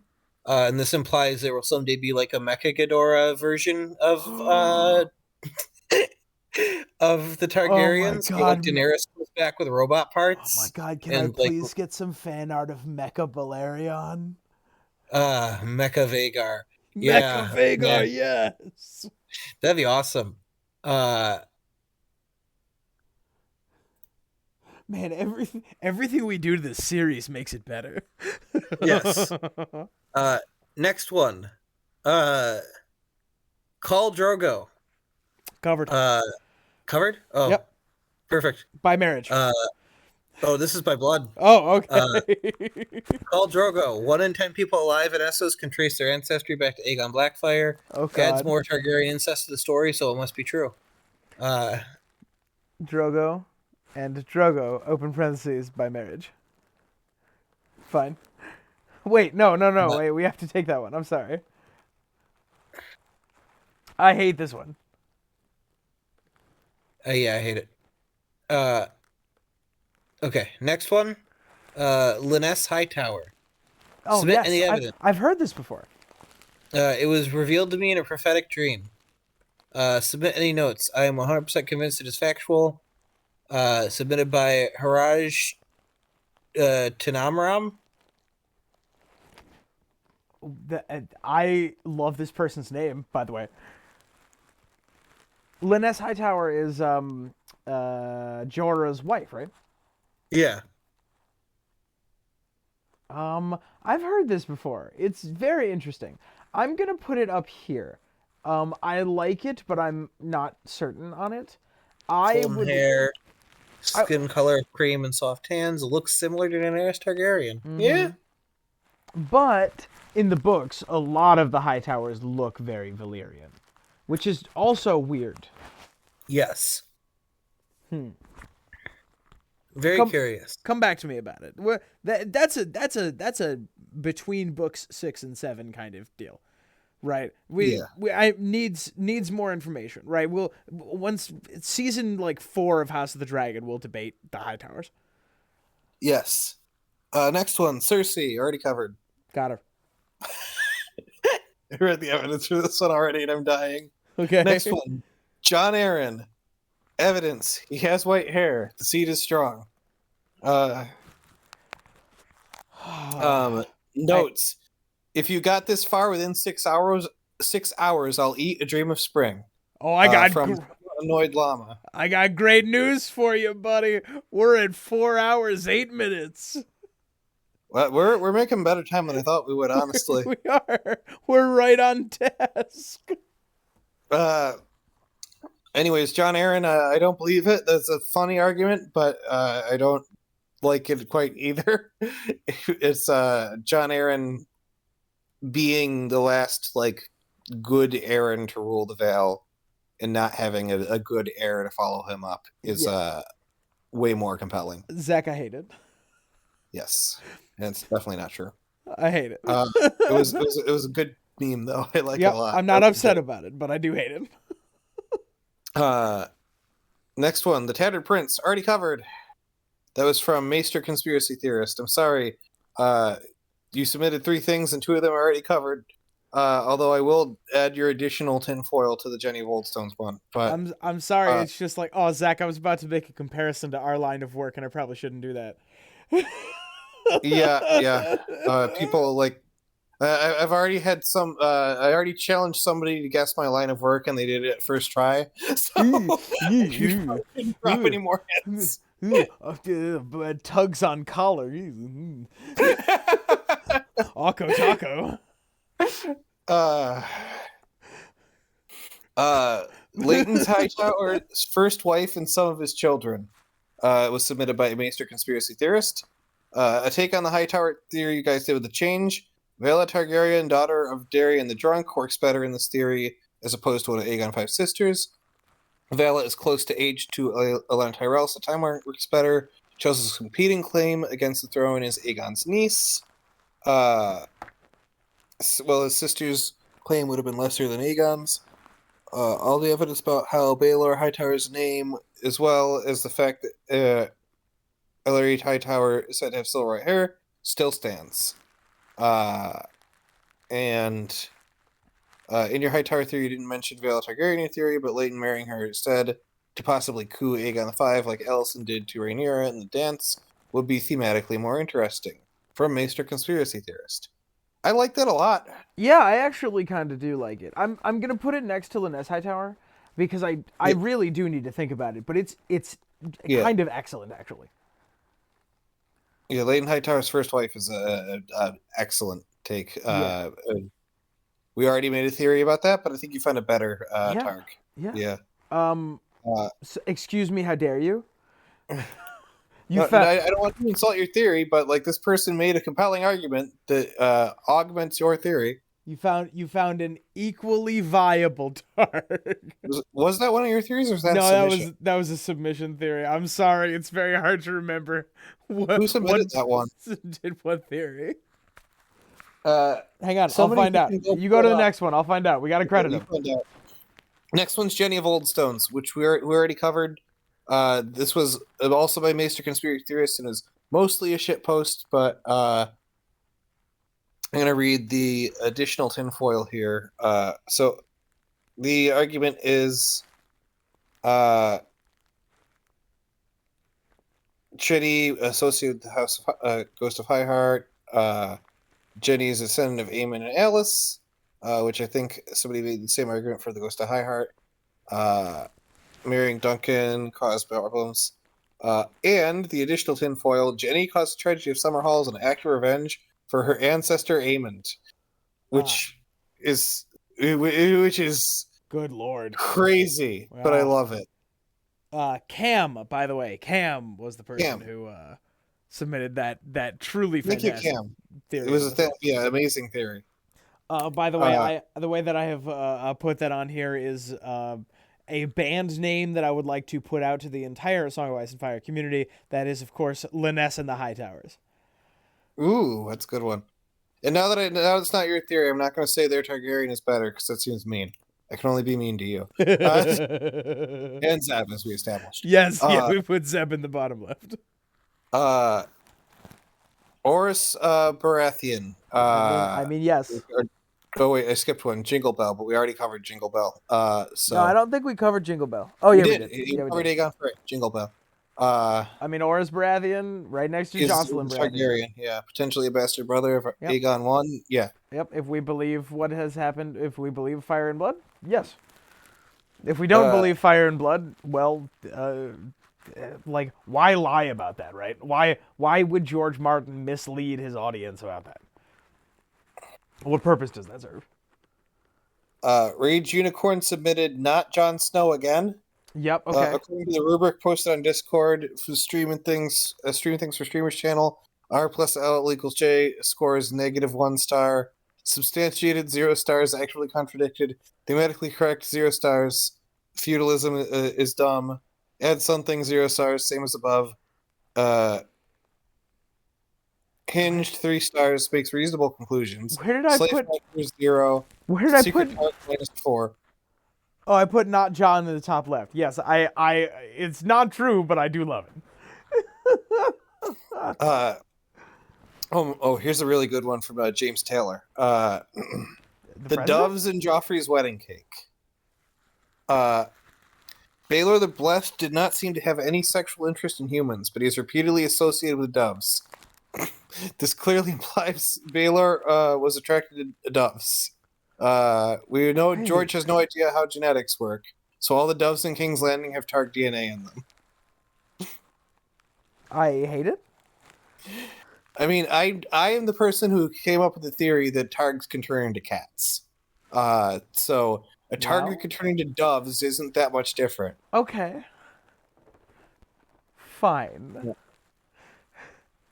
Where Doves are would- basically pigeons, so pigeon net is equal to secret Targ. Where are the I'm looking around on here. There's a lot of stuff. Where's the pigeons? I don't believe this, and I hate this. Okay, I'm putting it down here. It's right next to. It's between Cluck Norris and the Dicks, which is another good band name. Yes. Tywin Lannister. Why? He shaves his head. He and Aerys are very good friends in their youth. This allows for both twin Targs and Tyrion Targ to be true. Tywin touched Valyrian steel at least once. His father was weak, which means that presumably his mother was less interested. Yeah, and This theory is obviously true. I don't need any further comments. Submitted by Alexis. I do kind of hate it. Thank you for the submission, but I do I hate kinda it, but I don't believe it. Next one for the Ghost of Christmas Future. Marwyn's tragically doomed penis. Submit a member of House Targaryen. That's the member. Marwyn's member. Ripped dude. As we've established, I like it and I believe it. We're crowding the top right as well. Everyone in Westeros. Already established. Submitted by Piss Boy. Can we say that? I guess we can. It's too late. Marwyn's tragically doomed penis again, submitted by the Ghost of Christmas Future again. I don't know how somebody managed to put something in between those two, but kudos. Yeah, how did you get a Marwyn's member sandwich? Dolores Ed. Ed often speaks about eating people. This is an ancestral holdover from the Valyrians' obsession with blood magic. Is that what that is, Zach? Is that submitted by Nick, the Maester of Engineering? is that which link is that? Nick, Maester of Engineering. That link is not made of steel or copper. It's made of like those squishy rubber in tubes that help to cushion impacts. Fuck you. Fuck you. I liked that I tried up a different joke. Fuck you. I put Ed in the top left. That's good. Next one. Here. We have only a few left. Garrus Drinkwater, described as having sandy-colored hair, companion of Quentin, so he might be a cousin of the Martells with Targaryen heritage. Garrus survives witnessing Quentin get burned by Rhaegal because fire cannot kill a dragon, even though we've seen that happen before. So the anti-fire surname is a red herring. He may secretly be Quentin, so he's still counts as a secret Targaryen. You know, I don't know that this tracks in the books, but we'll go ahead and give you a Garrus Drinkwater, open parentheses, show only, close parentheses. Show only, yes, that's right. Yeah. That's from Jacob B. again. Damon Dark, Darhk, blonde hair, name trait of House Targaryen. Name is a misspelling of Daemon, a common Targaryen name. magic user. At one point, being able to control fire. Enemy of the League of Assassins, who are actually the Faceless Men. Targaryen and Dragon Lords are likely enemies of the latter. Much like the Arrowverse as a whole. Oh, Dark character was really dragging on. This is a DC character. Damien Dark, yeah, from the Arrow TV show, which I only watched like the first episode of. How I understand it gets very bad. How are we spelling Damien here? Damien. Darhk, huh? Damien Dark. Played by Neil McDonough. And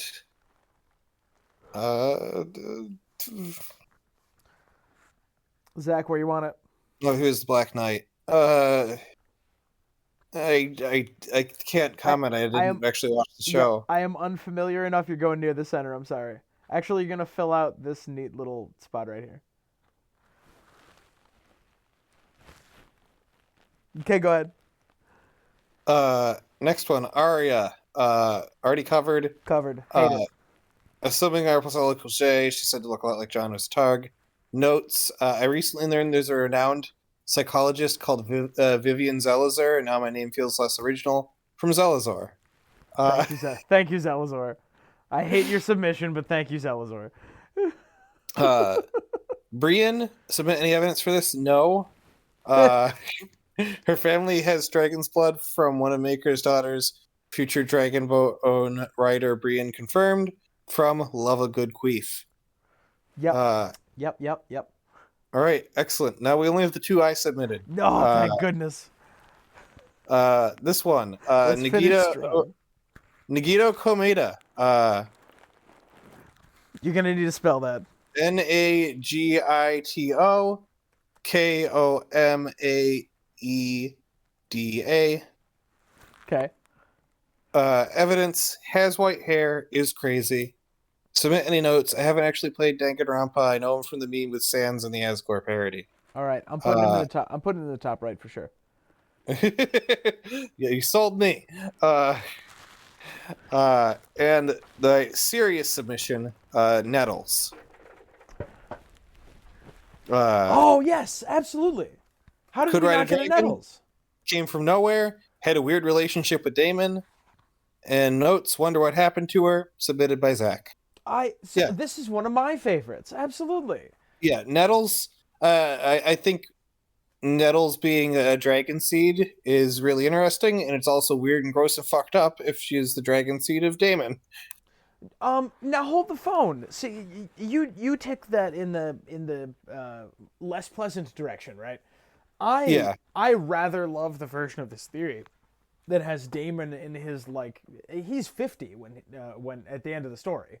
As he gets a little bit older, a little bit wiser, Nettles is his kid, and he Daemon, while after seeing that his kid, who is in the time of the story 17, I think, becomes a dragon rider, and he sees a lot of himself in her, and they just develop a decent relationship as two adults who like each other, you know.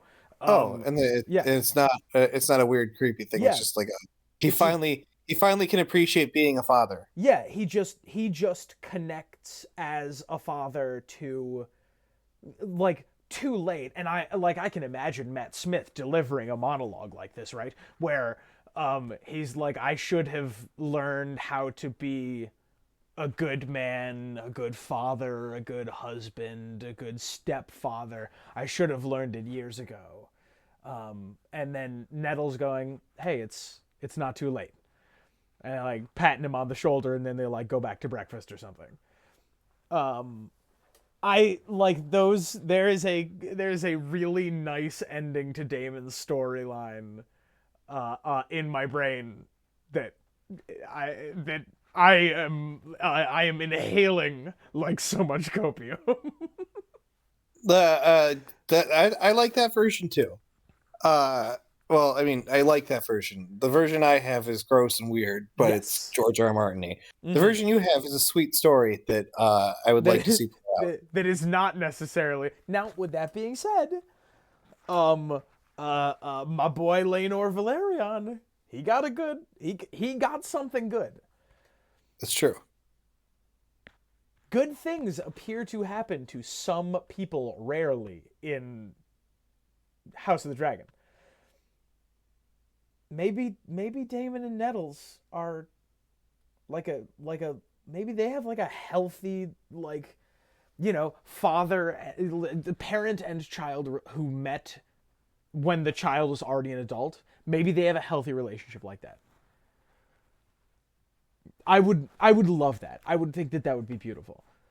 They just get along really well, and it's not the rumors of them like falling in love are just paranoia on the part of Rhaenyra.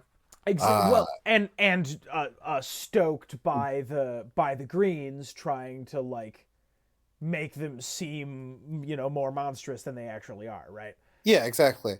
Yep. The rumors start to spill in, and every like amount of affection one would show their child, which is a significant amount, gets seen through that lens, and Rhaenyra is disgusted by it. Yeah, I Yep. can see it. Yeah. This Like confirms my priors of as Rhaenyra as the person who sees things online and tells friends about it without fact checking it. that's dirty. I'm not saying you're wrong, but that's dirty. Right. And I think you're right. Like Daemon and Nettles, like a single pat on the arm gets misinterpreted through the grapevine as like making out in the courtyard, and like eating breakfast together after in preparation for a day's riding becomes eating breakfast together after sleeping with each other. Just by the nature of like how propaganda works, right? So like one of my favorite things that one of my favorite reasons that we are doing this show is that we are going to get some of those things disambiguated, and I'm really excited about it. So I think honestly, Nettles might be like pretty damn close to the top right for me. I love it. I love the idea of Nettles as a secret Targaryen. Yeah, and that's the whole list. That's it. There it is. Everyone. Holy shit. Now here's a question, Zach. Do you want to do this as a premiere? What do you mean? Do you want to premiere this and have people watch live for 4.5 hours? Yes. Yeah. I want to put people through that. Yeah. Now remember, if you're watching, if you've gotten to this point in the video, whether it's live or not, remember you didn't have to do that. Also, everybody subscribe to Nafanda Astra, who popped in here briefly. To Mira Reeds, who submitted a question or a secret Targaryen. To Jake Abe, who submitted several secret Targaryens. And to Michael Talks About Stuff, who submitted one of the ones that we really liked also. Yeah.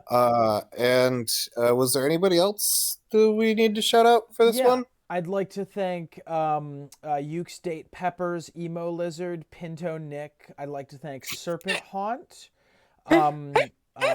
Mock Jamba, I think that like I've really like seeing you around the server has really been great. Efrog and Luke, I really appreciate what you guys are doing. And if you guys want to be cool like Efrog and like Pinto Nick, you guys can check out our Patreon. There's a description in the theory. And I'm tired, Zach. I'm also tired. We sat down to start recording at like 6:30. It is 11:30. It sure is. There were some failed takes. There was a little bit of banter beforehand. We got into the theory pretty quick. Yeah, we did. Zach, it's really important. We're gonna do more nerd polls in the future. I have a couple good ideas. What do we have in the docket? I know we want to do the build a theory from disconnected parts one. I know that's on our list. That's the one that I would like to do next. I like that idea. All right, perfect. That'll be our next nerd poll, and maybe sometime in May you'll see it, and then who knows when it gets made into a Yeah, video. maybe. But we do have to That'd be a remember, good one. Zach. That'd be a good one to bust out as a game with some people. Or we did talk about doing a 24-hour theory stream, No. which I think we could do this summer. I think we could pull that off this summer. Get You some know hype what? around it. You know, this is a good test. If you have gotten to this point in the video, we know that there is at least a chance of you watching a 24-hour stream. Or at the very least sticking around for enough of it to be worth everyone's while to like. Yeah, because if it's just gonna be me and Zach for well, I was gonna say it's not really worth it, but it's not like we haven't done that before. Well, we could have guests pop in, so like one of us could take a break at a certain time, right? Yeah, like Zeb kicks in the door and RIG kicks in the door. Yeah, and we stay on focus. And we talk about well, that's not going to be possible with our crew of people. We can't even stay on focus. But you want to do a 24-hour charity stream? Sure. That could be fun as hell. Is the charity the Interesting Nerd Club charitable foundation for buying us stuff, or we'll talk about it. Oh man. Zach, thank you for doing this with me. I'm like looking around in the top right and the top left, and man, there's some quality shit up there. Yeah.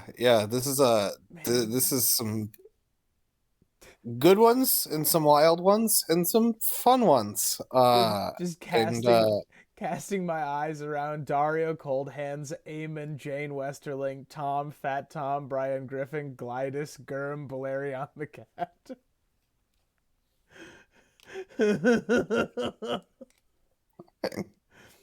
Oh, Zach, what a fucking nightmare.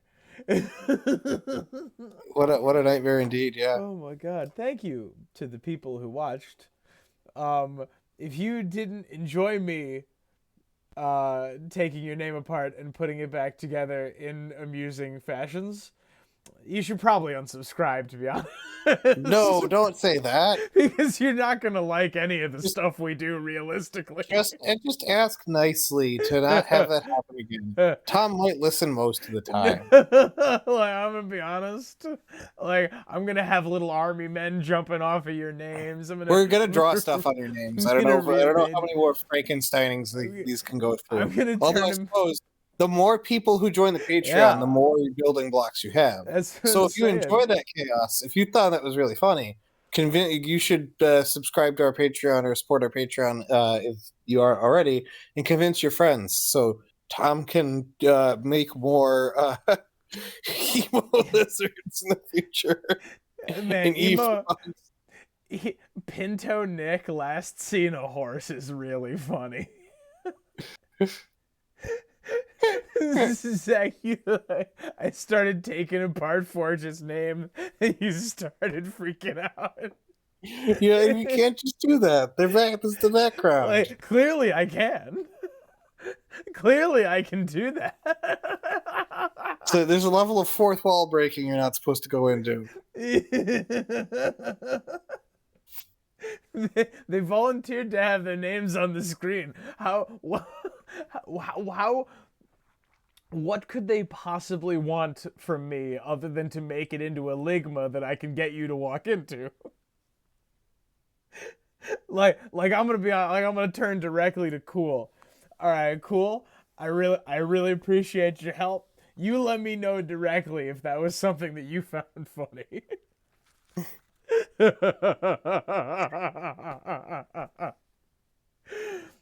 Emo Lizard is really good. Emo Lizard was inspired. I gotta admit.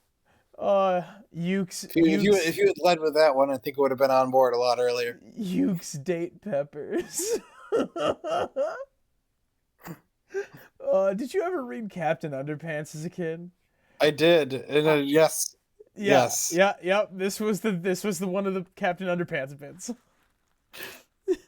Famously, in every book, they'd be running from danger and then see a sign that they could change around, and they would stop to change the sign before fleeing for their lives. Zach, to this day, I'm pretty good at anagrams because when like passing signs, I would try to rearrange them into humorous fashions.